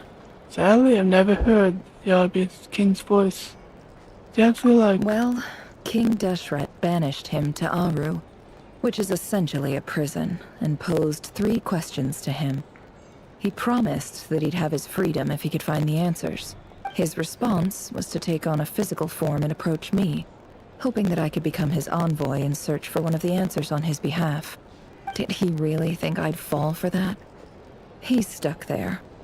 He can't make me return what he gave to me. I think he was nice enough to you. You have a sound like father and daughter. So that's enough for you to decide he's nice, is it? He's a prisoner, and he was scared. So he decided to perform some good deeds to win people's approval. He lives in fear because he's a deceiver. How is Rerir any different? You can't work as a spy your whole life and expect a happy ending. It's preposterous. Yet I can't say I don't understand it. Liars live in the darkness of their own making. But it's still human nature to want to go on living. They say that a liar's soul is the most worthless thing in the world. What do you think? I have to disagree. We lie for different reasons. And so I mean not on exactly evil. Sure, people lie for a bunch of reasons. Some even for their jobs, but you gotta do what you gotta do to survive. Whether it be Genshin Impact, or our world, or any world. Oh, really? Well, it takes a very kind person to find compassion even for liars. Thank if you. you ask me, the soul of a liar really is worth nothing. Because all they care about is themselves. Nothing wrong with For that, though. example, when something good falls into my lap, I don't go sharing the news around. Stops other people trying to steal it from me. The news? feeling some people over there may have overheard that. So be it. They have sharp ears. I can't keep anything from them. That your way of saying you warmed up to them now? Wow, is that what it looks like? What it looks like is starting to see us as your friends. Well, you all know my past now. And I can't simply eliminate everyone who knows too much. So I guess I just have to put up with you. For the foreseeable future, at least. Thank you. When you find yourself in a situation you can't control, the safest play is to keep calm and start monitoring everyone involved like a hawk. In the intelligence world, you need to have a sense of perspective and play your hand accordingly. If you understand what's at stake, please ensure my secret is safe with you. I trust you'll respect my wishes as a friend. But don't forget, I will also be watching you like a hawk. Sure, Nefer. Very good. Oh wait!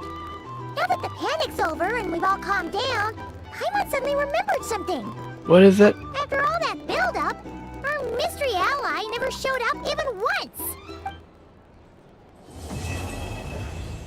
I have no idea who she's talking about. Wait, what? Huh? Am I imagining things?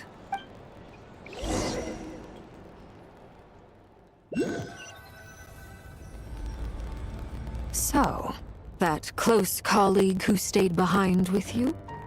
What's he been up to recently? Don't know, don't care. I get more normal human interaction from hanging out with Bosco too than him. Although, now you mention it, he hasn't bothered me in a while. I wonder if... If he's disappeared without a trace, it's the biggest gift he ever gave to the world. But I somehow doubt that's what's going on. He won't lie low forever. So we'd better stay on guard. Wait, who are they talking about?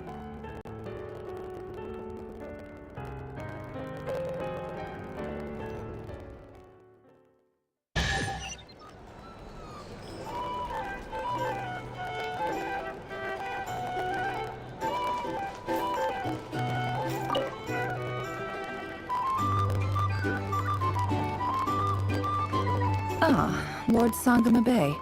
How lovely to see you. I must thank you for the device you provided. It was an enormous help. Would I be right in thinking that it was developed by the Academia? Why come and ask me when you clearly know already? I mostly came to thank you.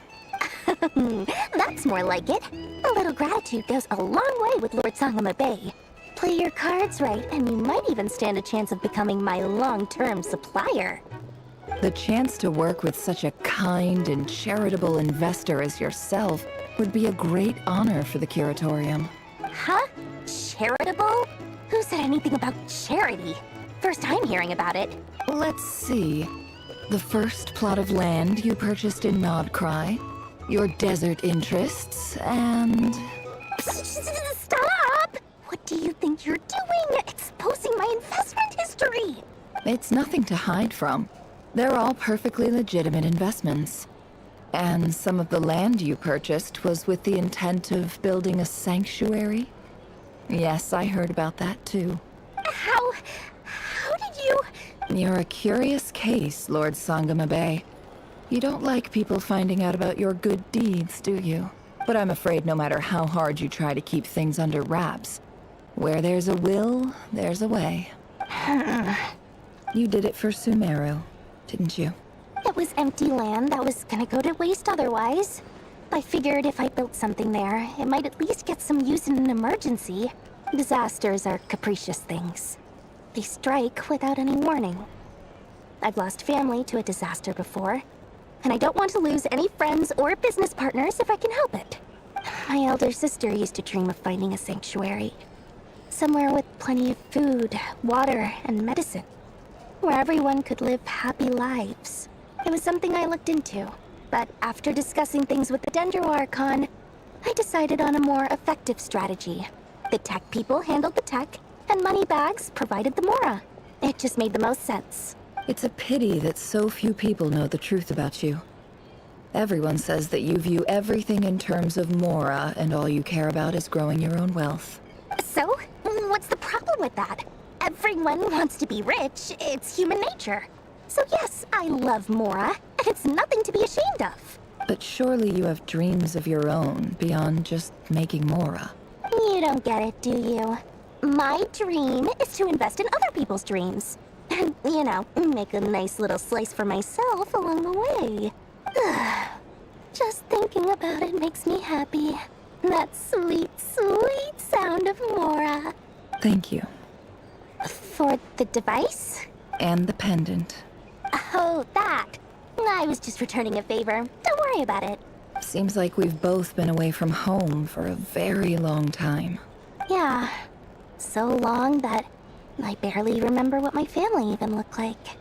That would be your mother, father, and sister? Yeah, though it's been years since my sister passed away. It's not like I want to forget them, obviously, but memory can be even more ruthless than the most calculating business person. Beyond a certain point, if something isn't helping you, it just gets rid of it. My sister can't help me now. Slowly but surely, her face is fading from my mind's eye.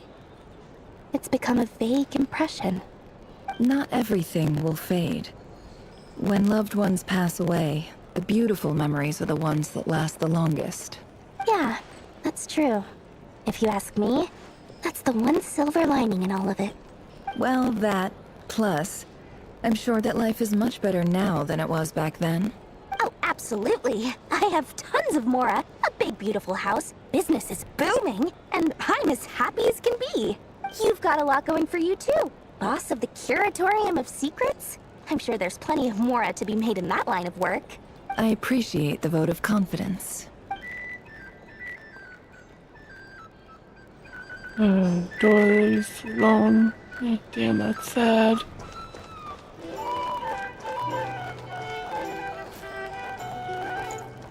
She was strictly saying that her only sister died. Hey, Volker. How have you been holding up?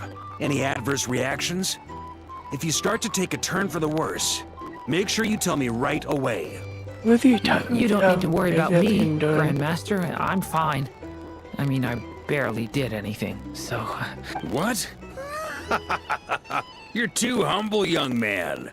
You played an indispensable role in the battle for Nodcry. We can't thank you enough for your support. Sometimes, when people praise you, it's because you deserve it. The best thing is to accept it calmly and with grace. It's important to learn how to respond to words of admiration. Let's do a quick demonstration. Albedo, that was an incredible feat of alchemy. The pressure was on, but you worked flawlessly at lightning speed to get the job done. Thank you. I can't take all the credit, though. Durin played a big part in forming the alchemical array. See? Did you catch that? A masterclass in how to take a compliment. Oh, okay. Yeah, I did work pretty hard to help prepare for the battle. No point denying that. Hey, you guys! It's a good work, everyone. You all outdid yourself. Hey, look who's bounced back. Looking good, traveler. Seems like you've recovered. You won't need to take any more medication. Can I get you a drink? Huh? You know how to order at a bar now? You've sure learned a lot recently. Handling a drinks order is ridiculously simple compared to alchemy. Don't worry, I'll blend into society yet. Paimon believes it. You're clearly a fast learner, just like your brother. To be totally honest, though, Paimon didn't quite follow all the details when you first explained the plan to us. Don't worry, that's completely understandable. Unless you're a student of alchemy, it's hard to grasp the principle and how the process works. To put it in the simplest terms, we saw how our enemy stole the power of Kuvaki. And that gave us the idea of stealing his power to turn it against him. When facing an enemy you have no hope of defeating, it's best not to engage them in battle. So, instead of looking for a way to overpower him, we decided to help Columbina get strong enough to at least stand up to him in a fight. For this to work, we had to analyze his modes of attack, confirm who his main target was, and make sure that he wouldn't go beyond the range of the alchemical array. For added security, we prepared a total of 4 arrays. But to mitigate the impact of the battle, We identified one location in particular as the ideal spot, which is where the confrontation took place. The alchemical array absorbed his abyssal power. Then Durin processed it to render it usable by Columbina. That power enabled her to do what would otherwise have been nigh on impossible. What surprised me was that Dainsleif actually agreed to join us. Given his history with Rerir, he had every right to sit this one out. But we're extremely grateful for the decision he made. Running from a friend in battle can't have been easy. It must have been a painful choice to make. But I'm sure that making a decision was far better for him than staying in limbo. Absolutely. He was torn between two paths, but in the end, he made his choice and stuck to it resolutely. He doesn't strike me as the sort of person who'd stay trapped in limbo for long. Anyway, however you cut it, everyone gave a stellar performance. And now, it's time to kick back and celebrate. Well done, Captain. Well done, Captain. Grandmaster. Oh. That's the only reason you're here? Yes. I've thought a lot about it. And I've realized that you, me, and Arlecchino should be friends. I think this is very important. So I felt I had to come and tell you. Well, this is a new one. I'm so moved. I can't even hold my teacup. If that's all, you can leave now. Do you not want to be friends with me? Or is it that you prefer being co-workers? What is this, Columbina? Are you deliberately testing my patience threshold? Right now, my politeness module is active. But if you say another word, I swear I'll shut it down. If your politeness module was active, wouldn't you say the word please at some point? Polonia, please see Lady Columbina to the door. Will you still invite me to your next tea party? What? Yes, I think you will. Bye-bye, dear Sandrone.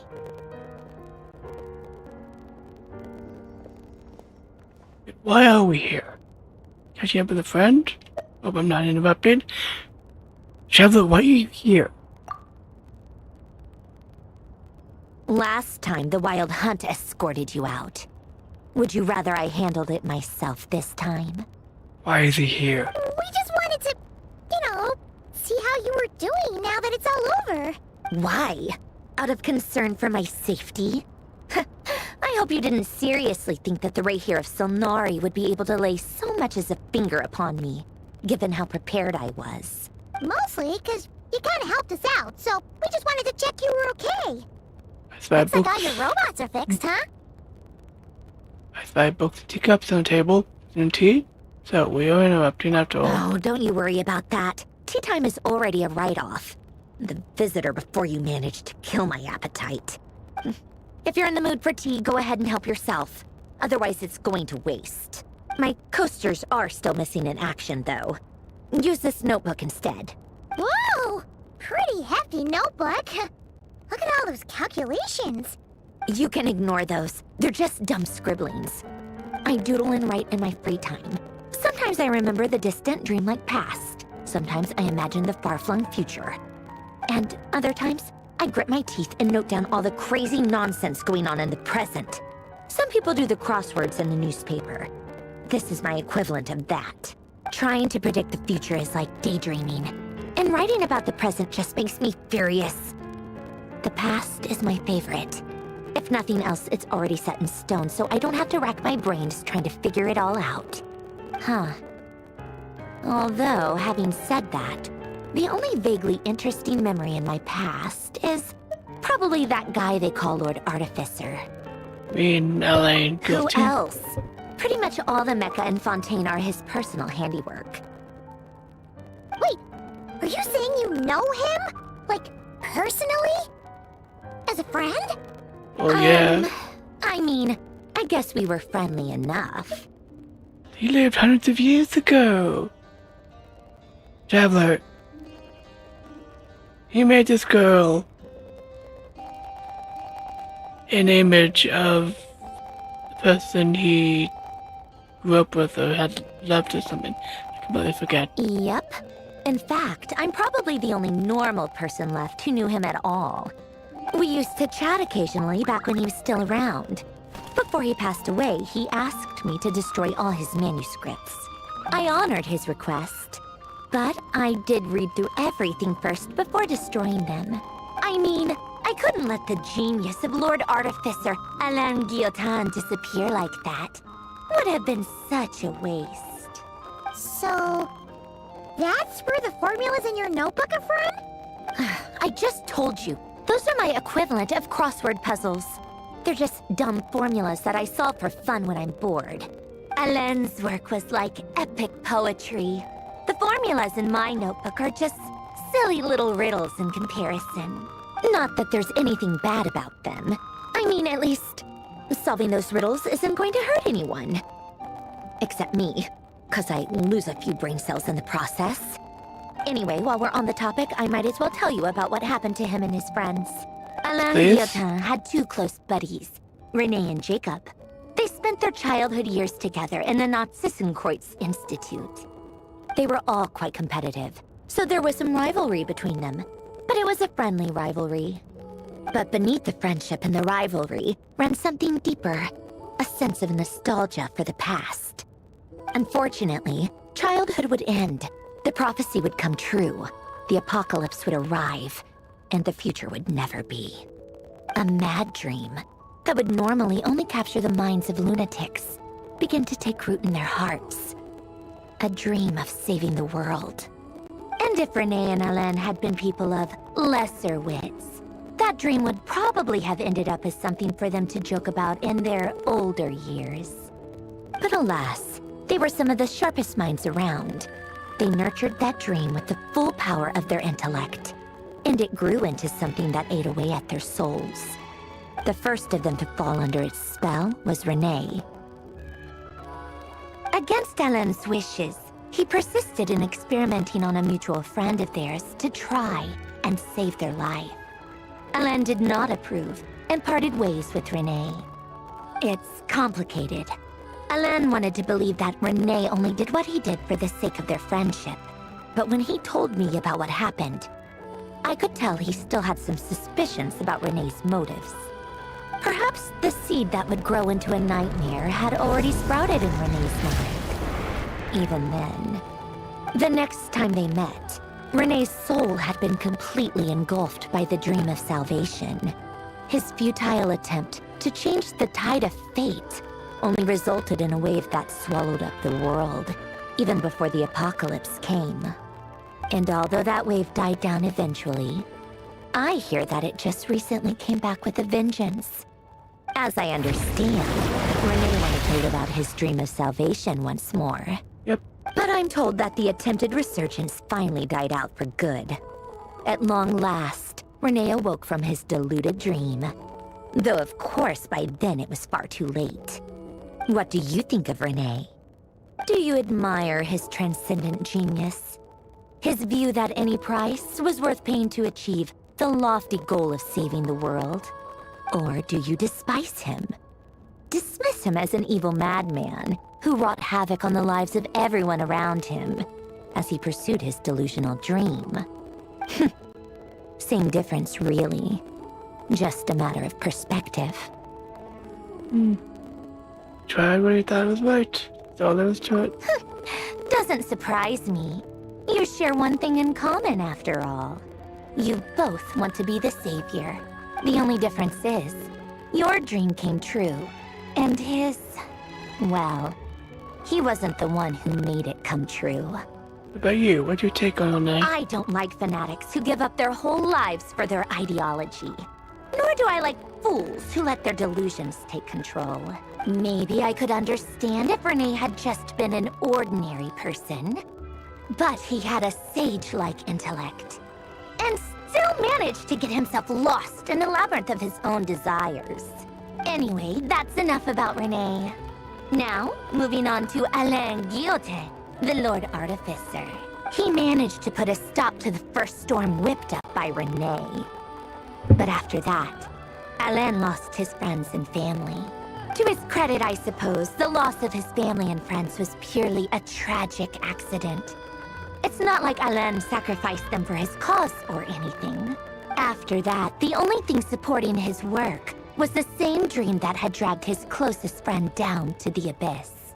But although the desire to save Fontaine drove him to found the Fontaine Research Institute, Alain continued to reject any form of transcendental knowledge or power. He was suspicious and fearful of it, having seen the way it had affected his closest friend. I think that formulas and machines derived solely from human intellect were the only thing that gave him a sense of spiritual comfort. Yet Alain's intellect was simply too great. It barely left him space to breathe in his lifetime. Once he realized that the end of his life was approaching, he finally accepted the truth. The Nazissenkreuz Institute needed someone, and a human being, to see its story through to the end. He quit working on his formulas, trading them in for the fairy tales that had played such a formative role in his childhood, but which he'd barely touched in his adult life. He told me that the director of the Nazissenkreuz Institute used to read those fairy tales to the children as bedtime stories. Apparently, they worked wonders at sending kids off to sleep. I think that all he wanted at that time in his life was to be able to sleep deeply without being plagued by depression. By that point, nothing else really mattered. At the very end, he laid down to rest in the ruins of the former Nazissenkreuz Institute orphanage, while the Fontaine Research Institute he had founded continued tirelessly with its work. Many years after that, tensions over competing dreams would once again cause a rift, this time between members of the Fontaine Research Institute. But the actions of those fools had nothing at all to do with Alain. And that is the story of two people from the Nazissenkreuz Institute who both wanted to save the world. One went all in on his fantasy of salvation without ever looking back, and ended up calmly sinking to the bottom of the deepest sea. The other sought desperately to burn bright in his life, even though he wasn't sure where he was going. I do sometimes wonder, why is it that people like them have such grand hopes of saving the world? Even the grandest tree starts as a tiny seed. So perhaps, for each of them, their mission to save the world began with a very simple desire: to save themselves. They were young children with friends and family who mattered to them, desires to explore the meaning of life, ambitions to have a successful career. They didn't want to see all of that taken away in one fell swoop.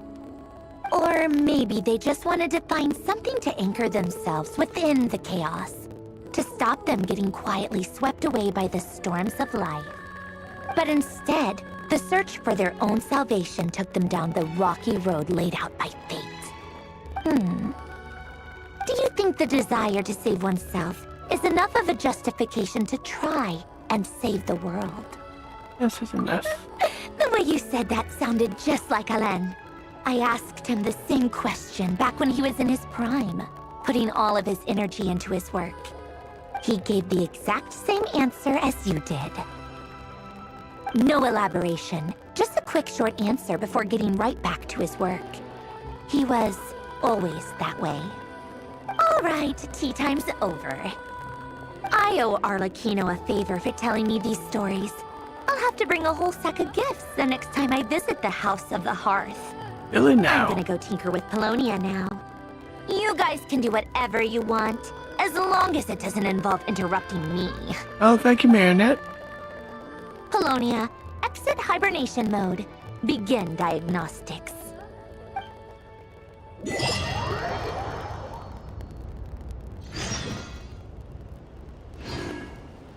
Wait, what? Okay. So that is finally it. Good.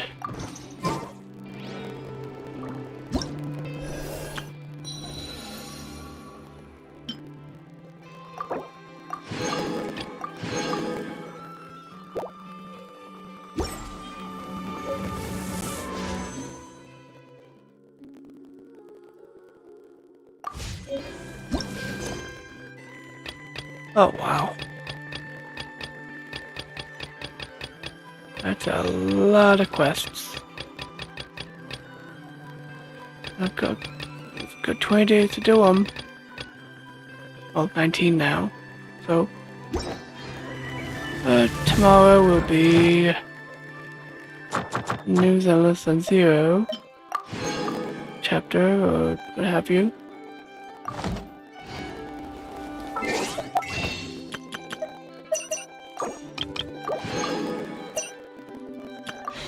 Then, 5 left, huh? Might get lucky. Then finishing up Pokemon. Let's see. Then we're back on Kinwart grind. We'll also be adding Pokemon Emerald. So, goodbye. Come on. We got look at the camera. Bye. Like, subscribe, comment your opinions, or